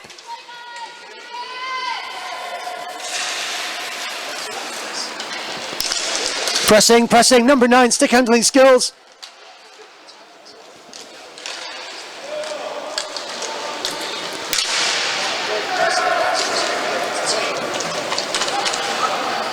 Americans really compressing the Slovaks into their own end.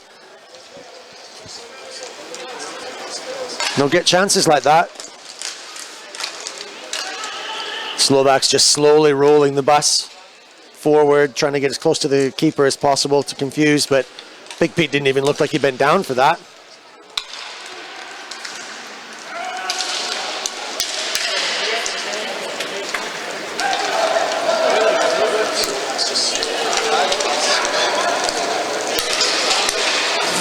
Slovakians coming forward now, but not in numbers as they freshen legs. Speculative slap shot, well high and wide. No threat. Pete dusts his shoulders off and goes back to sleep.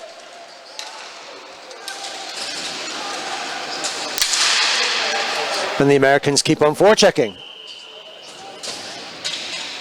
Good to see them out there doing that. That's one of their killer assets. Last year, so much part of their game was their forecheck and that high compression, that against these really technical and organized sides, the Czechs, the Slovaks, and perhaps against the French, dare I say now,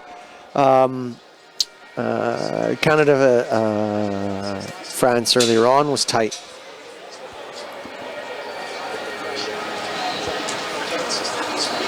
Different styles of hockey coming into play here, which makes, you know, watching this sort of spectacle of sport really particularly interesting. There's a different history, a different pedigree of hockey. And the way that they come to understand the game and play it is really dependent upon that. Americans and Canadians, very much that North American ice hockey tradition. Canadians playing quite physical, quite direct, heavy on the body, lots of stick handling and individual efforts. Americans, with plenty of roller hockey to their fame, I think prefer a much more direct attacking style, very quick, lots of pace. Although here they're looking very organized. It's not all stress, it's not all scrappy. The Eastern Europeans, technical, just very technical. You're so used to playing on really big pitches, just like this one, big European-sized pitch, just covered now with the still mat surface, which the players have been appreciating. There's another arena here, Marano Arena, just in the village down the road. Opens up the fixtures that we can play to allow us to have a veterans competition as well over the 4 or 5 days that we're playing. Different surface there. It's putting a few people off, but this surface here is definitely the one they all want to be on.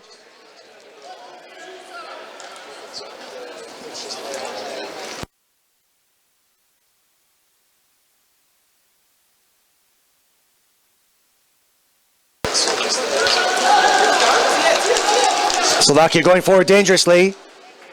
Tries to pot one through the 5-hole, but Big Pete sat on that, no bother.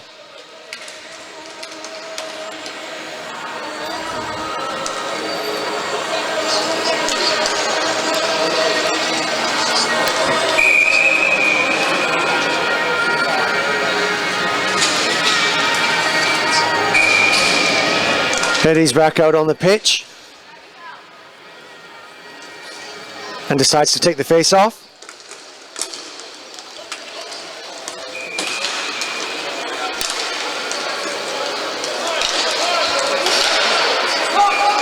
Number 93, McGrath, directing some traffic.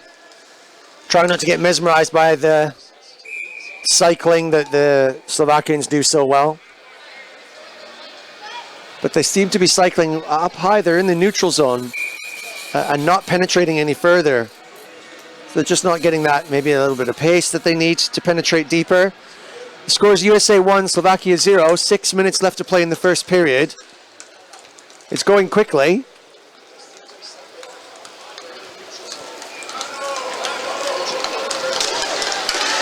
Mbega now looking around, seeing some opportunities, waiting for the right pass.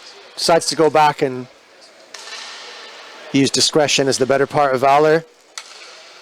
Takes up a position deep. Wants to come at pace now. Now he's going to want to stick hand. He's going to want to use those hands. And they are great hands. He's going to want to go right down the middle. Route 1. Just gets dispossessed, but he picks it back up again. He manages to get a lucky rebound off the backboards. The movement of the Americans. Lots of time on the puck. They're going to enjoy more of it than the Slovakians, which is a surprise. Showing the American team to be just as organized as some of the Eastern European teams. And dominating now, Mbega using his body to turn, twist, gets the crossing pass in center, but couldn't make it count. Does one of his own. 93 couldn't make it count, couldn't pull the trigger. And the Slovakians escape.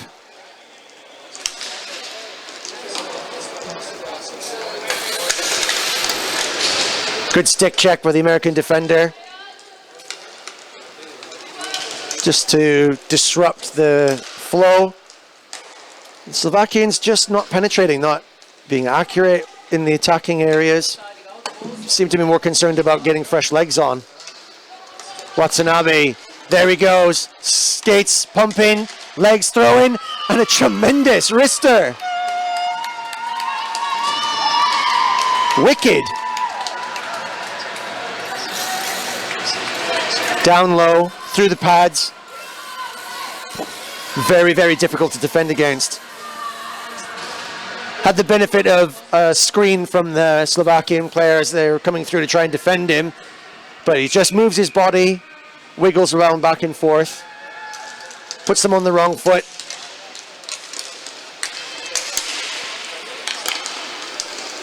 And that sent them packing. Americans pressing again, forcing the keeper to come out and play the puck out, which he does confidently. Yoder clearing, pressing Americans, trying to skate and stick handle through some traffic. They keep hold of it.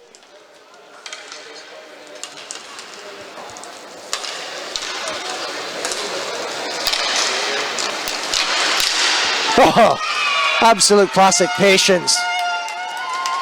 Just for the Americans, looked like they were complacently holding on to the puck for as long as they wanted to. They find the empty space right in the center, make the centering pass, and pot.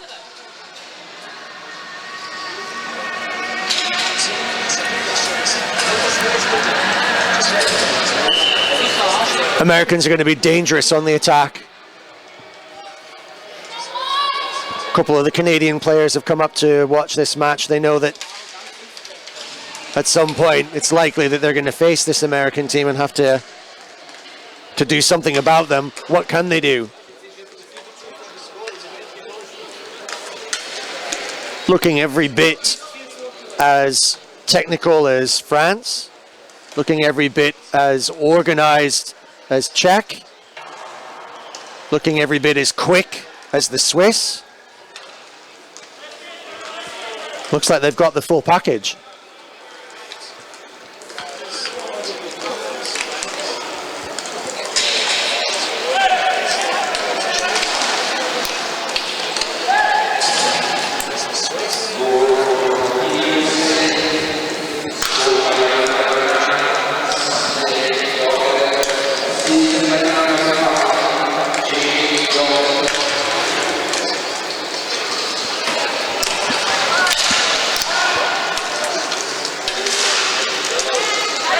Slovakia kind of clearing now, but just don't go forward in numbers. They need to build from the back, you see, and unless an individual effort is made like this, the Americans happy to shadow him all around his tour. And then there they go. That's back to the neutral zone where they can pass the puck around. But how are they going to attack? Where are they going to make damage? Not a very threatening low ball. Didn't test Big Pete. He's still asleep back there.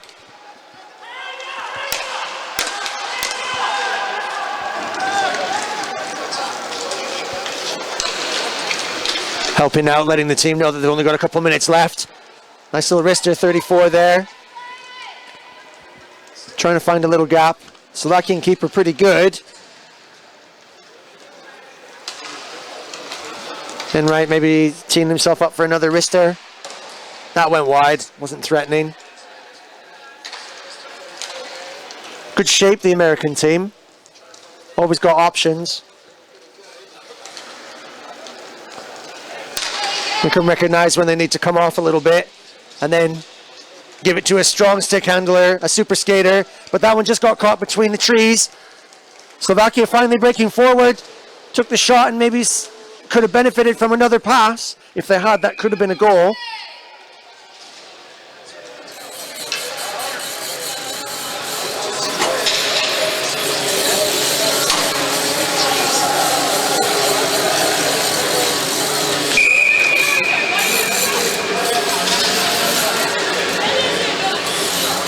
Pete waking up, rolling over, grabbing a puck and then turning it back out again.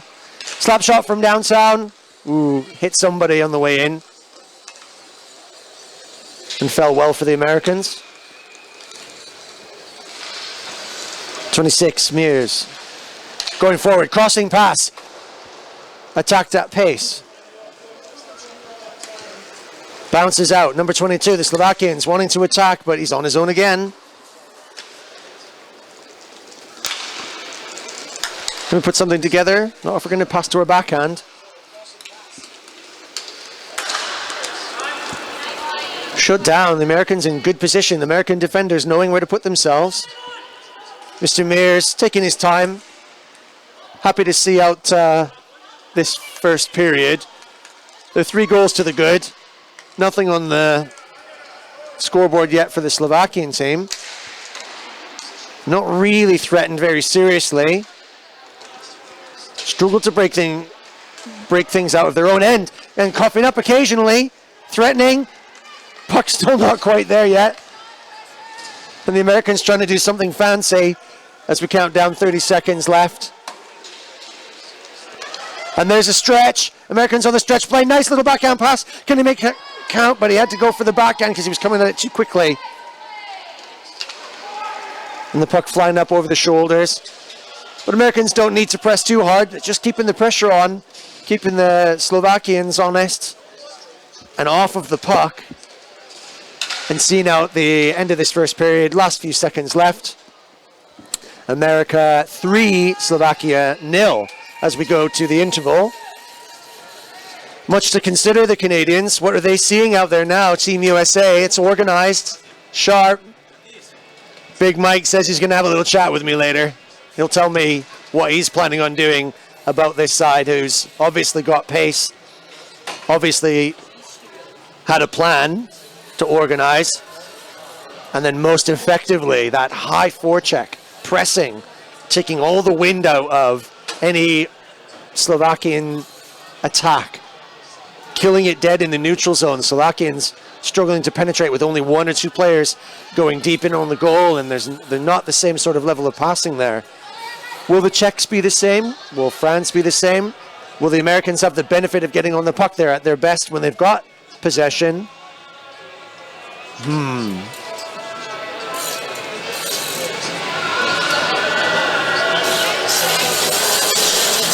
What can Slovakia do now to turn this around? Are they going to decide to go forward in numbers a little bit more? Are they going to try and skate a little bit faster? The Americans seem to be pipping them on pace as well, too. My name's Peter Wirtz. I'm the volunteer commentator of sorts, if that's what you want to call what I'm doing. Blagger and blabber. A good friend of mine, David Ninzati, a player who I've played with in many tournaments as a former GB team manager at Masters level for several years in the inaugural beginning embryonic development of roller sports. I might have lost a yard or two now, and so like all good ex-players, we roll up to the commentary booth and see if we can still make a contribution in one way or the other. Although luckily enough, due to the kind consideration of others, I might be playing, I might get a little look in at the veterans side in Murano tomorrow, where I'll stick my old skates on and go and play for the world team, the world select team, against whoever we're playing tomorrow. I'll have a little look at the schedule. I don't know who that's going to be, but I'll go in and slap the puck around a little bit and make a fool of myself and then go for a drink after. So thank you for joining me if you're out there, over there on the Americans. If you are up and watching, taking a break from work, or if on the West Coast you're just getting up for your breakfast and watching your compatriots and family and friends, welcome. USA must have tremendous expectations considering their form last year was so good, and now they're bringing a bigger and even better squad. You guys are most welcome to join me. If you've managed to find this, you're in the right place. We're live streaming on Lepis Hockey, L-E-P-I-S Hockey on YouTube.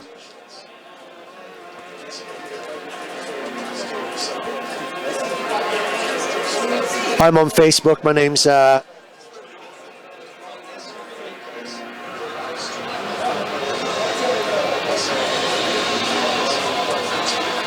one moment. Just getting some distractions here. Professionals, eh?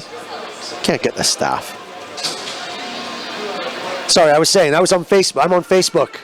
My colleagues of North America, all North and South. I'm on Facebook. Peter Wirt, W-I-R-T. If you want to send me a message there, come and join us.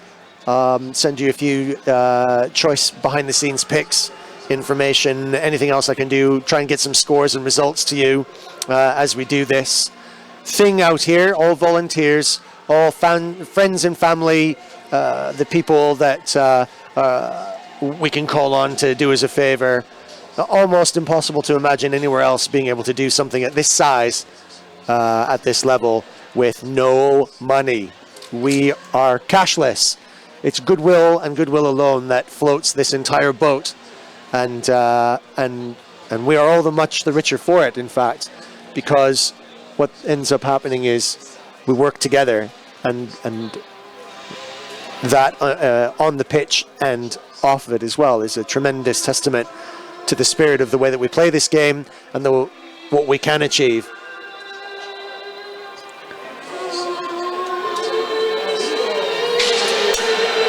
I'm also on Twitter. If you guys want to send me a message, join me on Twitter.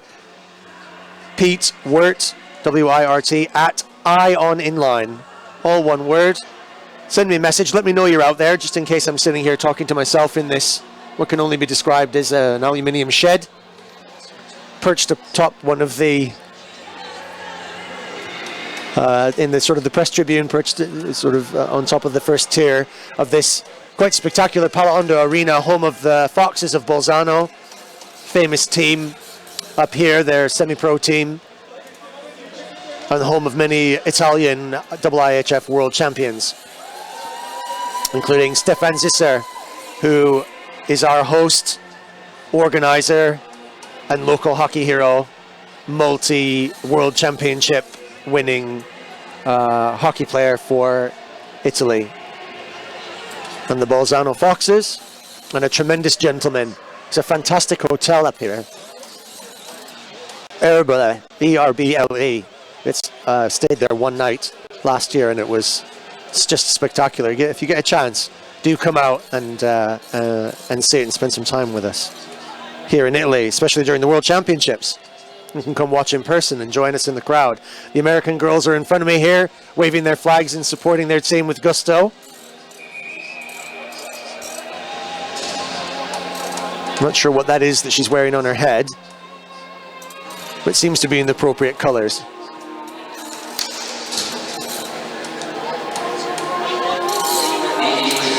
Just about to start our second half now. Hopefully everyone's been able to find us out here. Hopefully everybody back in USA is managing to follow their team. I'm going to send a special shout out. I don't know if he's been able to find this stream today. I sent him a message, but Mike Farinelli, in charge of hockey operations at Little Caesars Roller Hockey. Matt Koleski is his boss, who's actually playing out here for Team USA. He's staying up to watch this, or getting up at least now to watch this. And apparently he's arranged a viewing in his place back in the States. So hopefully there's a few people watching back there. You guys are all welcome.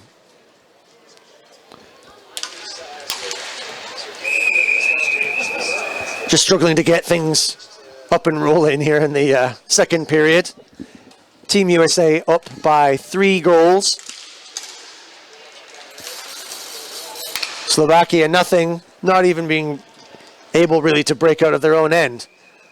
Let's see what kind of chat they've had during the interval and if it's had an impact on the way that they play. USA expecting to come out strong, press high.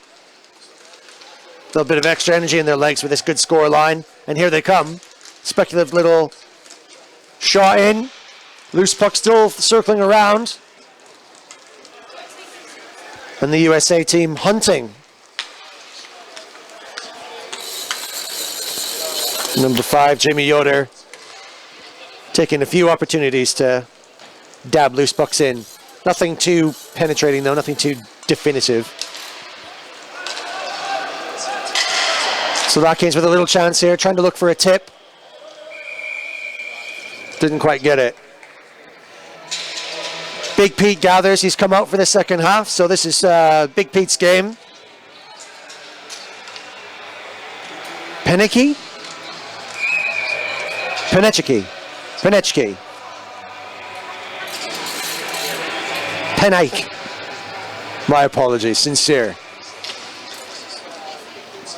It's Big Pete from now on, I swear. As 89, Lindberger comes with his fancy hands.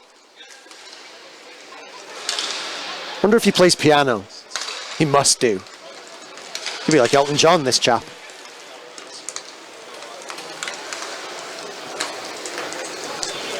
Quick hands, 2 Slovakians, where there should be 1. Still struggling to break out. Under pressure. It's hurting them.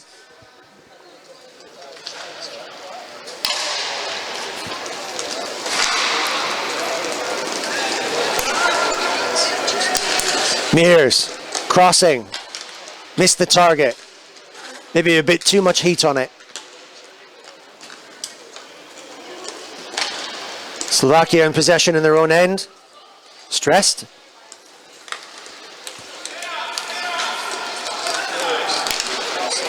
A little bit of patience. Trying to put together some passing, trying to get some cycling going.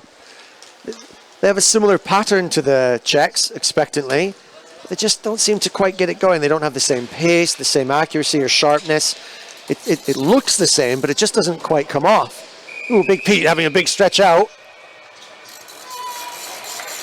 And as he was coming in, a great big hook.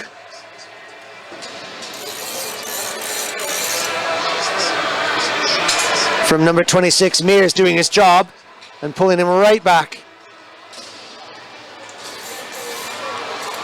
Well, I think he took that. I think it was a fair one. Had to do it for the team. Now, will this lack of an extra man for Team USA, will that now prevent them from forechecking? It hasn't before. I expect we'll see Americans still pressing and still forechecking and off-putting the Slovakians off of their passing game. But this is what they will do best, so Slovakians are dangerous here. This could be a scoring chance. Americans only 3 points up, so they don't want too many of these. Slovakians being patient, looking for the right shot. It was a powerful slap shot from this side, right on the hash marks. This could be another one. Flicked it. Big Pete was absolutely jumping around, flying in the air.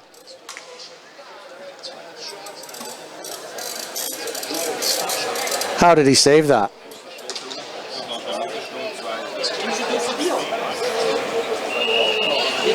Fully dislocated all of his limbs there to catch that.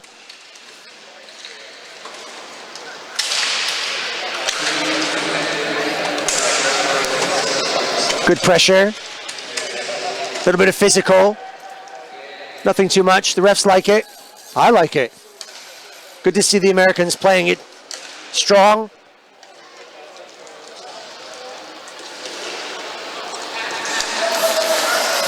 Number 2, Watanabe. Confident, aggressive. Looking for a stretch now. Watanabe's drifting just off camera, right down deep. Cycling back up to the center line. Oh, then the puck goes to where he was only a minute ago. He's probably a bit disappointed. He thought, oh, if I could have just been there, that would have been a different story. Now, 3 Slovakians where there should be 1.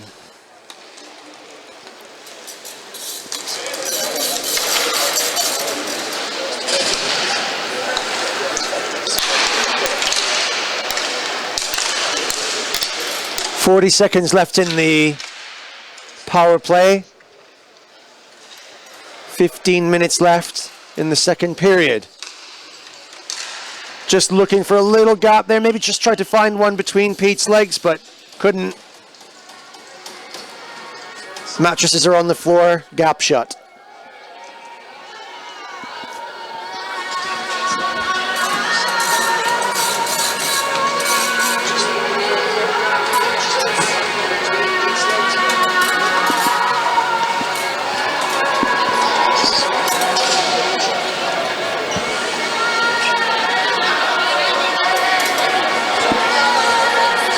Just wiping up a bit of a wet spot in front of Pete's crease there on that side. Probably just dribbling because he's so bored.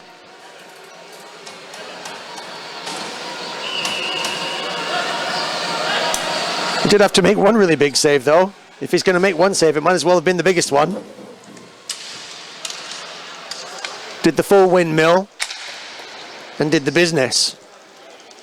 Clearance for the Americans.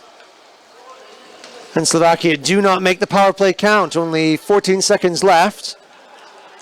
And just not imposing themselves. They're going to need to do a little bit better than that.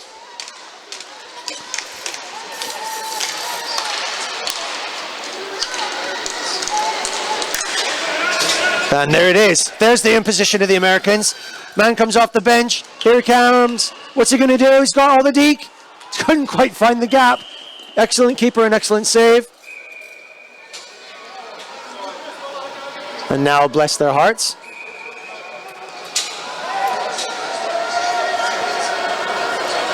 the Slovakians, after that hookage of the player coming off the bench. He came off the bench really sharply. The keeper was banging the stick, so they were warned. And so the defender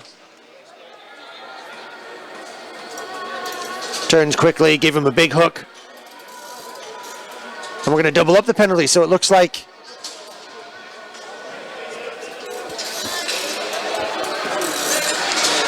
Smurf Evans, number 12, just getting himself on the pitch, has to take a seat as well.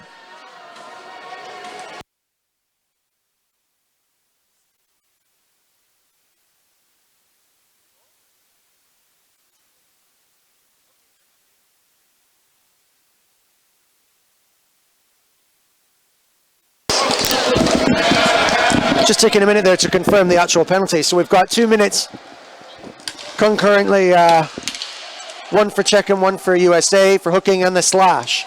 So obviously little bit of argy-bargy going on as the penalty was finally over. We'll stay 4-on-4.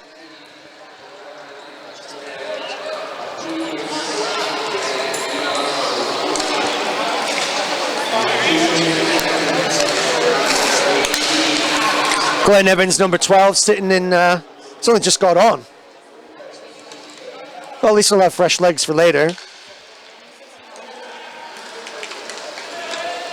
Slap shot from the Americans, close on that post. Americans still pressing high, still pushing forwards. Whoa, that crossing pass went right through the crease. A tip on that would have redirected for sure. And the Slovakians really struggling to clear the decks. We're 4-on-4, but it doesn't look like it. Look at that high forecheck. Americans true to form.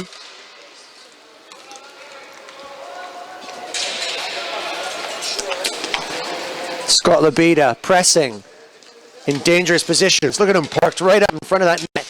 Where's the Slovakian defender? What's he doing? Danger, danger, danger. Centering pass. Number 20 was facing the wrong direction. Puck got stuck to the floor. Who's going to get lucky? Number 20. Slovakia takes it forward. Booms a slap shot, but goes high and bounces right back off the backboards.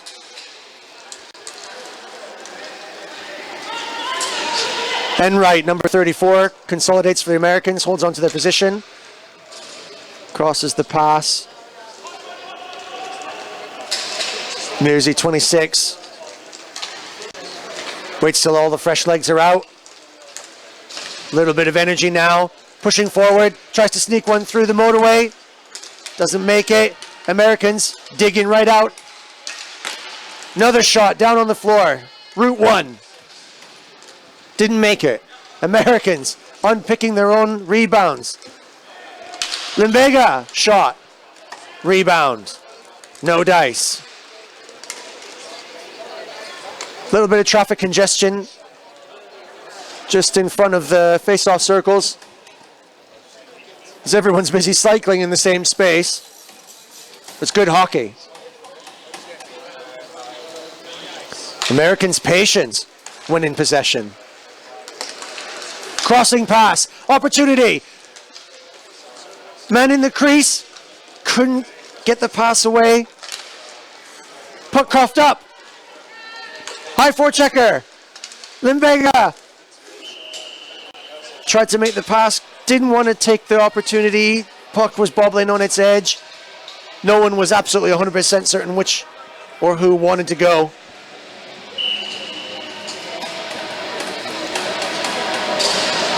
And the penalties are over. The chaps sitting at the bench get a chance to roll back out.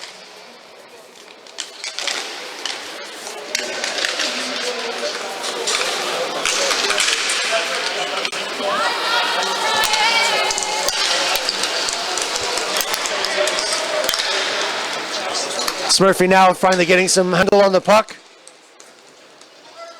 Watanabe imposing himself, wriggling, wiggling, snaking his way in.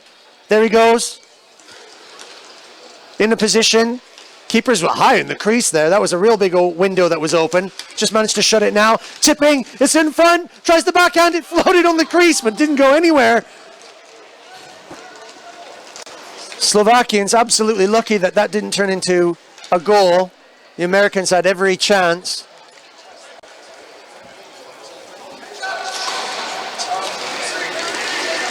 Now, Yoder comes, crossing pass. Three of us there, the chip was on. Glenn just couldn't pot it in.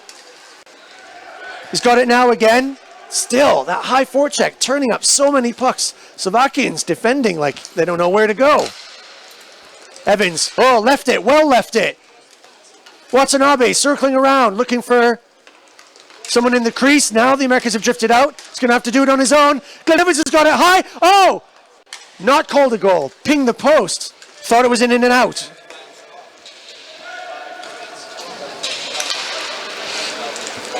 Slovakians absolutely under siege. They don't know where to go.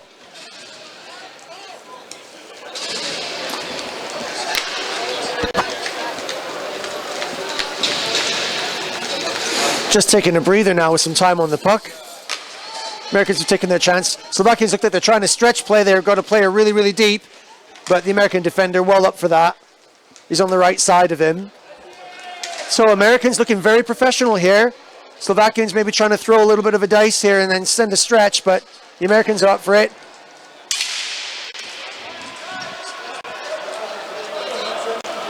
Defender number 17.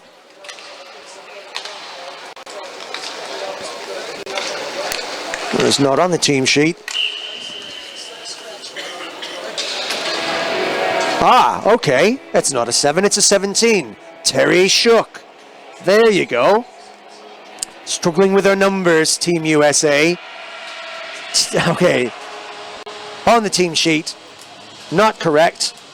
Terry Shook, who in defense recognized the threat of the stretch play from the Slovakians.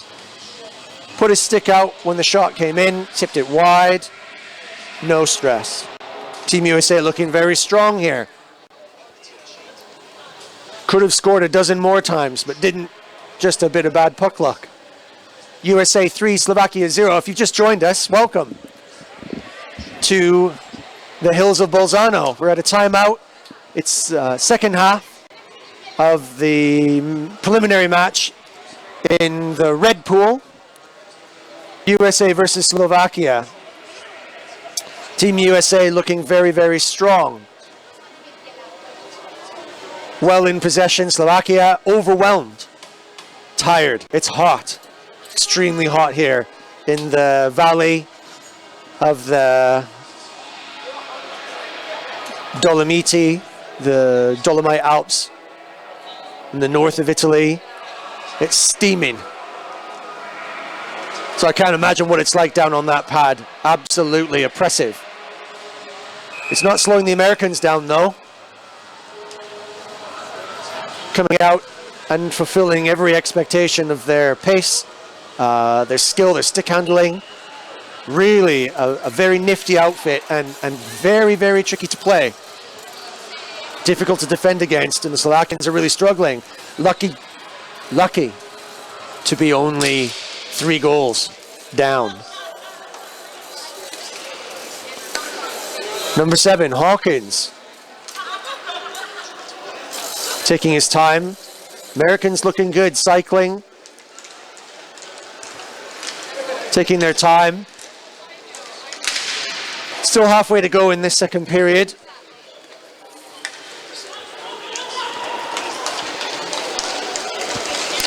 The Americans getting in behind the defenders of the Slovakia, trying to drag it close. Just a little bit of rough stuff in front of the crease. Puck is held. Then we'll go for a face-off.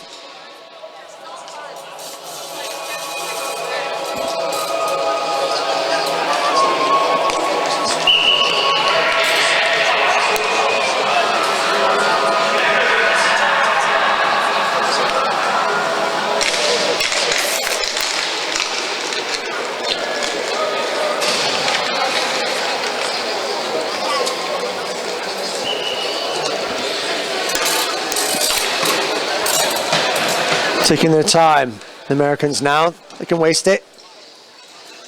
Slovakians, well, they wouldn't dare go forward, would they? Really struggling with the other side of that red line. What's to be nervous about now? I think Slovakia, you've got to start to consider maybe throwing a few dice and seeing what can happen. In the meantime, oh wow! Number 89. Eddie Limbega, tremendous. Jumps on that puck, steams forward. Defender takes it, rebounds, picks up his own rebound. If one shot wasn't enough, 2 will be. And he found a big gap as the keeper was already committed. Slovakians not daring going forward, and not daring to defend deep enough. Again, 2 Slovakians where there should be 1.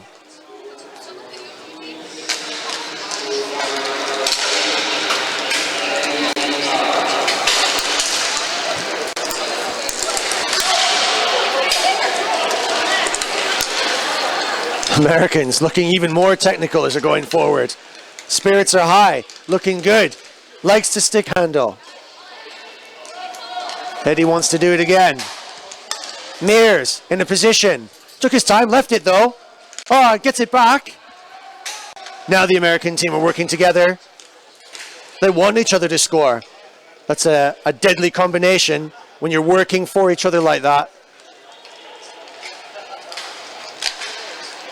It means that people can anticipate, can expect a pass. And it means they get hungry for goals. Nice stick check. Mears looking every bit the pro here. Compressing really high. And forcing the Slovaks to cough up the puck again. So they'll play with it in the neutral zone. Going forward in numbers. Now they're going forward. Slap shot, speculative, rims off the post. The Americans pick up possession again. Call for fresh legs.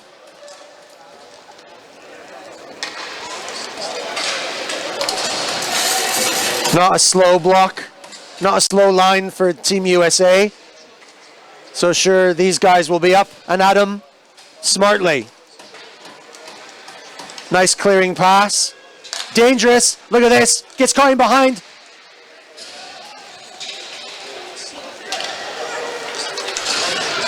Watanabe, sharp, left that pass. Could have gone in on his own. He had the pace. Absolutely ripping pace. But decided to leave the backhand pass. It just didn't quite come off. Now he's shooting down low. Straight down Main Street. Can't find that gap. It's been tried many times before. Other gaps are available. USA 4, Slovakia 0. Getting a bit scared of the wrong side of the red line. 6:15 left. Americans in control. They look like they can score whenever they want. Glenn Evans making a bit of physical contact there, just to try to dispossess. Put them off just enough. Slovakians trying to press in here, trying to do something. The Americans not too worried about it. Stick in the right place. Puck gets coughed up. Oh, and no one wants it. They all left it and circled around it. Now they've got it. Americans going forward. Maybe not with the same energy that they did before. Watanabe wants it though. Did well to send it back to his colleague. And now through cycling, still hold possession. Nice little stick deke. Foul. Backhand, forehand. Which one was he going to shoot with? This could be a slap shot from Mirze. Went for the pass just on the far post. Didn't come off then either. Kenya, good. Watanabe getting to skate backwards. Big Pete coming into play. Whew. Under a little pressure there. Pete just woken up from his slumber. He's got over his jet lag now. He's had that much time in this match to catch up. When he is awake though, difficult to beat. He's certainly got the moves. Shook, number 1-7, not just 7. Speculatively puts one through for the tip. Not quite there. Americans still in possession, pressing. 1-2-3 going forward. Pass to the back. Ooh, tries a little cheeky shot at the skate. Tightly held. Smartly done by the Slovakian keeper. That was a dangerous little shot there. They're really tricky little soft goals that can pot right in off the skates if you don't shut that door properly.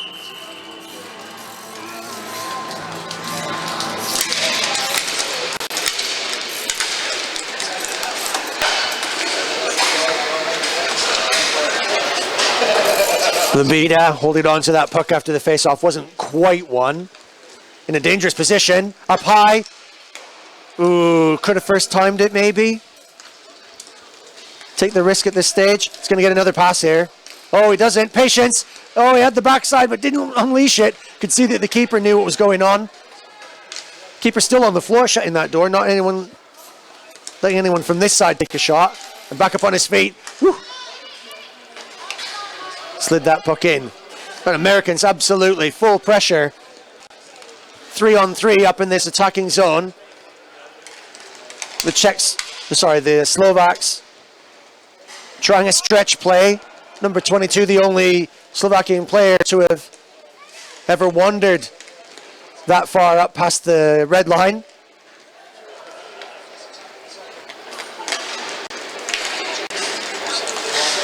Levita working together.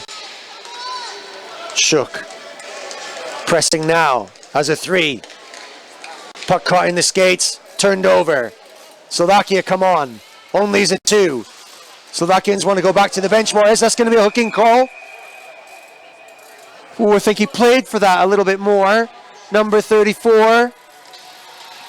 Confused. Why is he going to the bench? He's shaking his head. He doesn't understand it. But as we know, for those of us who are now familiar with the FIR's rules, implements such as toothbrushes, feather dusters, thin, extra long shoots of bamboo, leaves. If you touch someone with it, you're going to go and sit. And for the sake of parity, a little off the puck incident as well. Number 20 sits, and so we have 2 concurrent penalties. We stay 4-on-4. We've got 3 minutes left.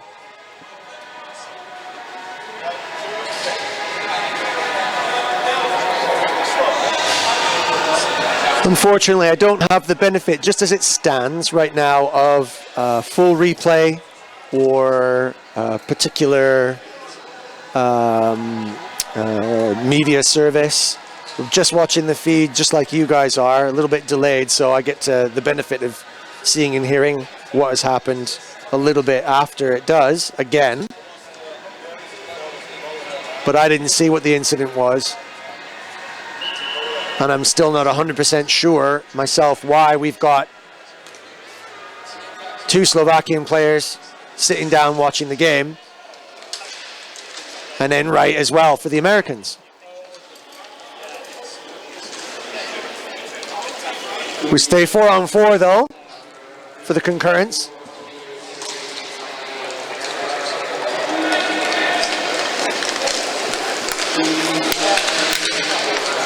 There's no chance on understanding what's being said on the tannoy. I'll have to speak to the refs. We do have a deal normally where they, for my benefit, make it very clear what call they're making, but they're not doing that for me, strictly speaking, just yet. So I'll make some inquiries and get back to you precisely what's going on here. But we've got 2 Slovakian players sitting.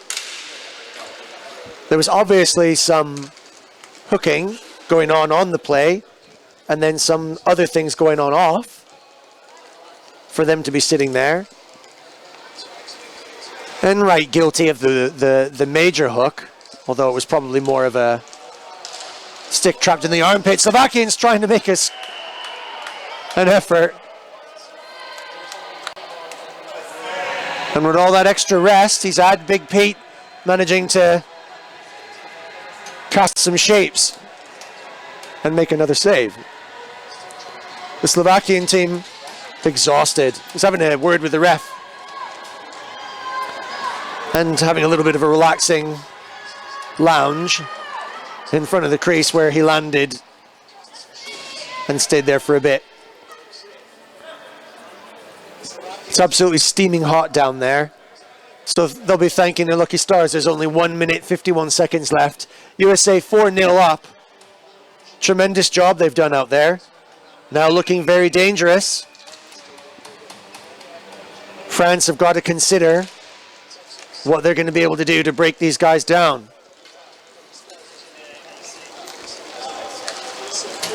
Slovakia not making the inroads that they needed to put themselves in the right half of this table. So they will be struggling. Americans pressing.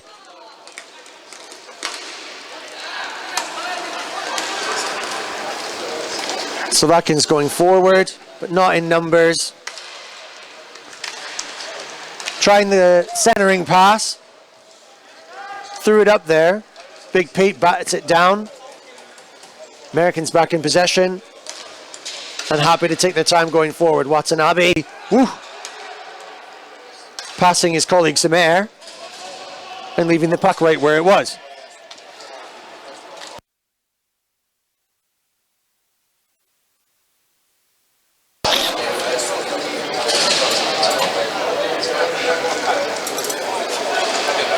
Smartly conserving some energy now, I suspect. Just waiting for the seconds to tick off now. Tremendous performance by Team USA. Plenty of time yet to score a goal here. A few seconds left. Not too worried. Mirzi just having a look at the clock to decide what the right course of action is to do, and he does the right thing. No one in a rush to get out of the penalty box. And Team USA will count down 10 more seconds and say thank you very much for a job well done. Slovakians will be glad to get off that pitch and get into some cool shower. Psychologically exhausted, physically exhausted. They'll be very disappointed with that. They have played better before at these World Cups. But as the strength and depth and the pedigree of the hockey nations that are coming to join us grows and grows, the Slovakian team still not able to make what they do well count. They weren't able to do it today. The Americans have weapons, and their weapon of mass destruction is easy to find. It's forechecking, taking every opportunity, give me every puck, and do something with it. Couple that with what I seem to see this year as even more organization, more consolidation, more patience, and a deeper squad, then I think that things look very bright for Team USA. Questions are being asked now. Who do you think in Pool Red can grow? Canada, solid, but not shining yet. Germany, surprising, but not winning. Slovakia, always been strong, but not able to finish. France, this morning, impressed me. Something very fiercely. But will they struggle against a USA team that's playing like that? That was sharp.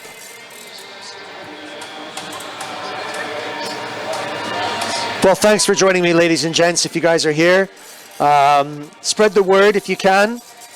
We are now on Lepis Hockey, live streaming Lepis Hockey on YouTube. I'm going to be back with you for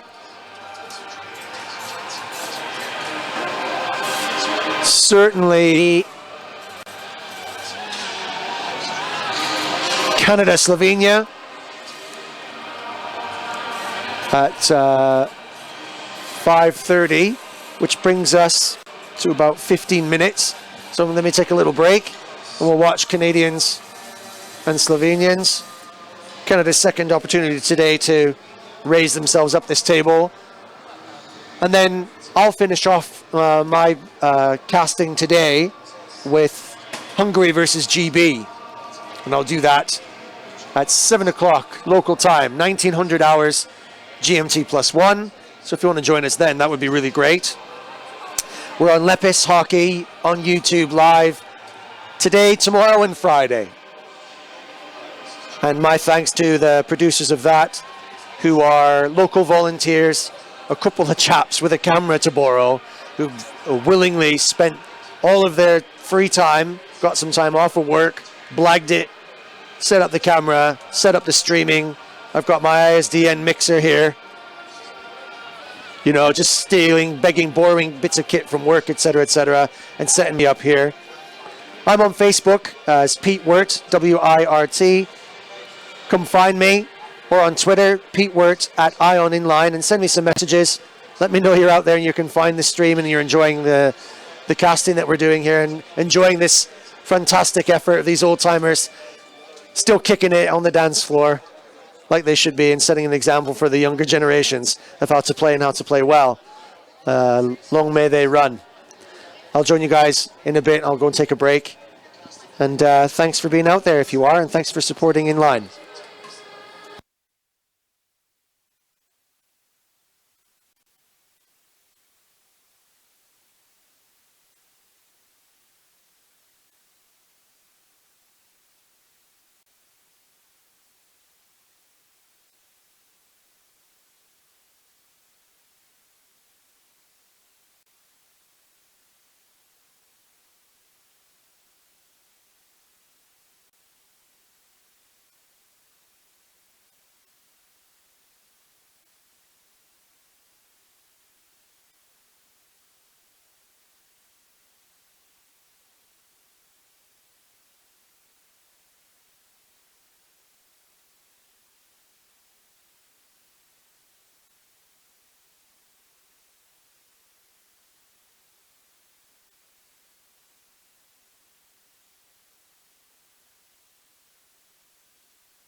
Afternoon, folks. Welcome back.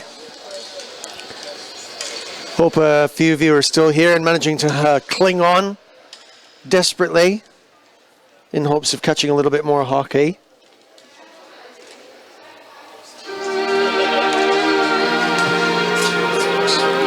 If you will all please be upstanding for the national anthems, wherever you may be.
Okay, ladies and gentlemen, sorry about that. I'm back.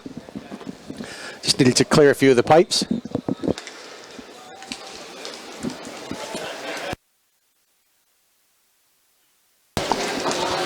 And we're back in action here on Lepis Hockey, our volunteer producers for the next couple of days, streaming live from Bolzano in northern Italy. This outstanding spectacle of old-timers hockey. The Masters Inline from the Federation Internazionale di Roller Sports World Cup, an annual event being held for the second time here in Bolzano in northern Italy, owing to it being one of the few places that has the facilities, the infrastructure, and most importantly, the goodwill and the kindness and efforts of the local community, including this arena, local sponsors, local people, local heroes, who have all gathered together on a volunteer basis to create an army of volunteers that put together these games gratis. And we are all indebted to them. Those of us who are watching far and wide, hopefully you're out there and you can join me either on Facebook or Twitter. Details to follow as we carry on in our preliminary round matches between this afternoon, local time, Team Canada, who earlier on beat Germany in the end after a little bit of a struggle to start, and now look strong against Slovenia in this match. Slovenia struggling earlier in their matches. Getting soundly beaten by Team France, who looked absolutely electric.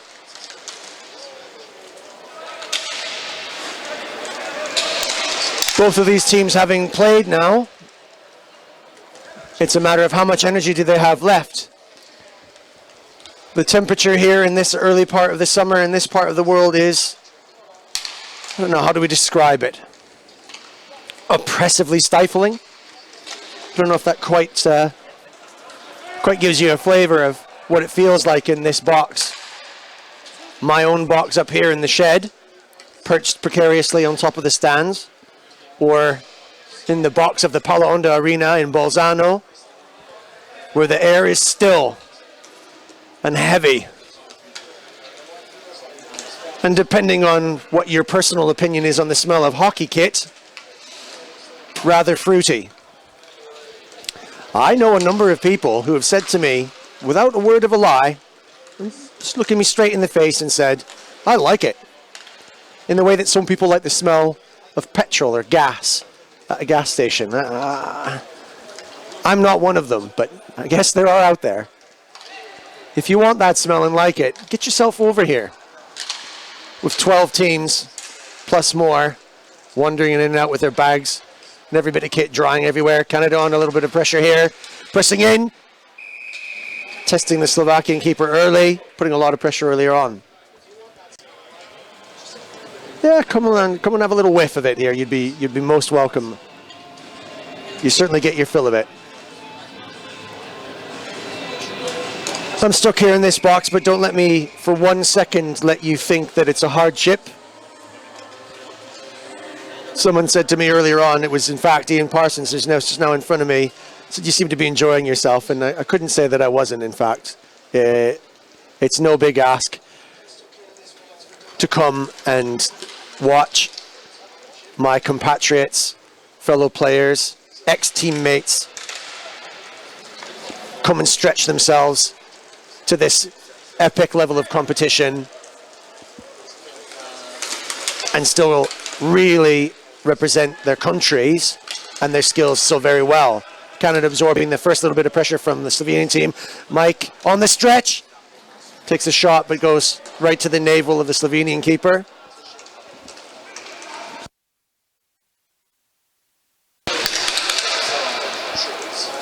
Hopefully my voice manages to last in parallel with my enjoyment and passion for the support of this particular sport.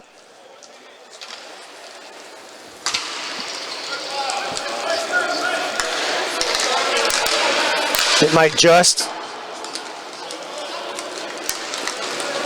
Can't help get a little bit excited.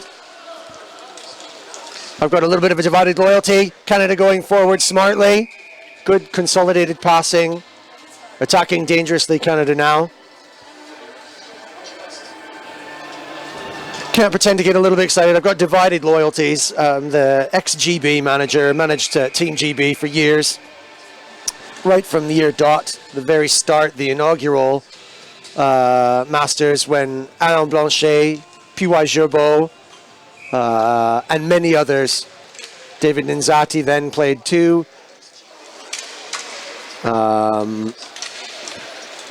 The FIRS organizations, Fédération Internationale de Roller Sports, Gilbert Poitier and Alberto Lestruzzi, who worked so hard to put together something like this for us. And from the very start, it was boys and barbecues, dragging their kit across countries to have a bit of a lads on tour sort of competition. From there, grow, and growing and grown to more teams. We started with 5, a Team England and a Team GB. That's where I started my management career, putting together an England side to make up numbers, because we were desperate. Without that extra number, we wouldn't have had a team and the players wouldn't have traveled. Team Australia, originally and having come every single year for us. Canadians put under a little bit of a forecheck here.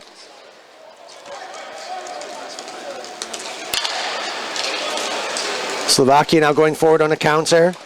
Well defended. Keeper had to action that.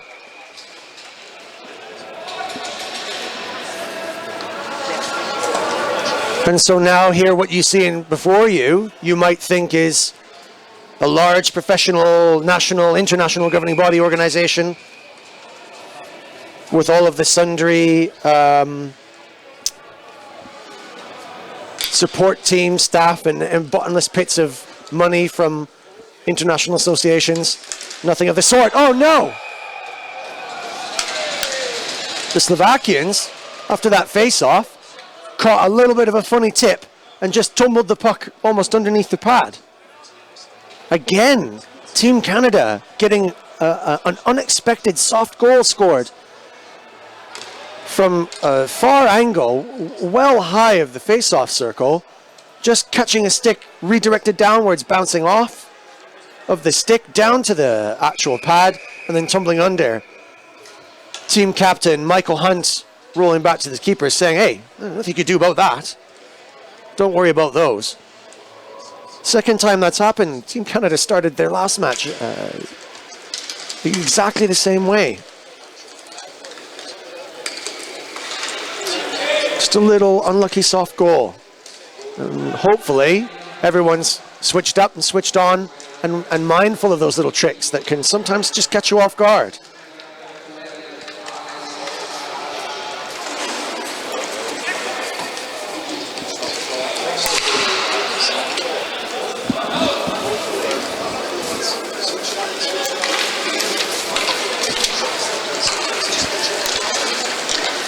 Maybe that's what it takes for Canada to really get the engines revving, get a little bit of anger, get a little bit of pressure to really put some fuel in the jets. There's a little stick handling, going through downtown, managing to hold on to it. It's a big keeper, this chap for Slovenia.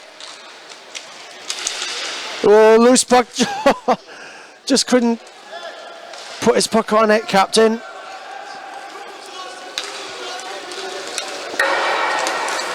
Missed shot, rebounds off the glass, pops back out.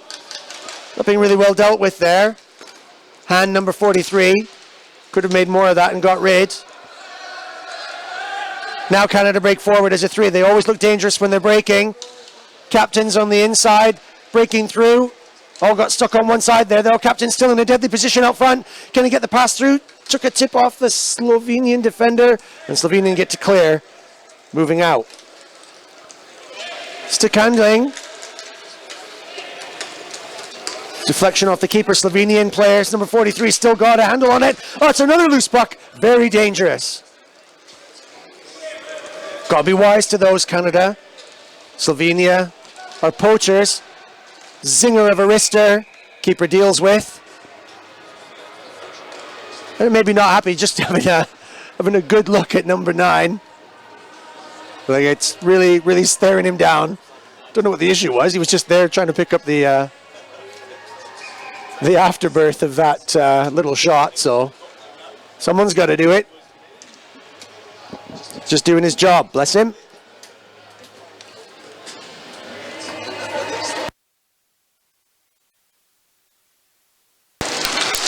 Canadians not quite winning those face-offs in the attacking zone, though. They could sharpen up on that. Number 44, Corbel, absorbing the attack and then redirecting. Canada wrister deflected. Corbel again, sees the opening, quick pass. This could be dangerous, sends it in.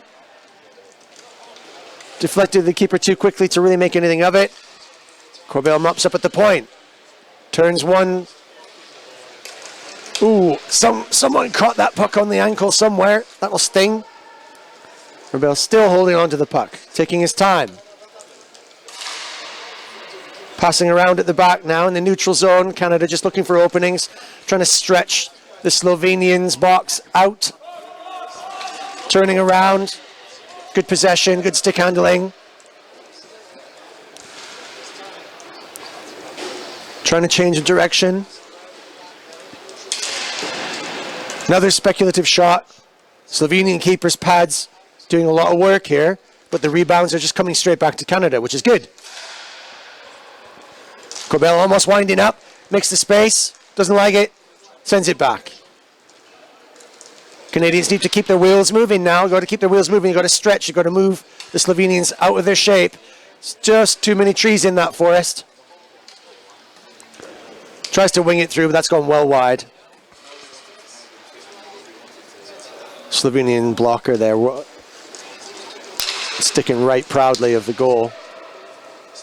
Leggett, number 9, taking the point roll.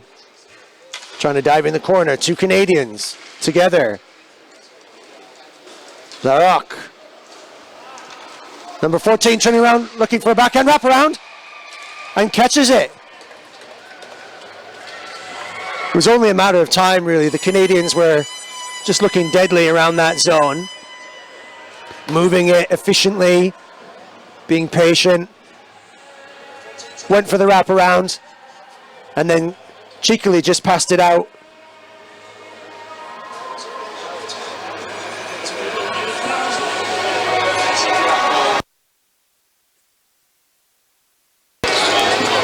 Struggling to see on the feed just exactly who that was.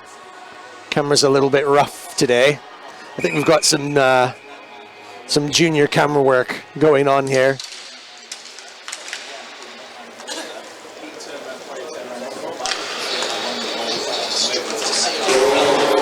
Well, never mind about that.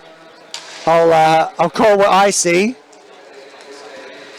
And what I see is Slovenia 1, Canada 1. 10 minutes, 11 minutes left to play in the first period. In this stifling atmosphere. Legs are tired now. Both of these teams have already played a match today and will be exhausted, dehydrated, frustrated.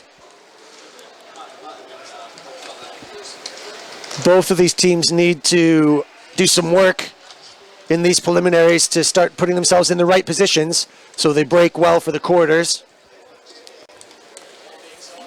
Michael Hunt, captain of the Canadian team, being relied upon to step up when it really counts, and has done every time. But I think he might like now other members of his team to really stretch themselves, impose, and compress. Looking good on the attack here. Positions available. Doesn't want to wind up and take that one. That was on target.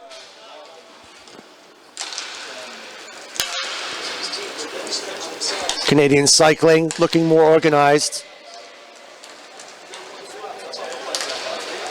Time to get some fresh legs at the point. Manages to find a gap. Crossing pass. Excellent position. Number 16.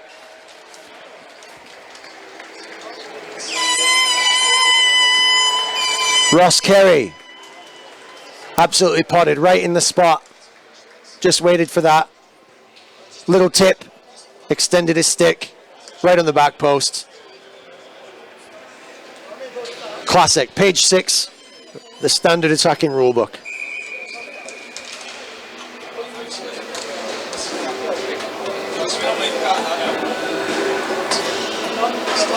Brian getting sent away from the face-off spot there. After a few too many bites.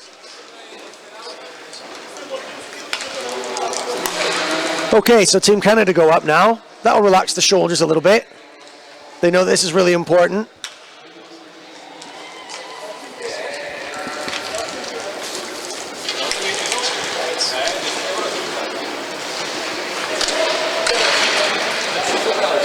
Number 22, Carl Bryan, spending a little time in the penalty box earlier on, sitting for his compatriot, who got sent off a little bit unluckily. Eric Varden spent some time in the locker room with an early shower, very unluckily due to a blood penalty. He drew some blood from a German player, just caught, stick was being lifted, it got raised. The call had to be made for the 2 for the high stick, and then the 5. The referees were insisting that it wasn't going to be a game. The announcers said that it was a game, but it's not a game. It was just a 5, so he gets to sit in the locker for that one and then can come out and play again for the rest of the tournament. Back to square one. So, big number 22, trying to impose himself after having a nice rest in the last match, but dispossessed of the puck, and then the Slovenians go on the counter-attack. Canada gets possession and they do the same.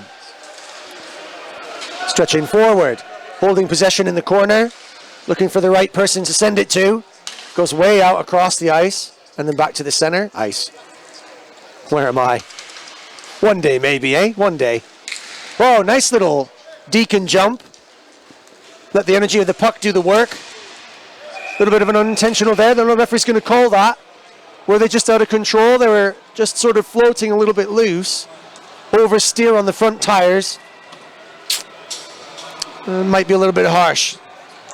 So they're going to call boarding against the Slovenian player. I don't even think that number 14 thinks that he was harshly done by. Paul Melton, he's not hurt.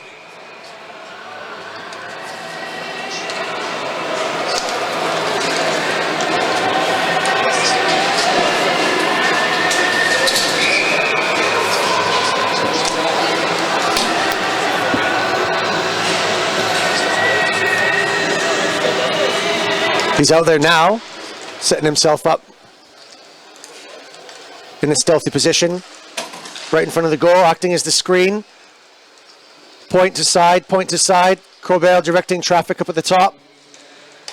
Corbell back to the side. Other side, slap shot went in, it's there, still floating. Stuck between the legs of number 14.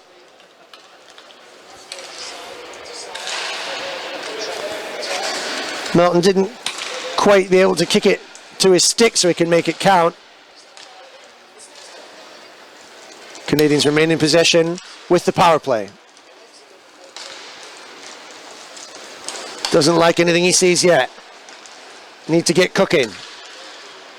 There's the slapper. Rebounded off the skate, the Slovenian defender. Pattern resumes. Corbett looking for a bit of a one-timer out high. Slight shift of positions. Canadian possession behind the net, carrying it out. Wants this one-timers, teeing it up. Didn't like it this time. Maybe getting a little excited there, the Canadians, and not finding the exact spot on the tape. This is the one. Oh. Grubble unleashed the spring and just found the shot. They both won it.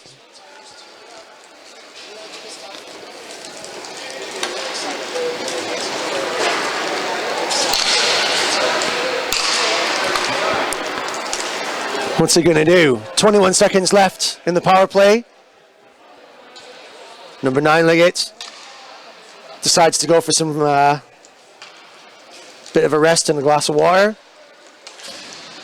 New chaps come out, bit of fresh legs, bit of energy. Ooh, maybe a bit of a slippery spot. Make sure you tie your laces before you come out. Slapper gets a deflection and then loses all its power. Slovenia back to 4. And a little bit of puck possession right here on the side, but well covered. For the young debutant, number 77, Mickelson. Canada pressing again, in the same position as they were when they were on the power play. This is dangerous. Canada looking in, had the centering pass. Mike couldn't quite make it count. Slightly stick checked, but could have done. Ooh, now that was on target. That was a tidy little pass for a deflection off the boards.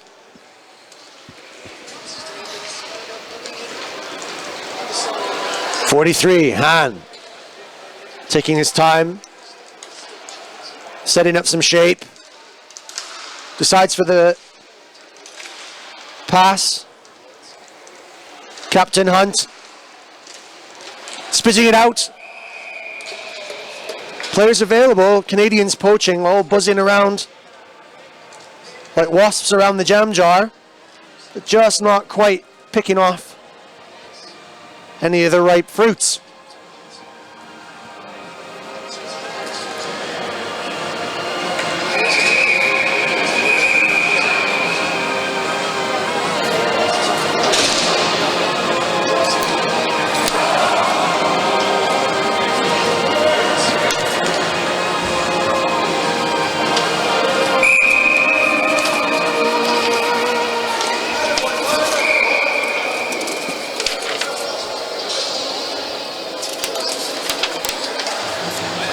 Sending the Slovenian away from that face-off there.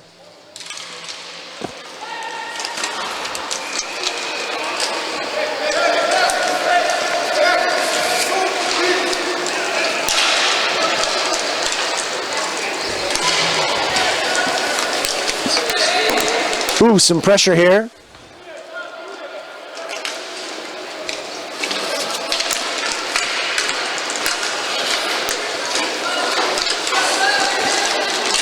Slovenians building towards a little attack. Getting some rough stuff there. Canadian defender doesn't like it. He's getting a little bit chirpy in front of the goal. And he's calling the slash. Doesn't like it. That's number 26, Mark Beliveau, doing his job there in front. But got to be careful, you know, you use your body, not your stick. As we know, a toothpick would get you a penalty in Fears. Doing the right thing, though, to clear the defender from out of there, but just got to be chippy. It's not an ice hockey style. You've got to be a little bit less stick-handly and a little bit more hip-checky.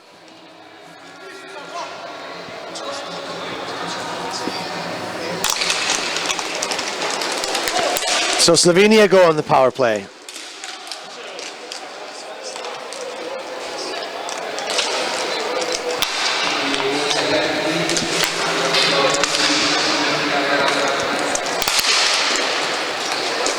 And Mark Beliveau will sit.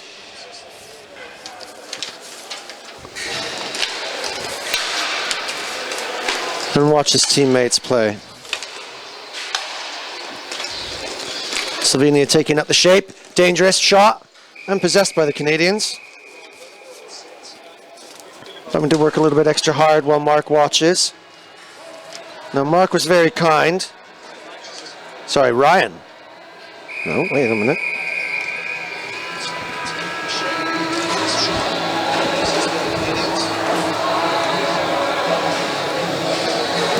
Mark Beliveau. I have Ryan Beliveau, age 41. Well, if anyone could tell me which Beliveau is sitting in the penalty box, that would be great.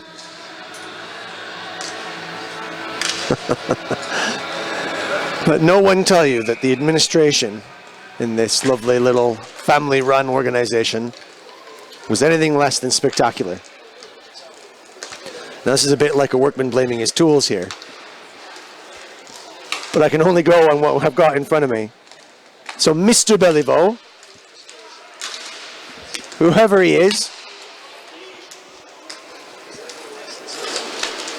just getting caught out by these delicate Furs rules. Great save. Keeper took that in his stride.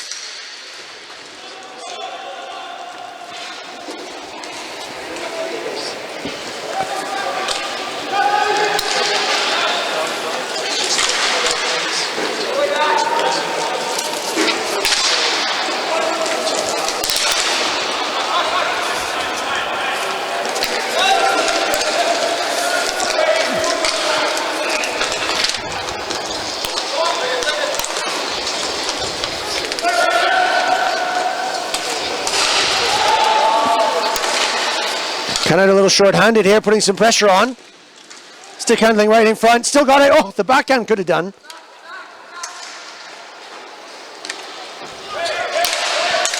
Right, I give up. I'm confused. Who's the Beliveau in the penalty box? If anyone from Canada could elucidate me, that would be great. The kind and generous efforts that the Canadian team made, extra specially as requested, and on time and on budget to send me a little bio of each of them so I could chat about them was prompt and rich of information.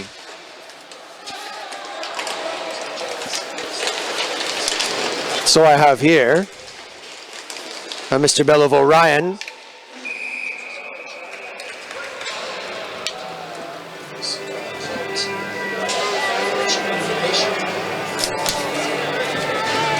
I have on the team sheet Mr. Beliveau Mark. I'm assuming that he knows his own name, but perhaps not his number. If he is who I think he is, and if you are who I say you are, you're from London, Ontario. And he's got his parents at home, and his daughter supporting him at home, watching Dad play out here, doing his country proud. Lily and Ben. And Sonia, his partner at home, wondering why he gets to watch his team play from the penalty box. But he's not in there anymore. We're back to 4-on-4. Slovenia 1, Canada 2. Just got another minute left now in the half. And Slovenia doing rather better than they did against France earlier on, getting kind of pistol whipped by the extreme organization and flavor and flair of the French team. Canada a little bit more circumspect, but every bit as strong. Maybe getting caught out by a slightly different culture of hockey, being a little bit less rough and a little bit less handsy.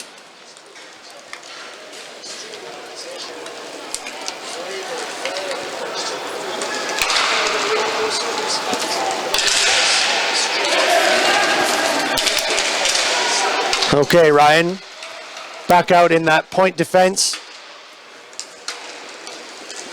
Number 26, well, that's what he says on his top, on the team sheet, 41.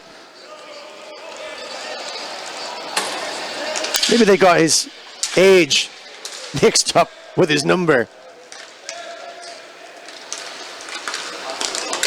He's a young looking 41. Looking a little bit old there as the puck skips underneath him.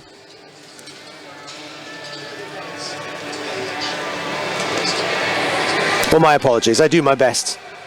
We're coming up to the first interval now. Canada v Slovenia. A circumspect match for the Canadians. Every bit an important one for them to put their position correctly in order to get the right draw for the quarters coming up on Friday and the finals following on Saturday. On Saturday, we will be returning to X1 Multimedia, Zone Multimedia. Whoa, a little pressure there, bobbling puck. And still loose. Canada escape from danger. Corbett blasting a shot just as the clock runs out.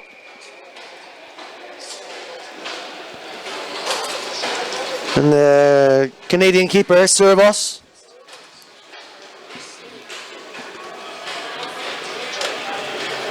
Every bit up to taking the challenge of that first little bit of pressure from Slovenia, just as the half dies off. So let's have a little summary of the match as we see it so far. Slovenia obviously learning from some of their mistakes in their punishing match from earlier. Putting together a little bit more attacking, not trying to defend so much. Although they did get caught in the box a little bit. Penalties seem to be the one deciding factor here.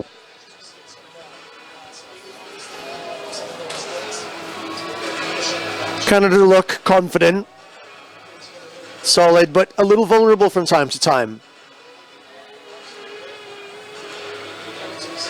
Going forward, attacking, dangerous, steady, getting into the right positions, particularly the goal hangers on that back post. but a little bit easy to catch out on the back foot. Maybe they need to defend in numbers a little bit more solidly, keep their wheels going, don't get static. Easiest thing in the world to do. But from up in this position, that's easy to say. When you're pushing those wheels around and around on that sticky floor, and the temperature gets hotter and hotter and hotter, and legs get more and more tired. Dehydration increases, fatigue ensues, lactic acid builds up in the muscles, weakness, and weakness of the muscles leads to weakness of the mind. Bad decisions are soon made as soon as you start to get a little bit of fatigue in the legs and you start to try and hope that the puck will do the work for you. And then that gives another team an opportunity, a team like Slovenia who can turn around quickly and catch you on the hop. So it's not over yet. Canada 1 goal to the good with 2, Slovenia 1 at the interval.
Just going to send another big shout out there to Mike Farinelli. He's managed to find the stream. I know a few people have lost it. We've been swapping back and forth because we've got 2 different production companies in. As I've mentioned many times before, all of these guys are just volunteers, calling in favors from left, right, and center. So we've got some chaps in today who are helping us out very generously. And then we'll be going back to the Zone Multimedia for the finals on the Saturday. So hi Mike, welcome. Glad you found it, and hope you and all of the lads out where you are enjoying the match, or enjoyed the match earlier at least anyway, and then are sticking with us to watch Canada now play Slovenia. Could be decisive depending on where they land. Canada v USA could be coming up. And that could be very tasty.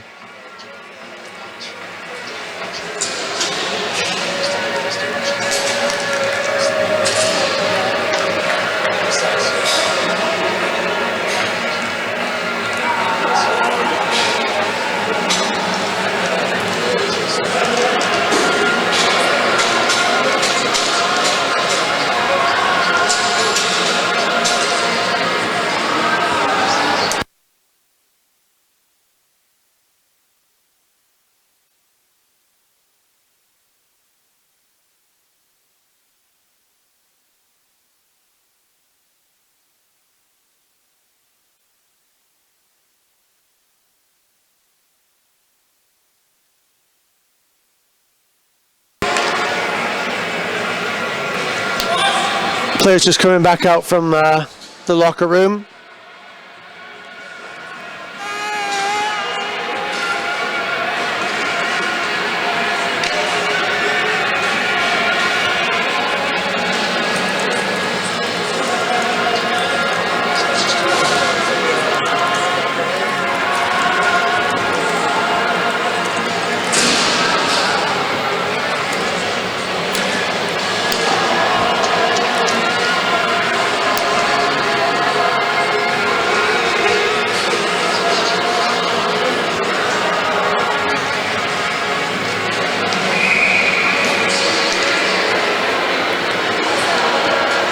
Okay, folks, let's see what we've got heading our way for period 2. Second half of Slovenia versus Canada in the inline Masters World Cup competition in Bolzano, Italy. Slovenia starting the second half brightly, but not that solidly.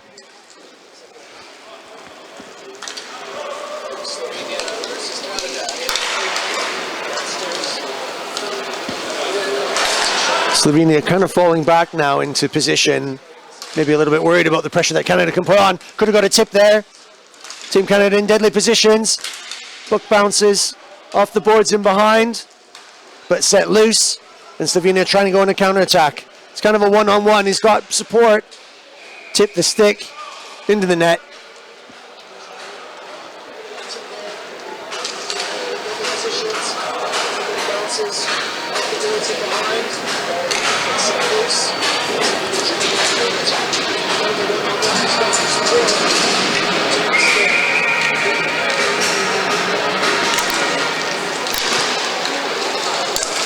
Ooh, a little bit of a speculative shot from Slovenia there. Oh, this is a bit of a breakaway. What can he do? Oh, that was a smoker of a shot from team captain. Say his name slowly. Michael Hunt. Whew.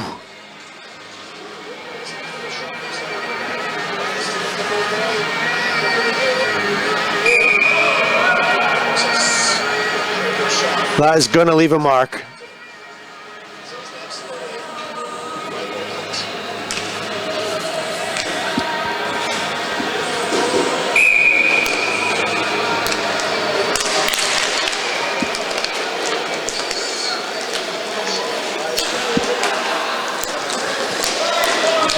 Slovenians under a little bit of pressure here.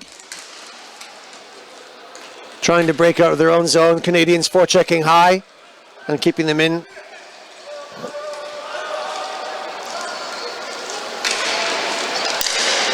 Not too dangerous shot there. As they go forward, Canadian defenders sort of just shut the fence. No one's getting out.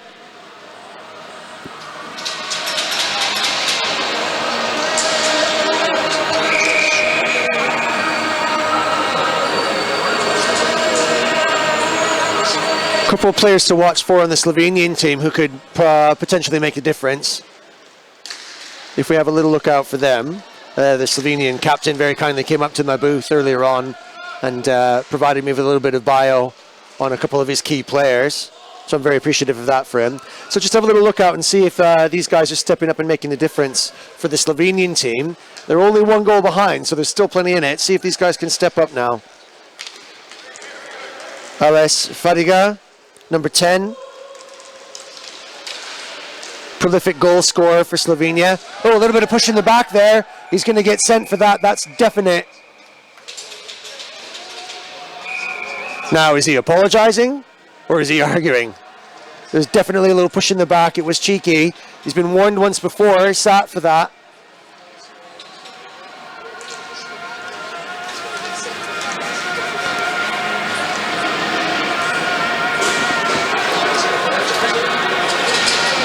And that's Ryan sitting down again. Or at least we think it's Ryan.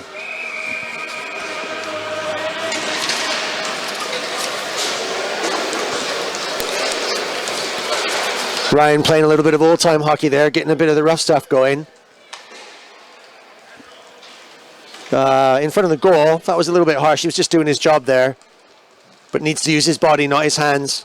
Same thing again when chasing players from the boards. As the Slovenian slap shot pops over the head of everyone and skitters off to land somewhere on a Dolomitian ski resort somewhere in the northern hills of Italy.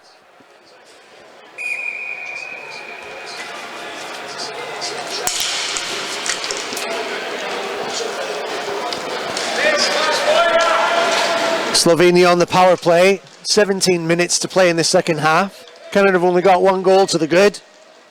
So they're going to have to stretch a little bit. Well, they've got possession. What can he do? This is great. Assistant captain. Oh, for Canada, short-handed, working together, taking on all and sundry, and potting.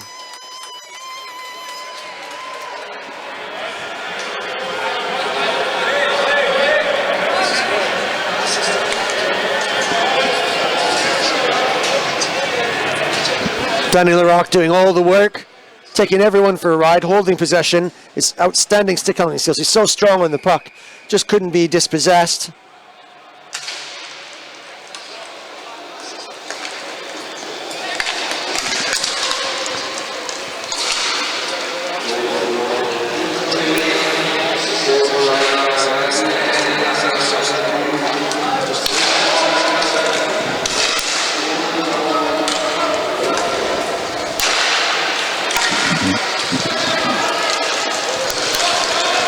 Here he comes again.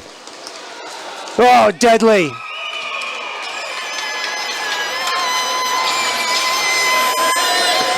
.44, Corbin, absolutely deadly. Route 1, straight down Main Street. Just frightening. Frightening, the speed, the pace, and just the accuracy of the shot. You know, saw the spot and potted it right in. There wasn't any questions asked. Just one job. So 2 in quick succession there, Canada, and that really releases them now to start playing around. And short-handed. I mean, what needs to be said? Where are the Slovenians? This should be easy for them. They're not getting the possession. Canadians just a little bit too quick. Oh no, this could be another outlet pass. Just a little bit of physics there. Maybe not a pool player, but a better bounce. But they still got possession, the Canadians. That looked really dangerous. Paul Melton putting pressure on this forecheck. Let's just be clear here that the Slovenians have the power play. Rister goes top side. Keeper dancing to try and keep that out. Must have bounced around a little bit behind. Well, now the Slovenians are really going to have to step up. Number 10, Ales, is going to have to step right up and start scoring some goals. Jure Vnuk, number 43, plays in the 90s for the European team versus America. Rokslak plays professionally for one of the best teams in Slovenia. He's plays for the Australia team in Slovenia. Ales Petronijevic, number 37, 7 World Championships on the ice, a double IHF player. Slovenia expect to get into the quarterfinals. And on the right side of the draw, it's going to be hard for them. 2 tough lessons that they're going to learn today from the French and the Canadians, approaching 2 different styles of hockey here. One sharp, technical, perfectionist. One gritty, pacey, tough, hard-hitting, typical Canadian hockey. All good to watch. Taking a fake there, moving the player, number 16, Ross. But lost that pass to the point, and under a little bit of pressure. Dangerous for a penalty there. The hands are up. Stick got wrapped around, and it was always going to happen, whether he played for it or not.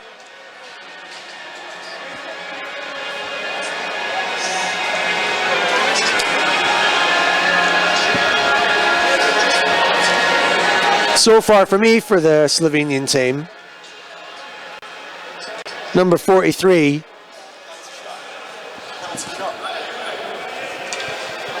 Wow. Number 43, been an outstanding MVP for Slovenia, going forward, pressurizing, stick handling skills, stretching, he's got good pace. Number 43, for being so rudely hooked, is going to have a penalty shot. And here it comes. Oh! I'm speechless. I'm speechless. He had him beat. The patience and the skill with which he approached that was absolutely outstanding. He had him beat. Servos was down, committed, stretched.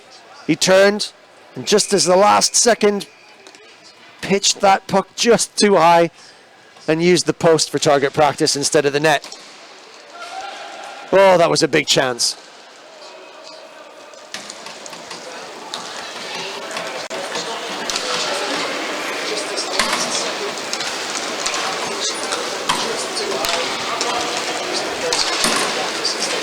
Canada's relieved, and then they begin putting the pressure on again.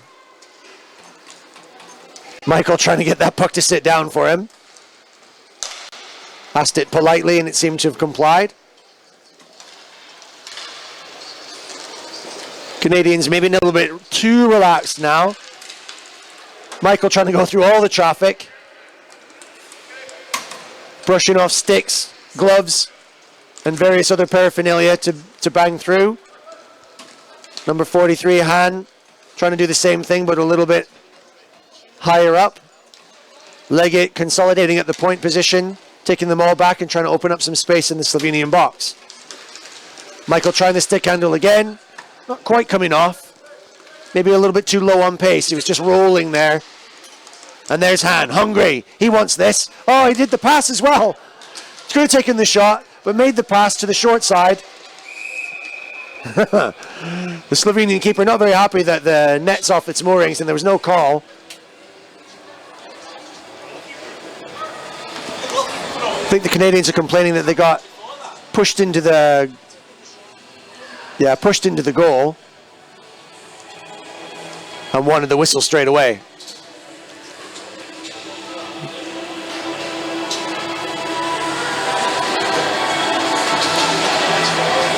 I think because of the way the Canadians play hockey there, it's pretty gritty.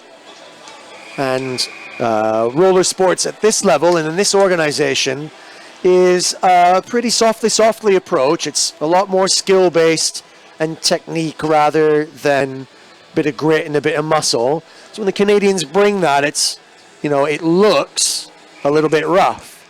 It's good hockey, but they might just not be used to getting called for stuff that they might otherwise get away with.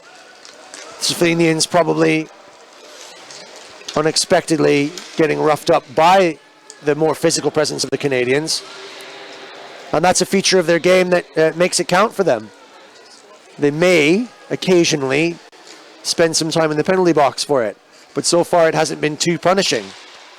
As long as we keep our sticks down, don't think the referees mind a little bit of physical stuff, all within reason.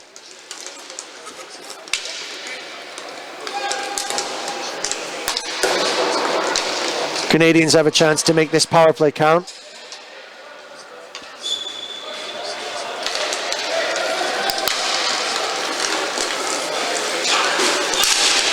Tried to sneak one in on the floor, but couldn't pull it off. Up to the point. Ball through, little tipper. Just came off the stick well. Okay, the Slovenians can give a little bit of a shove too. The referee's quickly getting that under control.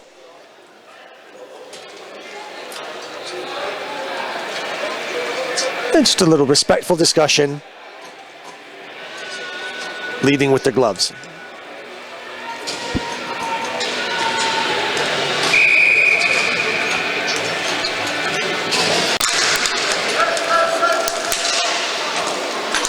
No trip there. The referee was thinking about it. He brought his whistle up but then decided to scratch his ear. It was no trip.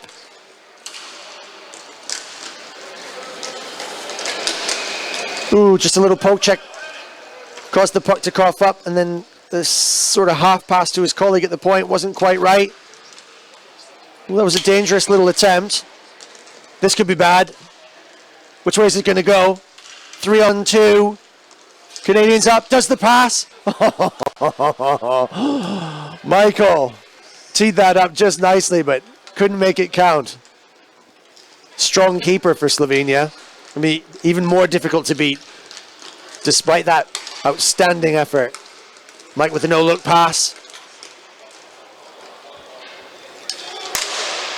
Hand sneaking in. Corbet waiting to tee up. This is it. Oh, just wanted to smash it, but the puck was on its edge, and so he rightly was patient enough to leave it. This is Michael. Can he smash it? Oh, he dekes in. He makes the space. Tries to go under. 5-hole was closed. Hand brings it back out. Looking for a gap. This could be it. Ooh. Smoker, but deflections. And now a counterattack. A little short-handed. What can they do? Keeper's on form. Ready for it. The centering pass was absolutely outstanding. But Servos scanned it every step of the way. Had it all locked in. No chance. And he remains relaxed at the rather quiet end of the rink. Canada 4, Slovenia 1. It's 10:40 left to play in the second half. And Canada coming out solid, strong, powerful, forceful, gritty. But still yet maybe not in top gear. Are they really pushing? Let's see what they've got when the pressure's really on. Slovenia doing all right here to hold what could be favorites. They could have surprises left in them, the Canadians. Slovenia trying desperately to get into the quarters on the right side of the draw, but it's going to be tough for them. They've learned some lessons today. And maybe not being quite found able to stand the onslaught of the very best that this level of sport has to offer just for the time being. So Canada continues to cycle and circle as though they've got a power play. It's 4-on-4 now. Oh, outstanding hockey, really professional. The pass right to the crease was timed to perfection.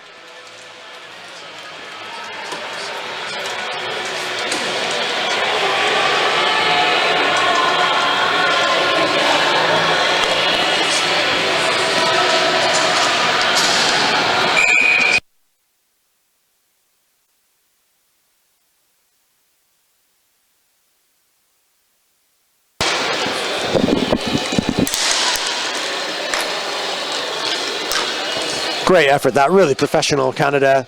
Timing was absolutely immaculate on that.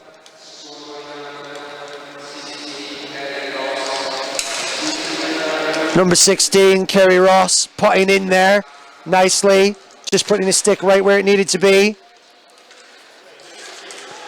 Slovenia putting Canada back under pressure. Could have taken a deflection off a skate there, but well taken by Leggett.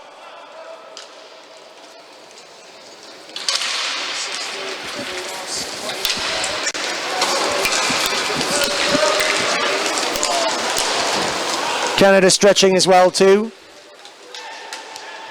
Wanting to consolidate. Kerry Ross, number 16, a 40-year-old player. 21 years on inline, on wheels.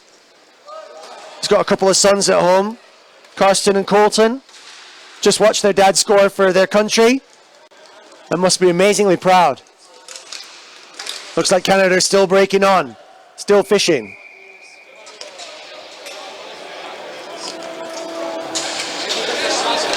Kerry was here last year as well too. This is second World Masters.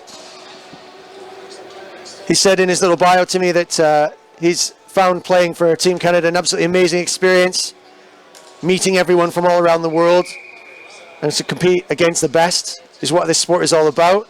Well, I hear that. Well said, Kerry.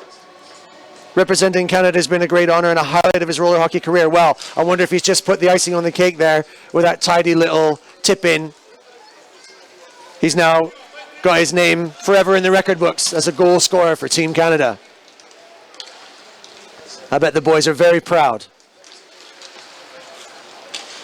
Plenty of time to score more goals. Canada, 4 goals to the good. It's 5-1, Canada v Slovenia. There's 8 minutes left in this second period. Canada looking dominant now, really strong. I think a lot of the energy has been taken out of the Slovenians, just struggling to find a little bit of fight left. Number 43, Han, just handling that puck and dropping it down professionally, trying to keep the pressure on the Slovenians. I think he'd like to sign himself as well. A little goal on the team sheet.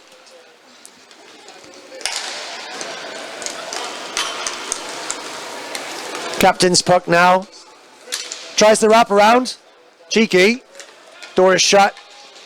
And the Slovenians can get a chance to break out.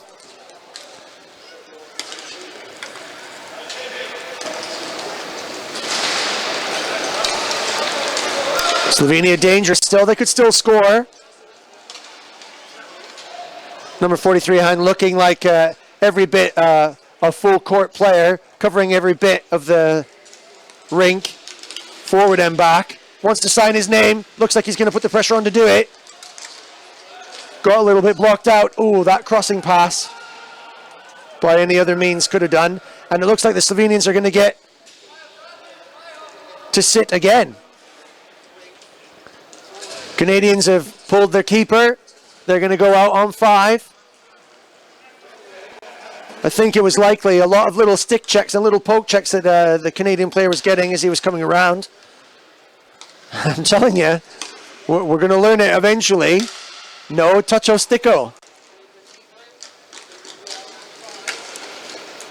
Canadians with 5. No keeper. Don't lose possession. Corbel in his familiar position at the point. Captain, number 15. Wriggling in. Opening gaps. Maybe just deciding who's going to get it. Who's going to sign their name. They remain in possession. 5 minutes left to play. Oh, teed up a shot but didn't take it. Got to leg it. And then back. This could be dangerous, but the Canadians aren't worried. As soon as they touch the puck, the penalty is called. And down goes another Slovenian player, looking every bit the fatigued, broken man.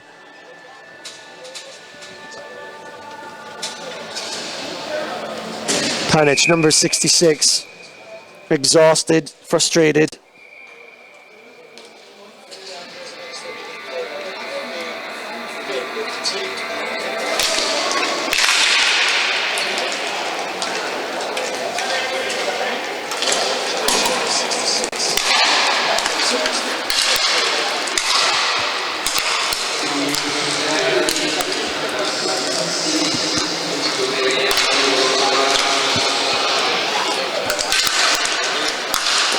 Ooh, cheeky shot. Keeper covered.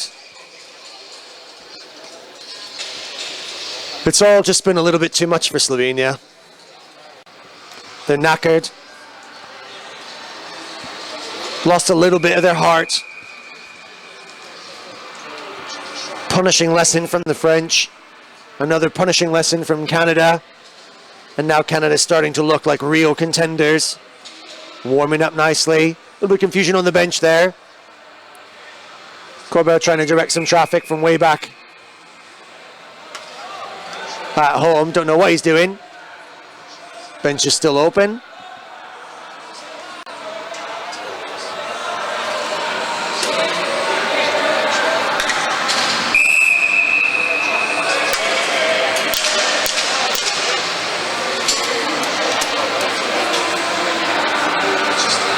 Okay, I'm going to have to get clarification on what the issue is here.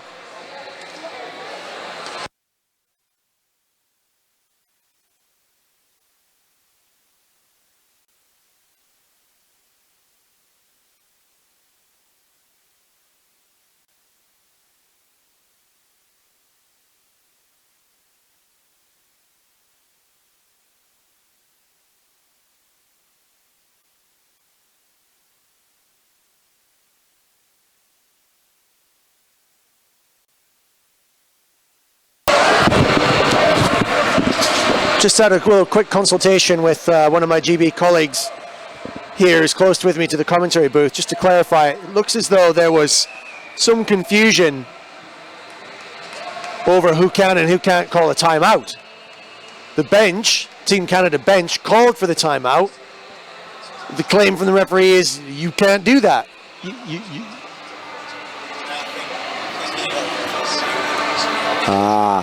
So, as we're discovering what's going on, Monsieur Corbeil, in French, is having a word with the referee, asking why can't the bench call a timeout? The referee explained. Monsieur Corbeil got upset and got a little bit lippy, and now, for his efforts, gets to watch the last 5 minutes from the penalty box. Oh, for 2. Well, he won't have to worry at least, because the rest of the gang are doing just fine. Well, we go 3-on-3. The Canadians are making themselves known and taking those cheeky chances with just strong shots. So now we're going to continue 3-on-3 because of the concurrent penalties.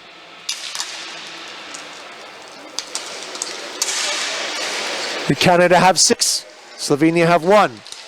Maybe a little bit more open space might help out the Slovenians. Let's see. Canadian keeper sweeping away any dust that accumulates in front of his crease.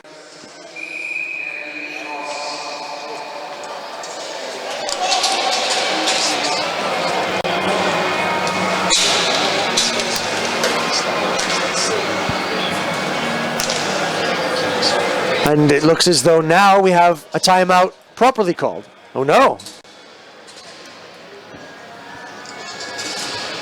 So, the 2 Frenchmen sit in the box.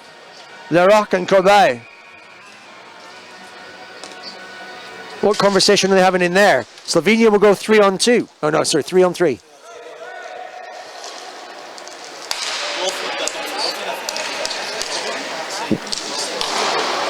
Just trying to confirm exactly what the issue is. Something was happening obviously off of the puck, and the referee spotted it.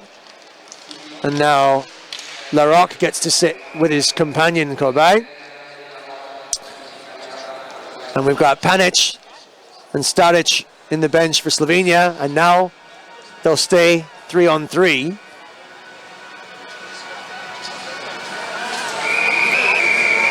I don't think it's going to make any difference to the result, but the referee's obviously keen to keep this match well under control and not let it drift into something a little bit more rough. And now are they going to call another penalty?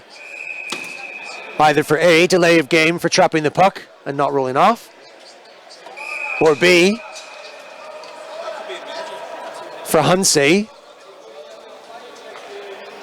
trying to use his stick as a shovel.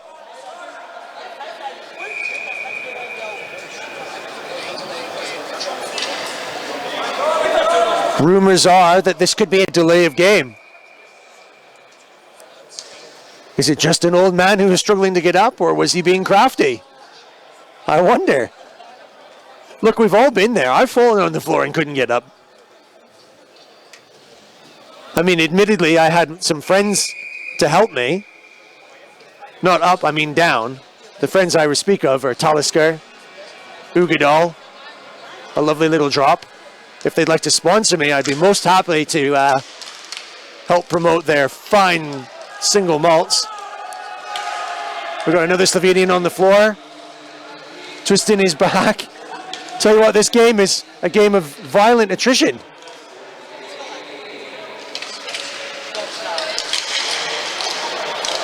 Oh. Last little opportunity, Slovenia not getting their heads down despite all this twisting drama. 3 Slovenian players on the bench, 2 Canadians. No one knows what's going on. We've got men rolling around on the floor. Oh, and then just in case anyone was concerned that we weren't sure what was going on, Michael Hunt reminds us that they're here to score goals, and that's what he does best.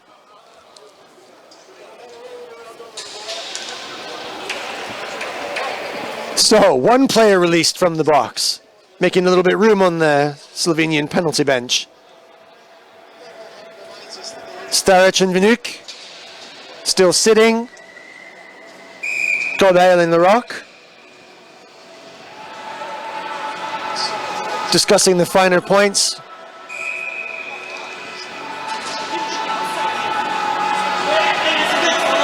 Or perhaps just discussing what they're going to have for their tea.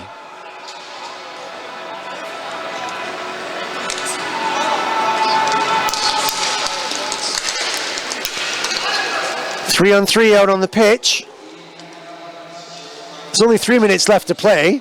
Can anything more bizarre happen to another Canadian match?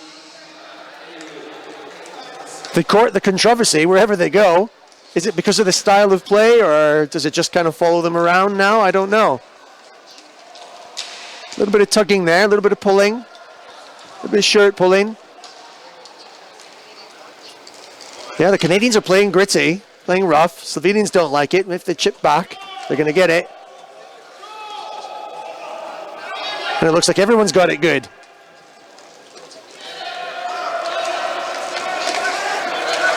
So Kobe released from the penalty box.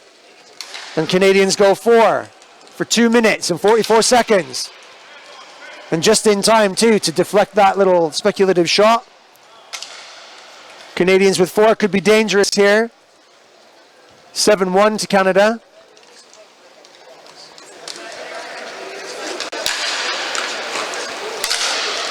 No rush, they'll be patient. Bang. Ow. Luckily that hit a wheel and not a heel. That could have been tasty. Might have been limping from that shot. Like it. Brian couldn't pull it off. Skating back now, back checking. Whoa, the Slovenian player did really well to stretch that. Got it on his backhand and tipped it up. It was a goal scoring opportunity. Slovenian's not done yet. Whew. Neither is Kobe. Frustrated. Couldn't understand what the problem was with calling a timeout. Decided to air his views. Forgetting that a number of the referees here are French and probably understood him perfectly well. And then came out fighting, redeemed himself by doing, in the game of hockey at least, exactly what the right thing to do is when feeling a little bit under the weather and under pressure and hard done by. Go score a goal. And that will shut everyone up, including me. Well played.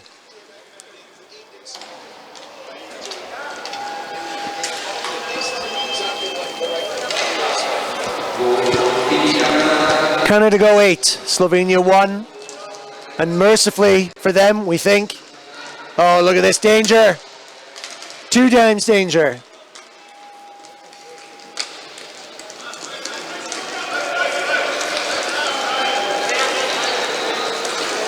Canada still keen on signing a few more signatures onto the team sheet in the scoring column. Going forward at greater pace than arguably they have done.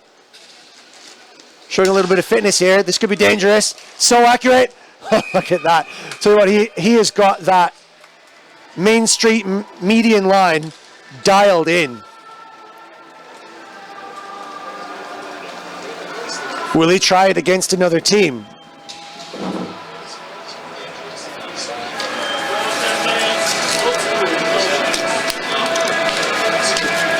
Absolutely dialed in.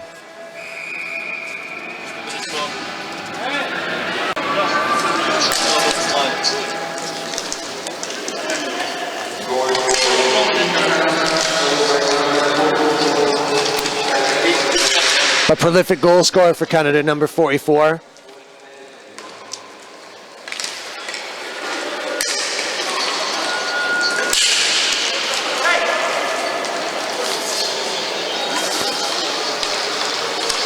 Here he goes again. Not content with enough. Ooh. Maybe got a little bit caught there. Oh no. Goodness sake, are they going to do it? It's hardly worth it. The penalty is called. made a big play of it. It didn't seem to bother him. He had possession. But for 14 seconds, and for the sake of adhering to the rule of law, we will have another Slovenian sitter. Frustrated, really tired, maybe making poor decisions and not really knowing what to do against this sudden influx of Canadian pace.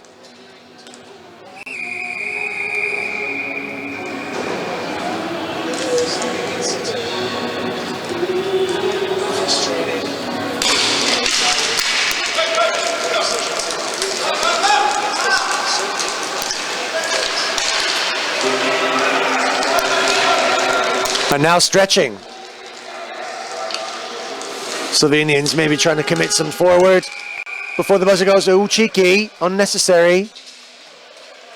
Not the done thing. Once the buzzer goes, play stops. But the Canadians keen to go forward and maybe just make a little bit of a mark that they haven't quite made yet and put down a marker saying that they are here to challenge the French and the Czechs. And Team USA, who all looked very bright today. Very sharp, very consolidated, very professional. Canadians doing exactly what they do best, which is grinding, but today overwhelmed Slovenia. Final score here now, despite a really tough match in grueling heat, oppressive, 9-1.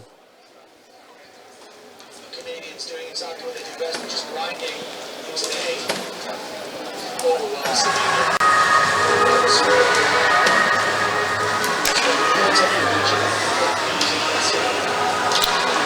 Captain Michael out there repairing some of the damage that might have been done earlier on when hands were up and temperatures and collars.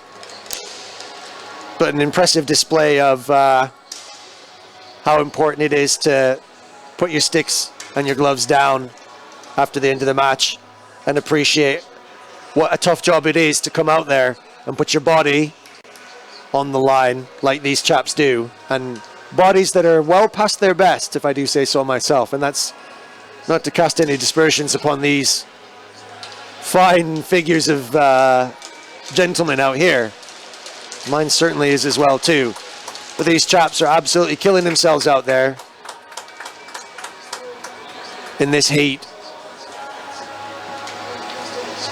And it's well appreciated by each other that they've come off without being too much worse for wear.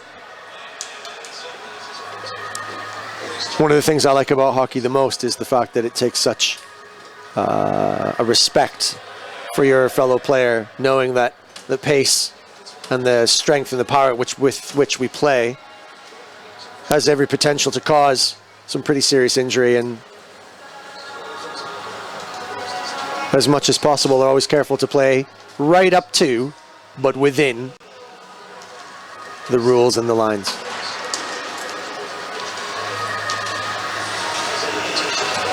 Well done, Team Canada. Gritty, but good.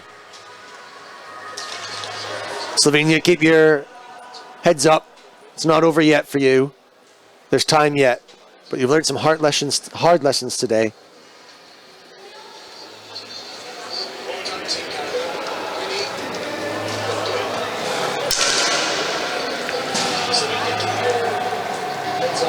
Thanks for joining me, everyone, from wherever you are. I know the missus is out in Washington, D.C. with her good friends, Louise and her kids, family, Ash. Tuning in to watch my sorry state of affairs and all this jibber-jabber. It's all a bit lost on her, really. She's not the greatest hockey fan. So hope you're having a good time out there. If it's anything like as hot out there as I think it is here, you're going to want that aircon turned up a notch or two. It's steaming out here in Italy.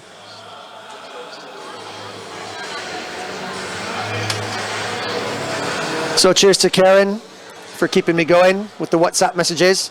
At least someone's listening.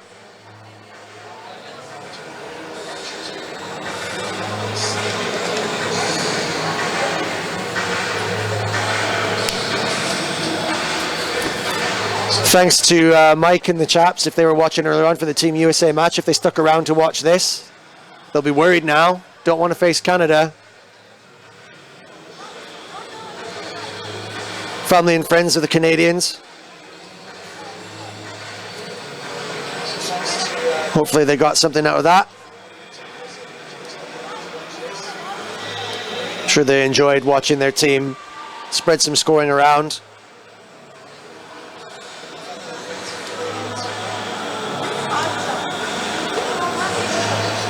Okay, folks, I'm going to take a break. We've got GB v Italy. This is a huge match for GB. Absolutely huge. So, get yourselves racing home, GB fans. Get yourselves racing home from work. Put your foot down. Get some hands-free going if you're still in the car, in the traffic. Get yourself back. Get yourself on YouTube and get Lepis Hockey, L-E-P-I-S, hockey on. Spread the word for those of you who have found it, to those who haven't yet, and get on for GB versus Italy. This will be my last match of today, and then I'll take a break. And then tomorrow, looking forward to really what could be our feature match. I'll quite happily get up and do France, USA. That's at 10 o'clock, local times all. I'll probably come back for Slovakia versus Canada.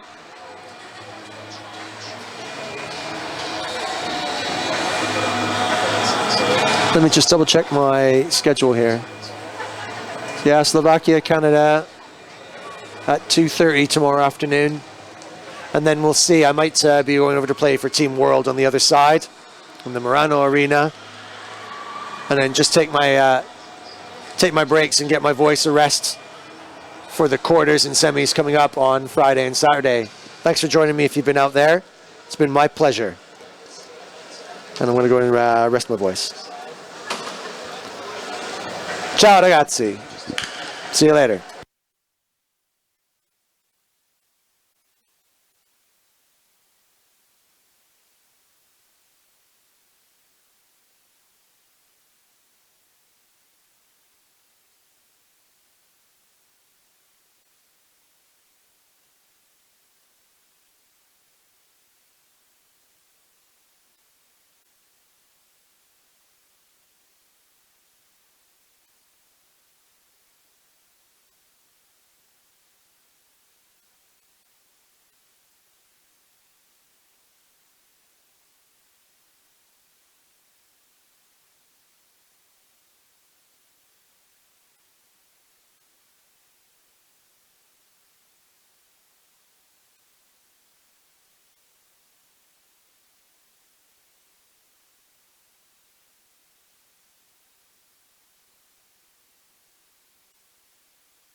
Hello, folks.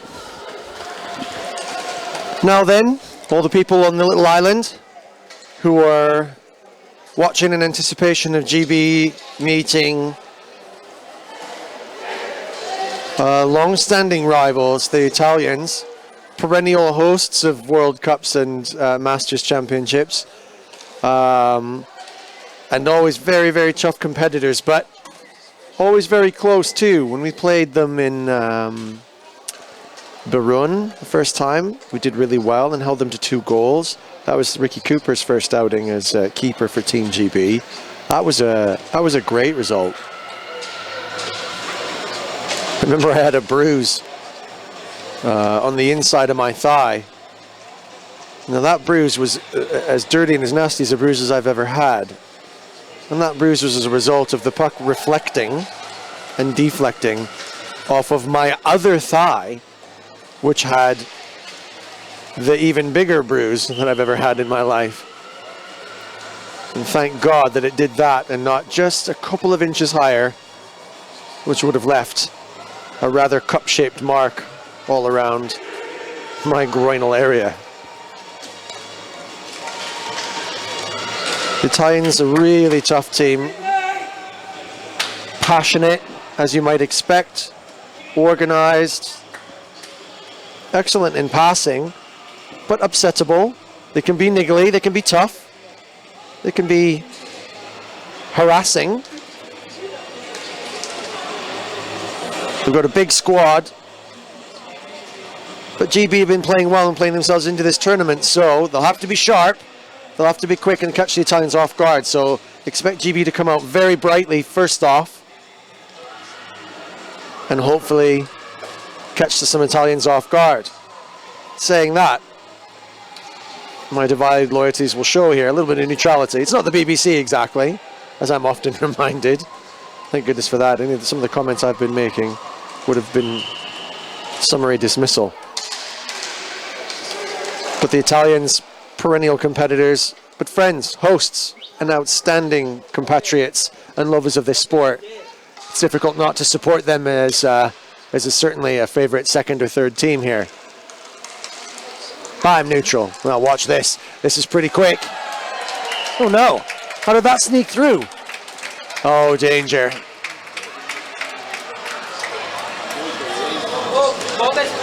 Well, it's going to be a big ask to be able to stay on top of that. That is quick. The stick handling, sharp. GB caught on the hop there. Come on, chaps. You're going to have to switch on smartly now. Don't let them get a bit of a run on you, because they'll do exactly that.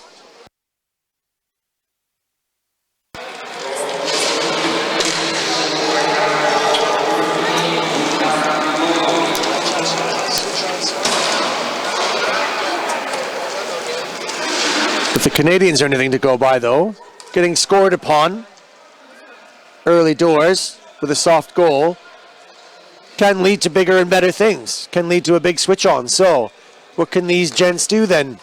Now that they've been caught a little bit on the hop, will they put a little bit of extra gas in the jets?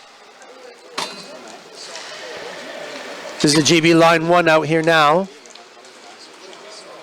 Harry's just slightly dispossessed. Barigioni, 86. Not being able to pick that puck up now. Harry doing an awful lot of work there on this first line. And GB will be looking to do a quick line change, and now's the time to do it. Everyone's got fresh legs. Italy, quick. They're pacey guys. They will look for opportunities. They will get in behind you.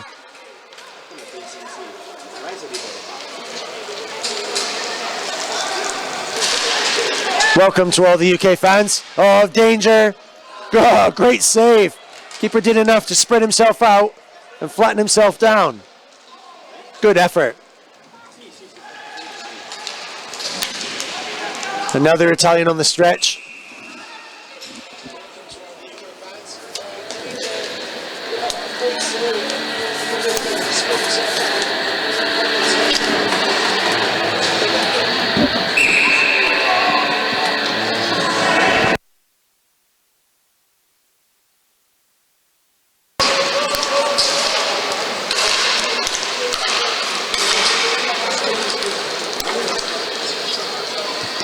Oh, the Italians circling deadly.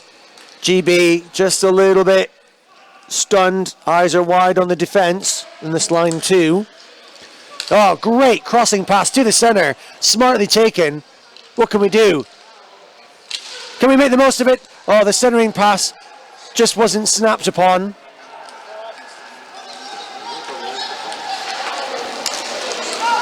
A certain Parsons could have struck on that and he would have made the most of it.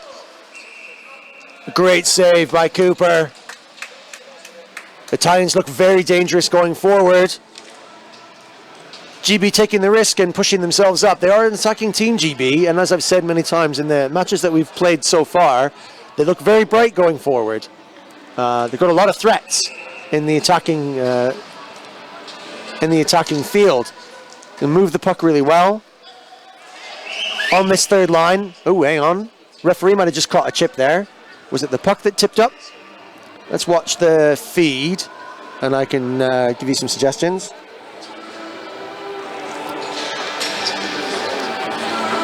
Just a little bit of a stick. I think the GB player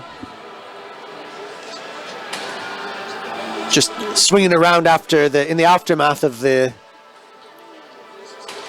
face-off, swinging his puck around, but it's all smiles at Don. It's just an accident.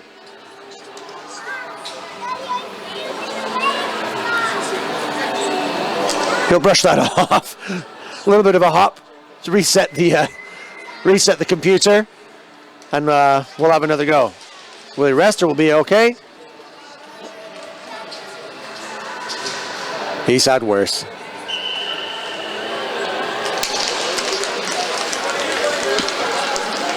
Toughest job in the world being a ref, and it's really, really tough. Not a job that anyone really wants to do, but these chaps here absolutely make it happen for us. So, in case I ever disparage them, I apologize now in advance and state categorically for the record that these chaps are heroes, and every bit as much of a hero, and maybe even all the more for being unsung as the players that are out there who put their bodies on the line just as much as the players do, and then open themselves up to nothing but criticism, abuse, opinion, and so on. Tell Brian struggling there a little bit in the back, trying to just close any opportunities that the Italians generate. Looking quite bright here, Gregor Finlow. What can he do? Does the back pass smartly. Oh, brilliant. Gibbons speculatively sent a little floater and made the Italian keeper think. That's good effort.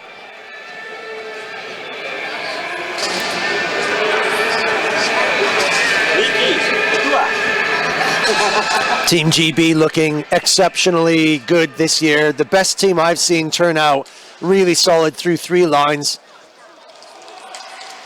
I'm playing a full three lines as well too. Team GB, I've got a lot to be proud of. They've been building solidly. Susie Cleghorn, the GB manager, who took over from me after Prague and the sunny days in the sun in Prague, in the home of Slavia Prague. And her partner, Pixie, who's the player manager in this team, and their good friend Harry have been leading this team from strength to strength, growing it. They hold trials regularly.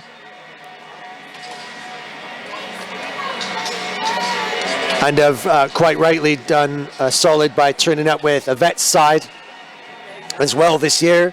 So GB in full force and in full representation here. Only one goal down. And again, like a little soft goal at the beginning. GB seeming to consolidate a little bit more.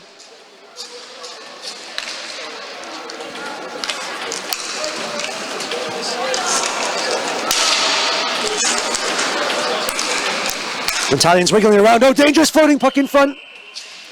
Ricky Cooper spotted it, wasn't worried, just trapped it. And the gentlemen's just showing each other a little bit of respect.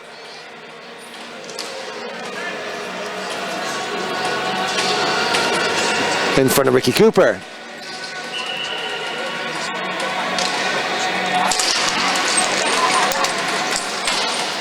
who's been doing a lot of the keeping for GB in the matches so far. Really keen to make a difference in a match against Italy. When he played in Pinerolo, it was every bit the game changer for us. That's such an outstanding keeper. But he needs this GB defense to step up and protect him well. The Italians can unpick these knots though. They're good stick handlers. Really tricky. Oh, denied by the post. The Italian did all the work. Tried the backhand as well too. Still denied. And GB really struggling to clear the decks here. Marcel Malley finally does what the business. Kaj making the right decision for that cheeky little back pass. Kaj really playing up to his potential here. Been doing a good job. Settled. Lost that puck a little bit. It's unlucky. Kolsak, can you get back? Really stretching. Oh, another post denial. Ooh, GB taking some shocks, but not getting too flustered by it. Oh dear, the line change just undoing them there a little bit. So O'Brien kind of settling back into a position, watching that stretch player. Ian Parsons watching. He knows not to watch the puck. He knows to watch the man. I was discussing this with him just last night, just about sort of positions. He's drifted and handed off there now. Another player coming off the bench. What's that all about? Careful, that could have been 2 men off the bench. It was a little shy of a meter, but not much of.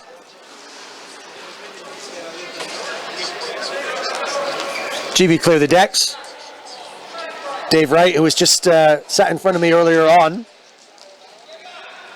trying to make himself imposed on the match. Good goal hunter. He'll do very well to stay around that net and poach a little bit of scraps if they come about, rebounds off the keeper, etc., etc. Just keeping this Italian breakout honest. Ooh, nearly got to stick to it.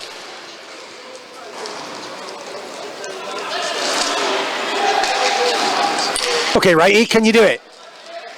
Just didn't quite get the power on that backhand. Still cough it up. Just stay tight there. Luca Varotto pushing the puck around, trying to extract some GB players. GB defending well here, putting some pressure on those pucks. Italians not breaking through, but good passing can undo them. Varotto, number 19.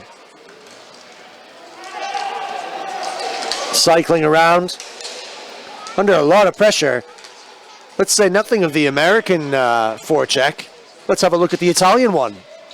USA v Italy is going to be a great match because they both play such similar styles. They're pacey, they're aggressive, they're high forechecking, really good stick handlers.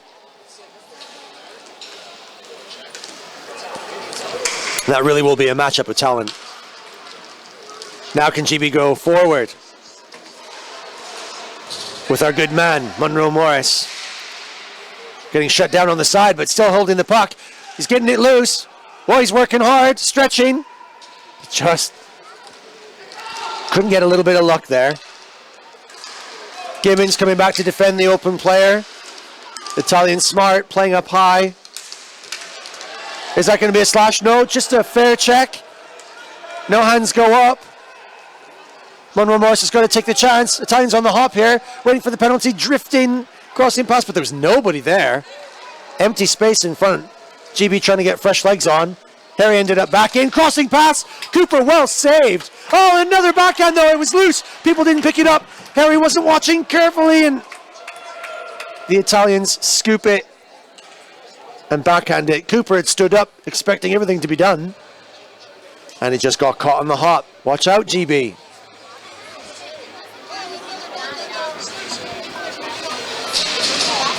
They'll feel harshly done by there. GB were looking very sharp going forward. They defended well. There was no stress there.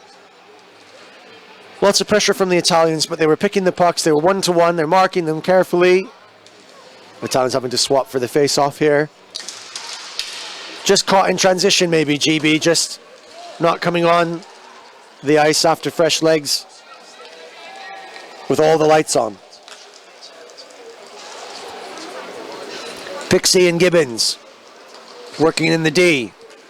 Monroe Morris comes back, see if he can make some space to get a jet on. Drops to Gibbons, centering pass to Harry, good to Pixie. Doesn't want to be up there, Pixie, he'll get a nosebleed.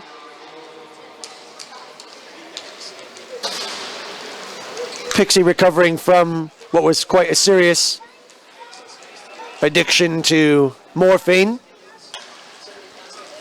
Funnily enough, though, when he was on the stuff, it was the first time I ever actually understood what he could say. Don't really quite speak his particular brand of Geordie. But it seems that morphine clears his English right up. If anyone's got a little spare, slip him some, won't you? Just to be clear, to all the children watching, I do not approve of drugs. Not at all.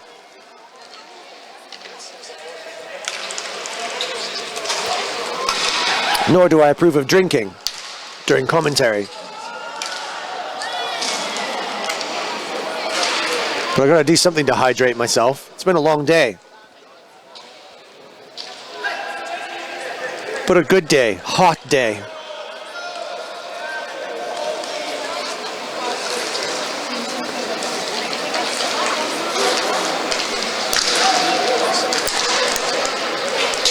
You join me here in the Palo Hondo Arena in the sweltering heat of an Italian afternoon as you drive home from work if you're in GB, or as if you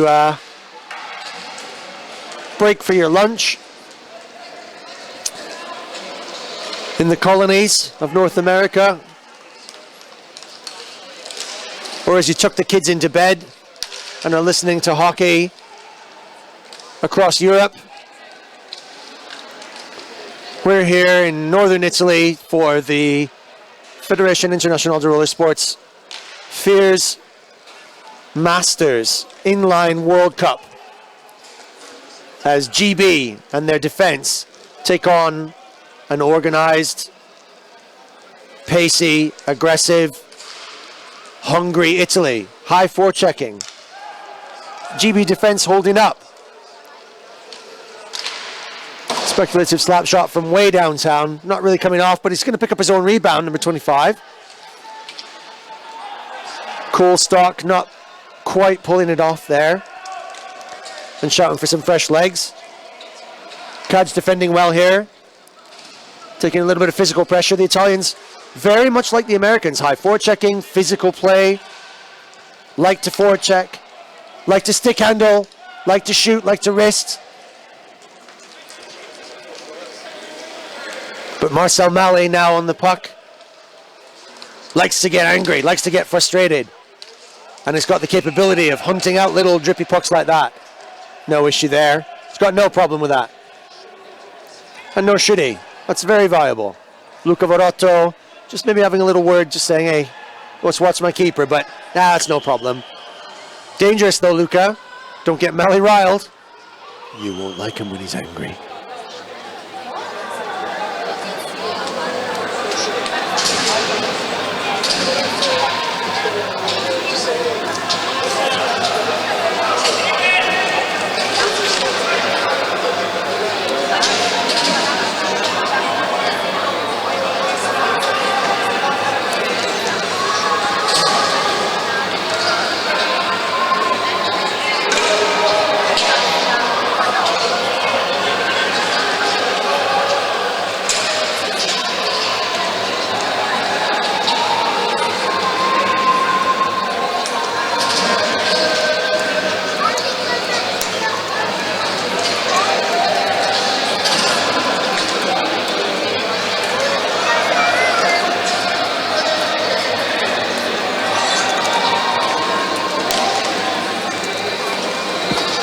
Face off in the GB end. Be good to win it. Okay, well picked up. Gregory Finlow. Stick handling that out of danger. And into attacking positions. Oh dear, that was an interesting cross pass. Not quite sure where he was thinking of putting that.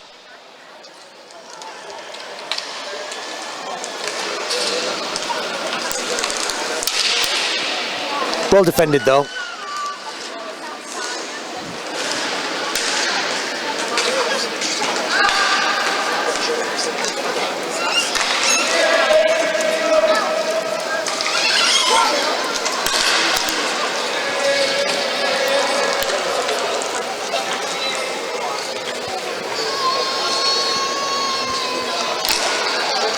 Team GP content not to put too much pressure on in terms of the forecheck.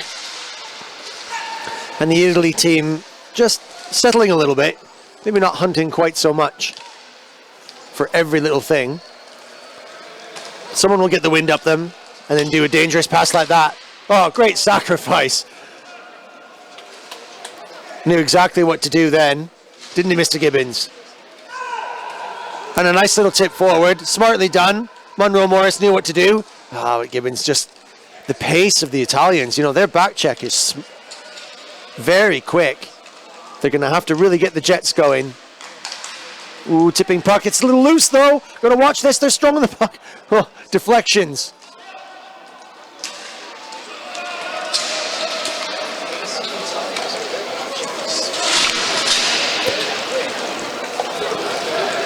Tell Brian getting a little bit lucky there. That deflection was just not in the right direction for the Italian attack.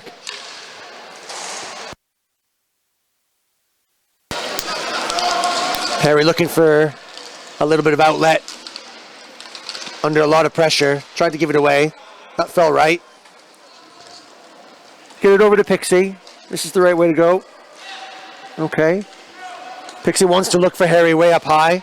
Found it. Can he get him? Crossing now. This is good attack. Harry can pot these. Does a little deke. Just loses the puck under some pressure. Oh, this is a lucky break. Took the tip. What a goal! Fantastic. Absolutely in the right position. Waited for the poach. Just got a lucky little break. The puck popped loose for him.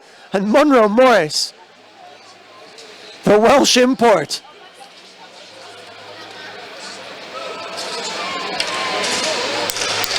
just fell to him absolutely brightly and took his chance, saw the gap, and luckily for him didn't put it overhead. He went high. I'm sure I heard a little bit of ring on the post as it went in, so that must have been tickling the crossbar as it went up.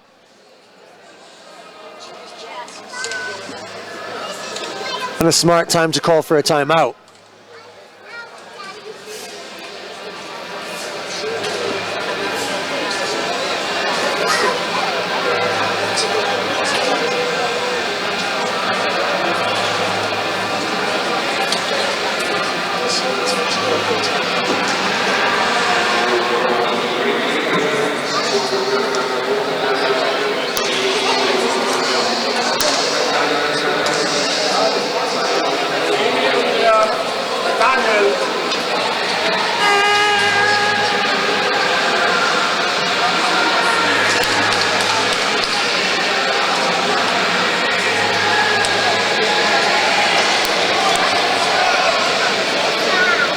That should inspire the lads a little bit.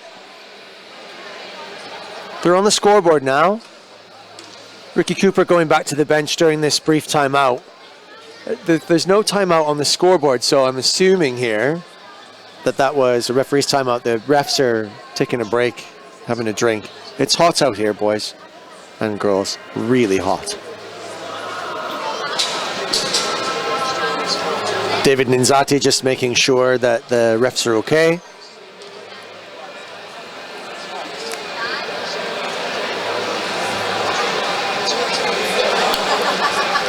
Right, 5 minutes left in the first period. Italy 2. First soft goal. Second one, dangerous, they put through. GB 1. Monroe Morris taking a golden opportunity and striking while the irons were hot. Italy dangerous going forward. They move quick. A little bit of body movement there. Probably more of a traffic jam. Two bodies trying to occupy the same space. Dave Wright, not the biggest chap in the world, but very much equal to it. Took that on the chin.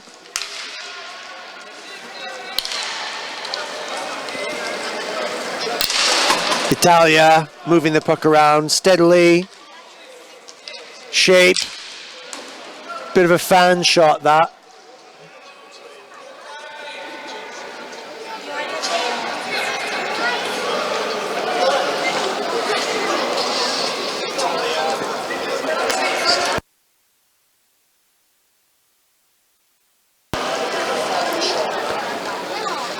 Italy content to take their time.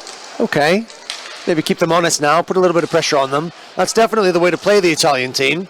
Similarly to the Americans, GB will benefit from putting some pressure on the Italians, especially deep in their zone. They don't want them to get some space there. Look at this poaching, look at right close to the net. Centering pass. GB defense all bunched up. Catches, he got the legs. Come on, push him. Did the right thing. Tried to stretch the Italians, but didn't quite have the push to it. Oh, Cooper, excellent save. Had everything to do there. He was left all on his own. Sorrenti, number 27, came storming in. Whoosh, on the monorail at light speed. And wallop. Laid one on him, but Cooper equal to that task. And again, Ricky Cooper making a game-changing, game-saving save against the Italians.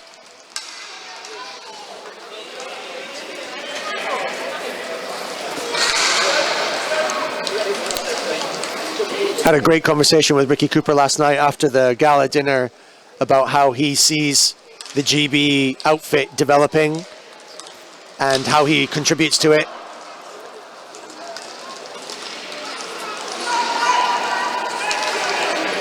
He's a prominent polo player for Wales and is often busy and frequently injured quite badly. As GB, little attacking chance there, a little bit cheeky. Good, using the body, GB, getting a little bit physical. That's really impressive. Good, really fair use of the shoulder. Playing some good hockey there. That's going to do them really well. And it has done. Italy refreshed some legs. GB refreshed some legs. They've coughed up the puck and they remain in possession. GB holding on. Definitely not hiding in a box, are they? Really great to watch. Oh, very good shot. Pixie just found himself in territory he's not familiar with. Hanging on that back post. Well spotted. Sharp pass. Ah, younger man might have hit it.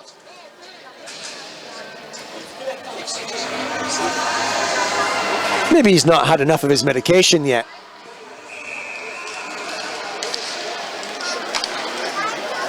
When he's on his meds, he just uses the force. Closes his mind off and lets his instincts. Maybe that would have potted it in. But he was hungry for a goal there. He was doing the right thing. A little whistle off the puck.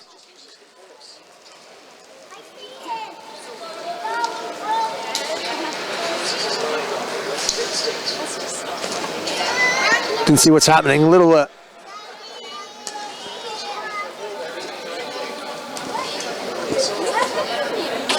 referees are consulting. Didn't see quite what happened. It might be a keeper timeout or.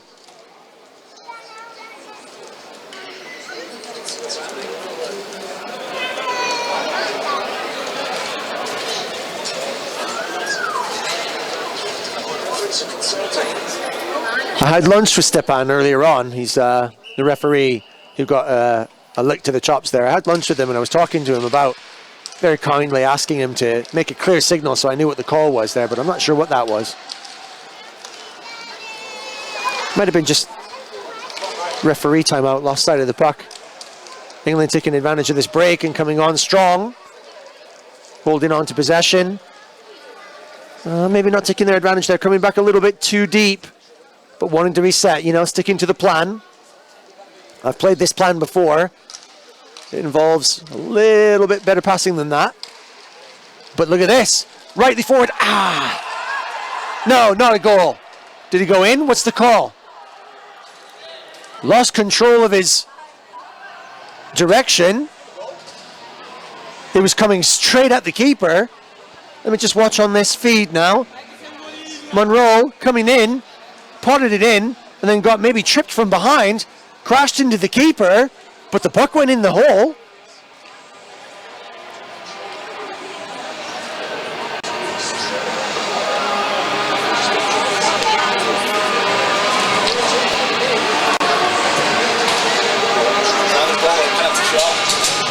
It's got to be one because of that hook. Sorry, I'm talking over top of here and just having a chat with my GB colleagues here who are watching with us.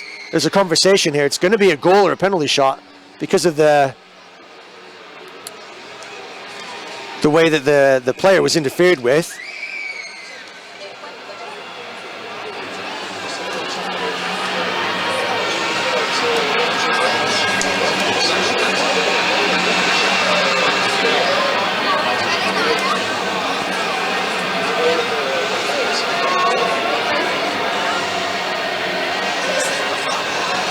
It's got to be a penalty shot, surely. If it's not a goal, it must be the penalty shot because the player was interfered with on a goal scoring chance, lost his footing and ran into the keeper. The puck went into the back of the net. So what's the call? Just so you guys know, Facebook is erupting. I'm getting messages left, right, and center just going, that is a goal, that's a goal, that's a goal. If it isn't, it's got to be a penalty shot. Interference.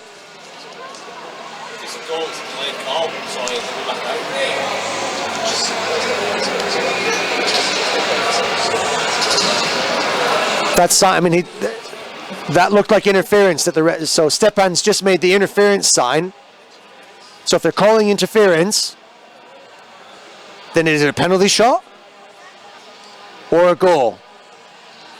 Conversations with the captains occurring now. Not 100% sure where we're going to go with this. Referee's deciding. Stepan, despite a little knock to his chops, thinking clearly. Still rubbing his face there from his earlier chip. The Italians are shaking their head. The Italian captain, not certain about what should happen next. Stepan's clear.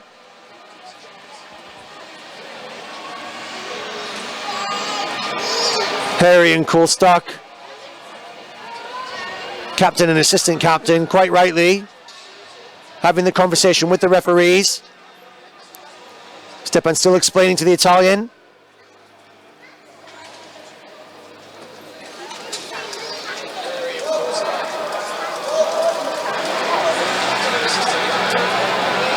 And the confirmation to the box.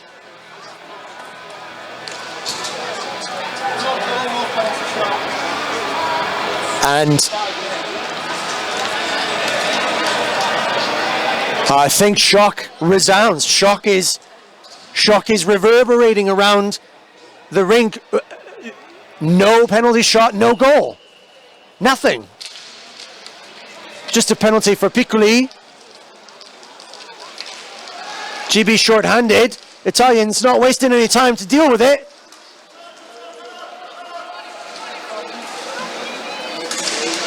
Sorry, I misspoke there. Italians short-handed, not wasting any time going for it. I'm just in shock. I don't understand that. That had to be either, if the puck went in the net, it was a goal, or interference that interfered with the goal, which would require a penalty shot. Just the penalty then called.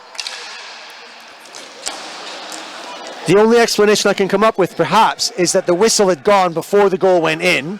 The referee had blown the whistle, then the goal went in as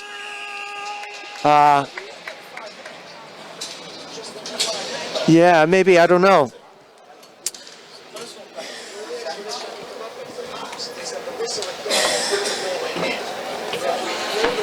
Well, there is 5 minutes on the penalty clock, so that is at least a game. Someone will sit for 5. Interference was the call, but maybe the whistle must have gone.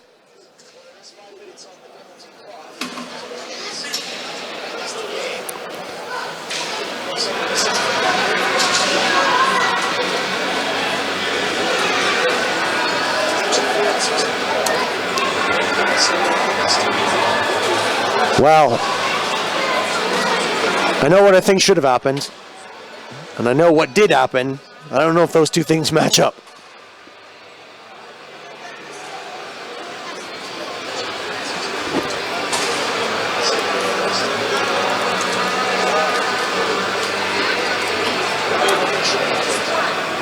The fans seem to think, people who are watching at home and around the UK seem to think, and people here seem to think that the puck went in to the goal before the whistle was blown. So the only way that conclusion of what had happened there could be as such is that the whistle had blown before the puck had gone in, or they didn't see the puck going in and then had to make the call.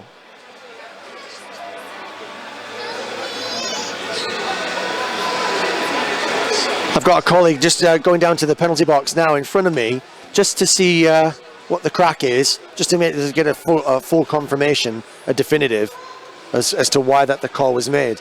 But the puck went in the net. Bear with me a second, we could have some confirmation in a moment.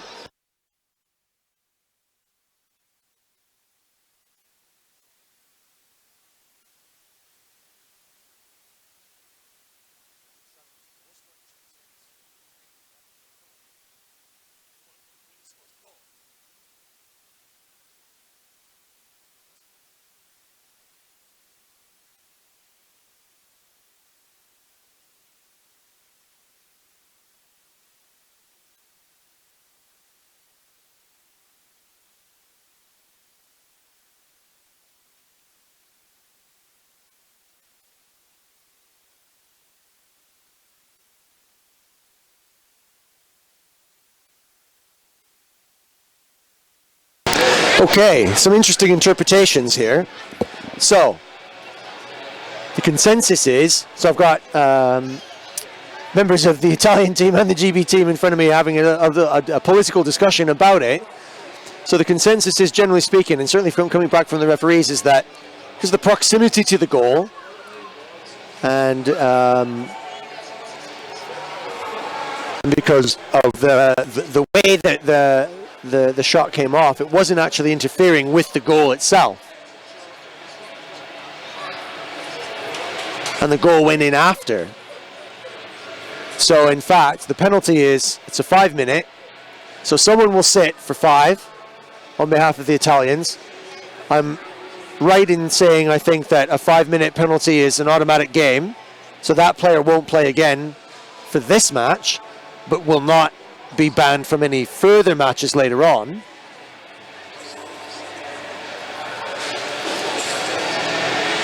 For player interference, but the goal does not stand. Well, that's what it is anyway. You can agree or disagree.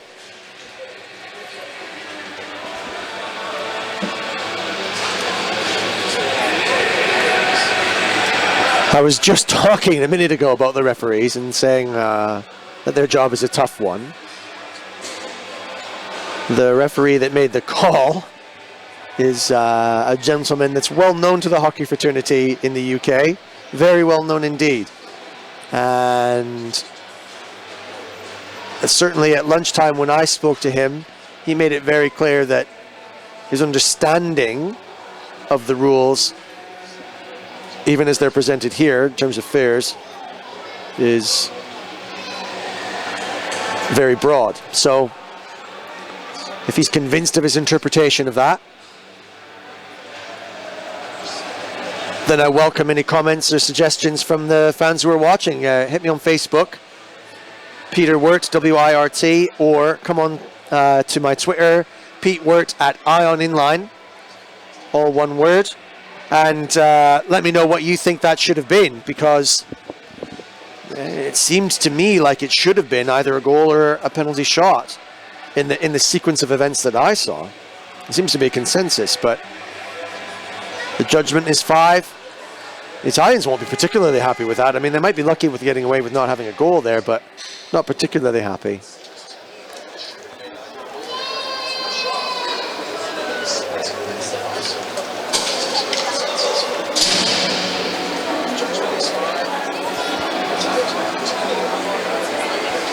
Some readjustments being made to the clock, and it looks as though they're going to start the second period. 20 minutes are back on the clock.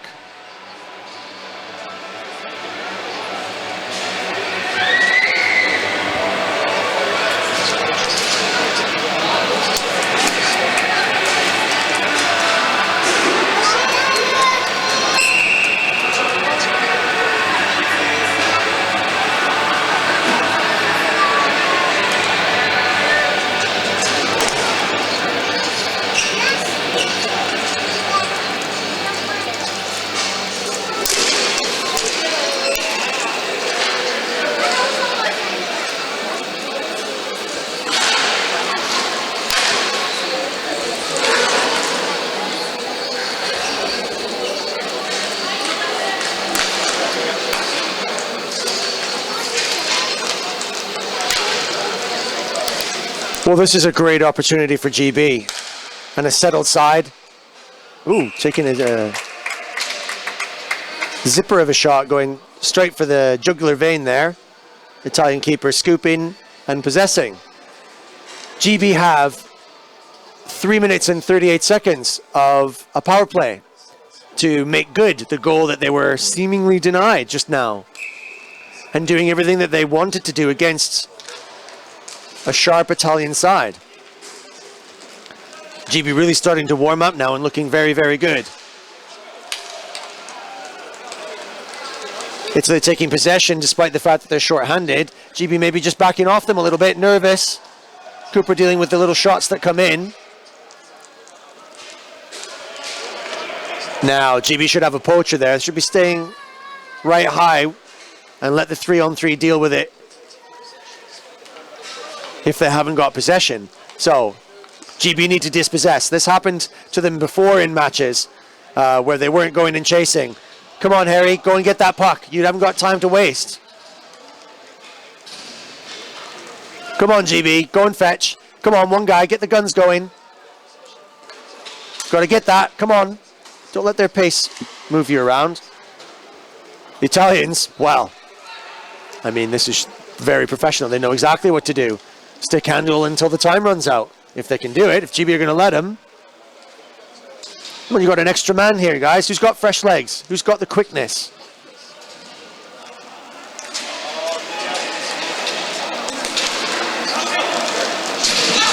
Okay, Pixie having a go. Danger. Oh, just got to stick out enough to stop that from getting into a risky situation. GB still can't get possession of this puck. They're on the power play here.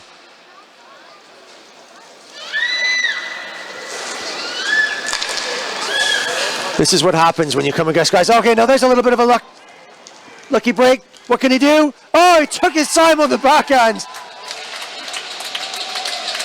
Roberto Goldstock took his time, didn't take the first opportunity, waited for the backhand, and found the gap, committed the keeper, did it right. His deep poke check, chasing it up, did everything he needed to do to cough the puck loose, and then he went forward. Well done, Roberto.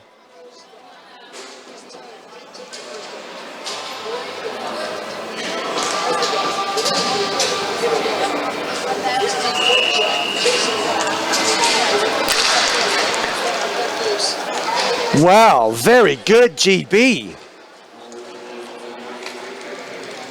Well, tell you what, is it too early to start talking about scalps? Harry firing off a zinger, and the keeper settling it comfortably into his glove there. 1:41 left. Piccoli sitting in the box watching. Wondering why the score hasn't quite changed yet.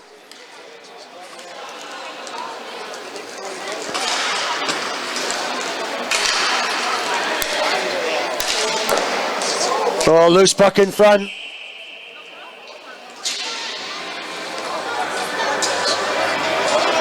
Oh, there it is. It is Italy 2, GB 2. This is a tie game versus Italy. Tremendous, boys.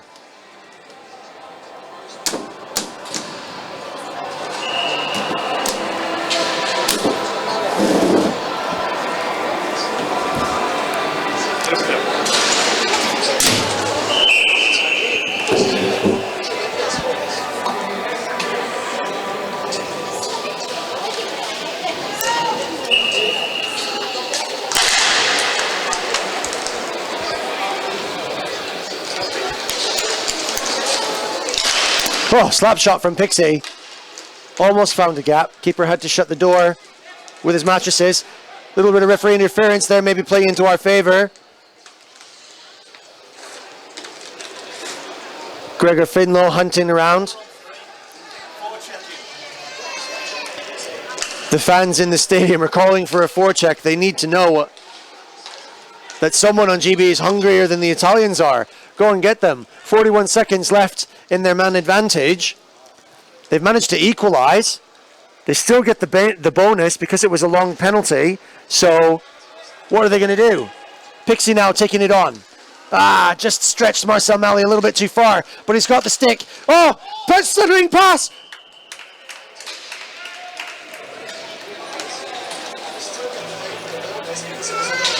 Oh, righty. That would have been the goal of a lifetime. Sterling effort, righty. Sterling effort. Right position, right time. Next one's yours. GB have got a forecheck now and take their chances. 19 seconds left. They don't have much time to make good on this man advantage. So O'Brien can't shoot. Little wrister. Bounced out of the glove of the keeper. Oh, and Italy about to go back to 4. Here they come.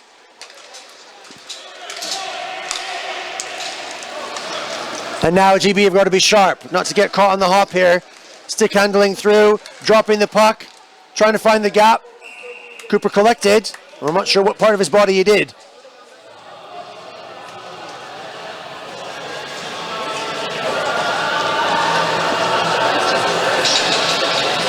Between the mattresses.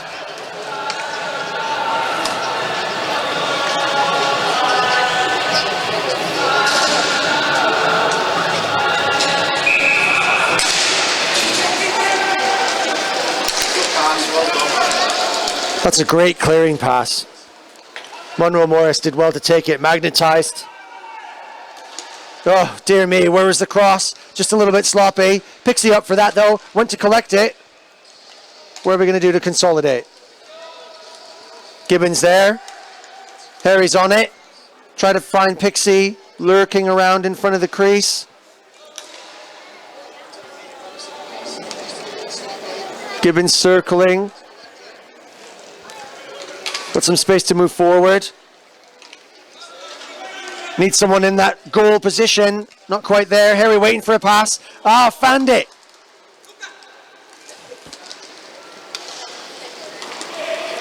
Newberry just couldn't quite get the correct pass off. Got a goal poacher hanging. GB got to be careful. Can't dispossess. Now they do. There you go. That's made good the mistake. It's absolutely the right thing to do. Newberry still fighting. Stick to stick. Dangerous crossing pass. They split the defense.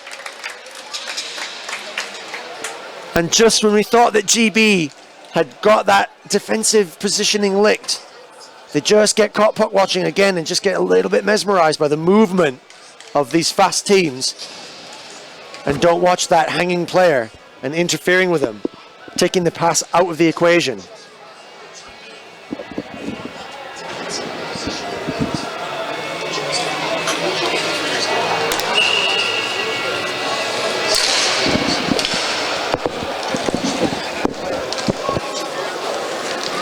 You were right, Simon Kurz. It was too early. But it's not done yet. 14 minutes still left to play. Italy are now 3, GB 2. That's an outstanding effort. Oh, this is positive. Oh, just one too many passes. Maybe, just maybe. Kaj could have let rip on that one.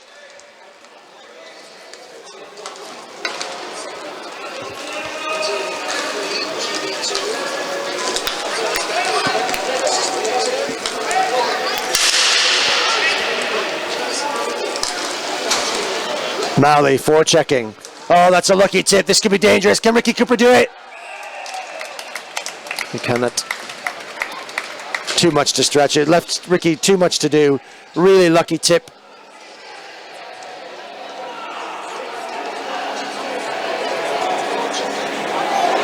The puck rolled right to him, settled in front of him. He had the time to turn, stretch with his arms, go around Cooper. Once he'd committed, it was all over.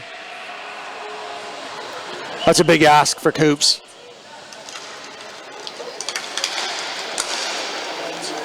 And Italy score 2 in reasonably rapid succession.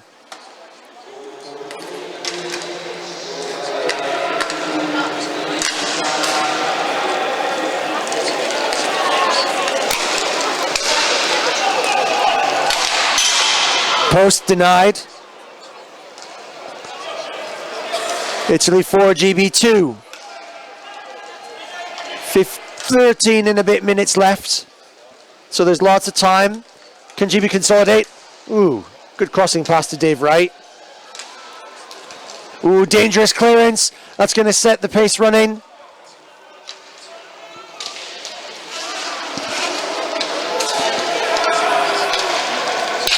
Slap shot from the Italians. Cooper wasn't sure where it went. It was definitely behind him.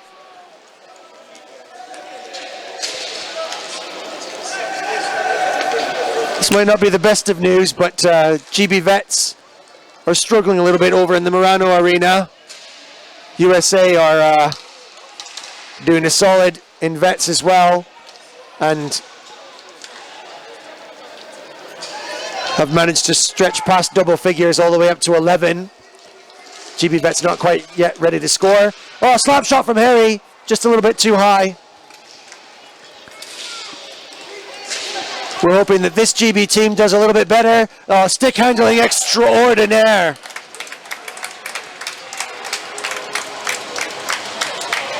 The Italian pressing forward at pace. Absolute brilliant hands. Quickness. Number 33. I don't have an Italian team sheet, so I'll just get the name.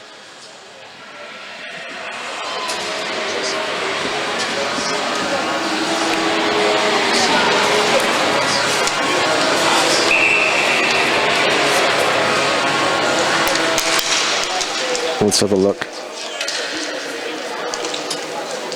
Enrico, Andrea, David Streaker. Impressive.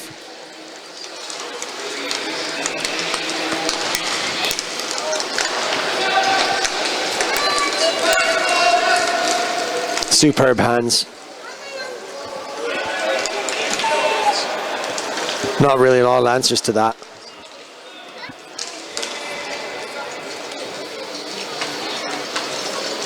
Tessari maybe playing a little bit negative now. I mean, Italy have got these two different gears. They're clever enough not to take a risk and give the puck up to GB. If they know that GB are not strong on the forecheck, then they might just hang back a little bit. 5-2, Italy GB. Not an accurate description, the scoreline, of the actual run of play. And I suppose that's as common in roller hockey as it is in football or any other sport for that matter, is that the scoreline can maybe just be a little bit deceptive in terms of the way things have gone. GB have been good, strong, consistent. There are some weaknesses, and the Italians have just managed to exploit them. But on strengths, merit for merit, GB look very capable of beating this side if we just plug the holes. Marcel Malley forechecking now. Goalstock, maybe not wanting to commit fully. They'd benefit from it. Italians will cough up the puck. Can we inspire them? Come on, Marcel. Come on, Kaj. He's up high for him. Let's hunt. Not wanting to commit, maybe just a little bit of nerves still. Don't want to get caught behind, thinking it's the greater sin.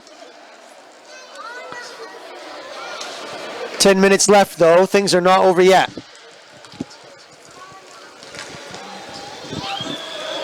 Bit of a Hail Mary pass rebounding off of the boards.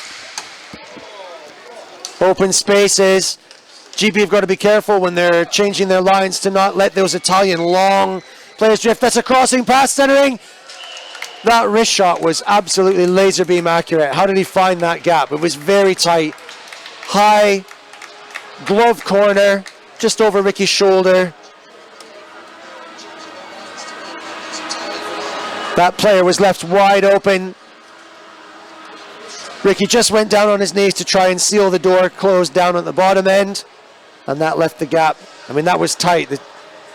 Ricky was still, although down on his knees, still stood straight up. I mean, there was a letterbox over his shoulder, and he posted it.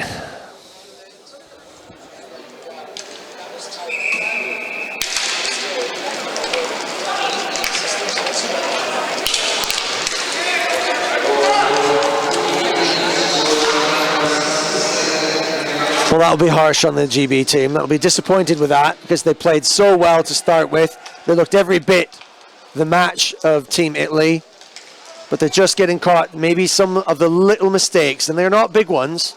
They're just little things that just allow the Italians to exploit the cracks.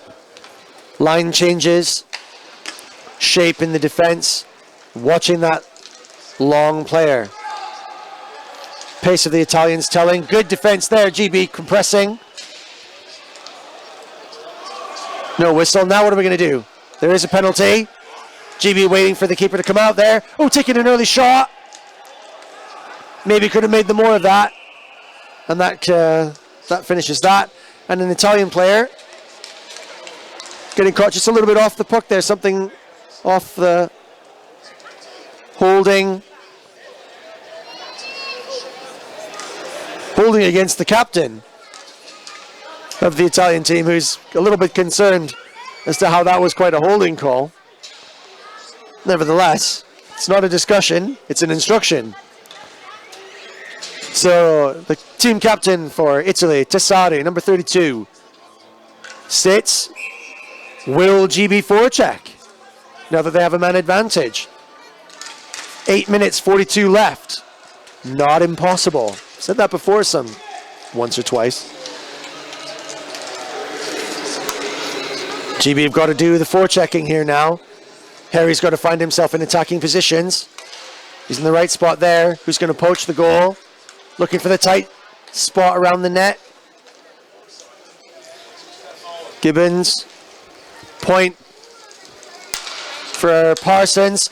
Wrister from Harry. Deflected and goes wide. Still remains in GB possession under pressure. The Italians. GB with the man advantage. Doing a good job here. Bring it in close to the net. Out to Parsons. Slap shot from Gibbs. Deflected by the keeper. Monroe Morris pushed from behind a little bit. A little bit pushed from behind, Monroe Morris. Nothing given there. Gibbs sending it back to point. Parsons in the right place. Monroe Morris on the corner. Skating in, looking for a shot. Slap shot deflected. Keeper did well there. And then unluckily, managed to clear to Rignoni. He's passing, he's clear, short-handed, and went through the 5-hole. So quick on the backhand. Ricky stood up, proud, tried to prevent anything going up over his shoulder. Didn't want to go down.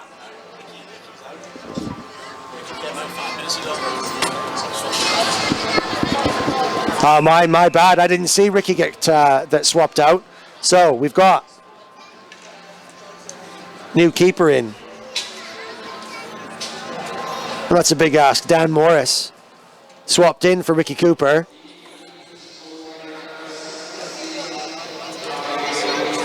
Dan Morris couldn't quite seal that deal. Yeah, impossible to deal with. Great backhand right through the 5-hole. Italians are deadly strikers when they go forward like that.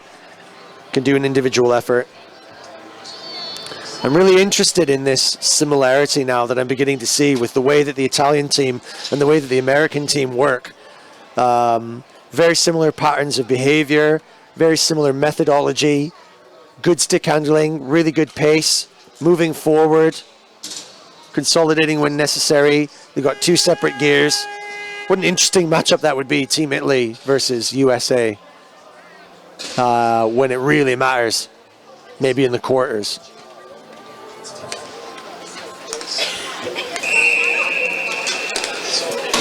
As it stands right now, Italy 7, GB 2.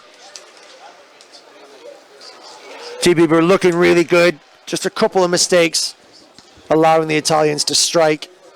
And that might have just hit them a little bit hard. GB still have the man advantage here.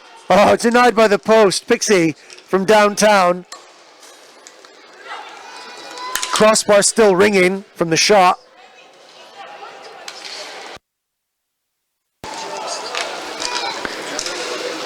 GB still in possession, trying to put something together. Can Pixie take another shot from just outside the hash mark? Sends it in. But it gets lost. Not sharp enough on the puck in those consolidating positions. Marcel Malley did really well to pick a puck out of midair and slap it down before the Italians go for the wraparound. Oh, and he still found it. Oh, Dan, just not quick enough with his skate. He did the right thing. He tried to shut the door for the wraparound, but he just couldn't get his skate there in time, and the puck was quick. Helped along by the stick of the Italian. Oh, this is really going to reflect badly, unfortunately, on a GB team that don't deserve this scoreline.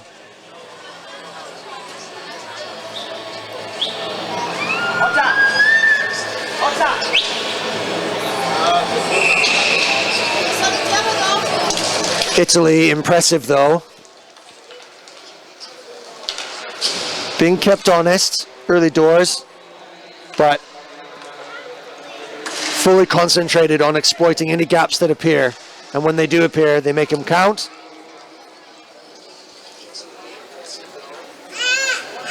And appearing to have a very similar countenance to their USA counterparts.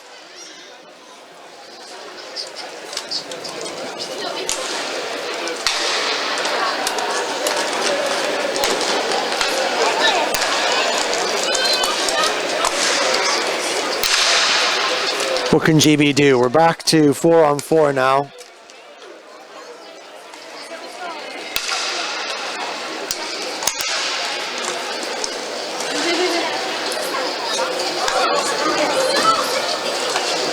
Italians not wanting to waste too much energy. The temperature in here is not getting any cooler. 8 o'clock in the evening local time. And the heat is no less oppressive. In fact, it's actually coming off all of these concrete structures and fixtures, radiating into this space, making it even warmer, like a pizza oven. And we are the pepperoni.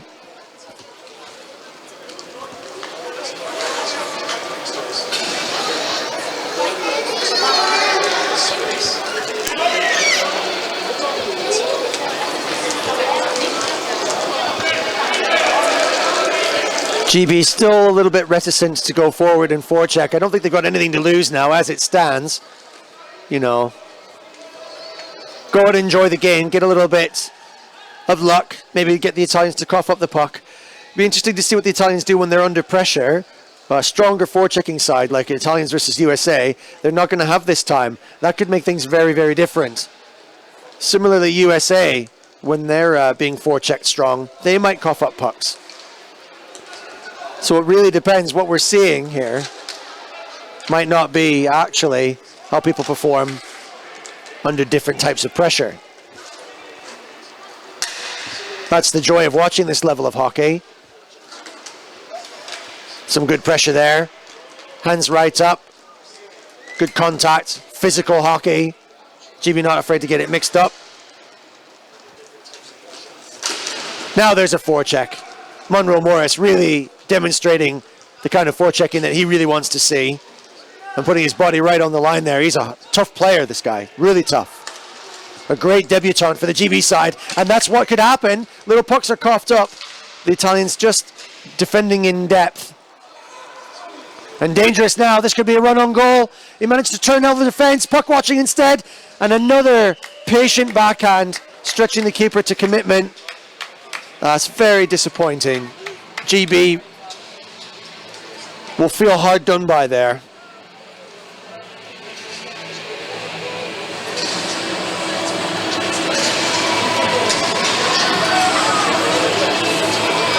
But that's the story of this match. It's little mistakes, margins, and they're tiny margins. GB have got so much to be proud of in terms of this match. They're stepped up a notch like I've never seen this team play. But a step isn't enough. It needs to be 2 or 3 or 4. And one of those steps is just a little consolidating of mistakes. But now Marcel Malley, he can get aggressive. He can turn it in. Maybe didn't want to take that chance. Went for the backhand, but it deflected off the keeper's glove. Marcel still got possession, went around and collected his own rebound. Wants to maybe set an example for the rest of the team. Stick handling like crazy, trying to do 1, 2, 3 players. Turning, cycling, a little bit of a deflection. What can Parsons do? That was cheeky. Couch finds himself up a little bit high. Didn't quite have the legs to get back. Finally, some forechecking. Look at the results.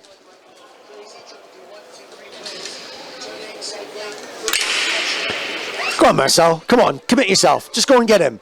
Chase him from behind. Do something. There's no point in watching the clock run down.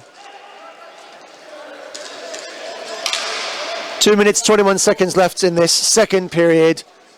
A scoreline that just doesn't describe to you the way the Team GB have been playing. Italy 9, GB 2. Could have been more had a certain goal been allowed when it should have been, or at the very least a penalty scoring opportunity from a penalty shot. Not to happen. GB given the opportunity to exploit from a man advantage for 5 minutes. Didn't take it. Italians just a bit too good at stick handling individually. Just a little bit too pacey. Marcel Malley just frustrated, spinning his stick, throwing his hands up, wondering what he can do. What does he need to do to take this line, this team, this GB team up to the next level to beat the Italians, which looked doable in the first 10 minutes of this match. Plug the gaps, GB. That's where you got to go. That will make a tremendous difference. And they're little things. They're little niggles that just get exploited by these class teams. Team Italy, though. There you go. Forecheck. Coughing up a puck. That away, righty. That away. Okay, it didn't come off. But at least you're having fun chasing that puck and keeping him honest. Now we've got some legs. Here we go. This is better. But maybe a little bit too little. Maybe a little bit too late for Team GB to find their legs. Speculative slap shot from out wide. Dan manages to use the mattress. Okay, here's a 2-on-1. What do you do, righty? What are you going to do? Takes the slap shot. Worthy. Worthy. Great save by that keeper. Can we cough up a puck again? There we go. A little bit of forechecking. Come on, GB. Here we go. Push it forward now. What are you going to do? Just strongly checked. Tell Brian. Couldn't get some clear air. And in the last 10 seconds, I'd say I've seen the very best of GB yet. Right then and there. And that is all she wrote. Number 40. Team GB just showing his respect to the class of the Italian players as they were running down the clock. Gibbons turning up to be a real pro addition to the GB squad. and recognizing that they need to change up a little bit. 10 steps forward made there, though. Absolutely brilliant. That was a pleasure to watch that GB side play. There was some really good stuff there, really good stuff. And the Italians playing really quick, really strong, dynamic and bright hockey. Wow, this is interesting. That's it for me now. Tonight, I'm going to go and rest my voice. I'm going to take it easy tomorrow. I'm going to put together some good quality stats for you so I can tell you exactly where everyone is in the leagues and start to maybe speculate on who's going to go where and what. So I'll spend some time tonight with a quiet beer, chat with the lads and commiserate with Team GB who did everything they could there. Regioni, number 13, commiserating with Marcel Malley, just saying, you know, he was doing the right thing on that exceptional forecheck later on. They're brilliant lads, the Italians, brilliant lads, top class, honourable players. GB representing themselves very well, going and shaking the hands of all the lads on the bench as well too. Well played, everybody. What an exhibition of class hockey, winners and losers alike. It's just so disappointing for GB. It's tough for them. Pixie having a little word with Stepan. They know each other very, very well. So Pixie maybe just clarifying a few points on why he was denied a goal for his team that could have made maybe a difference in terms of momentum earlier on. Who knows? Thanks everybody for joining me. GB fans, hockey fans in line, North Americans finishing off their lunch. You can go back to work now. I'm going to take a break. The live stream still continues, so you can still watch the matches. The lads are up there moving the camera around. I'm going to take a break. I'm certainly going to come back tomorrow on this channel, Lepis Hockey. I'll be here for about 10 o'clock for France USA Electric. And then we'll see which matches in the afternoon we hit. I might be here for GB Hungary. A definite potential win for GB. And then I'm going to go and pop over to Murano and pretend like I used to play hockey once or twice and put a stick to a puck. Then I will return with some lozenges on Friday to talk about the quarterfinals. I'll give you guys a little breakdown tomorrow of exactly where the leagues are standing now and try and keep track of it as it progresses tomorrow. Thanks, everyone. Pete Wirt on Facebook, WIRT, and Pete Wirt at Ion Inline on Twitter. Give us a shout. Let us know what you think about that controversial shout. Let us know what you think about what you're seeing out here in terms of hockey. Welcome to the family. It grows on you. Good night, everyone. See you tomorrow.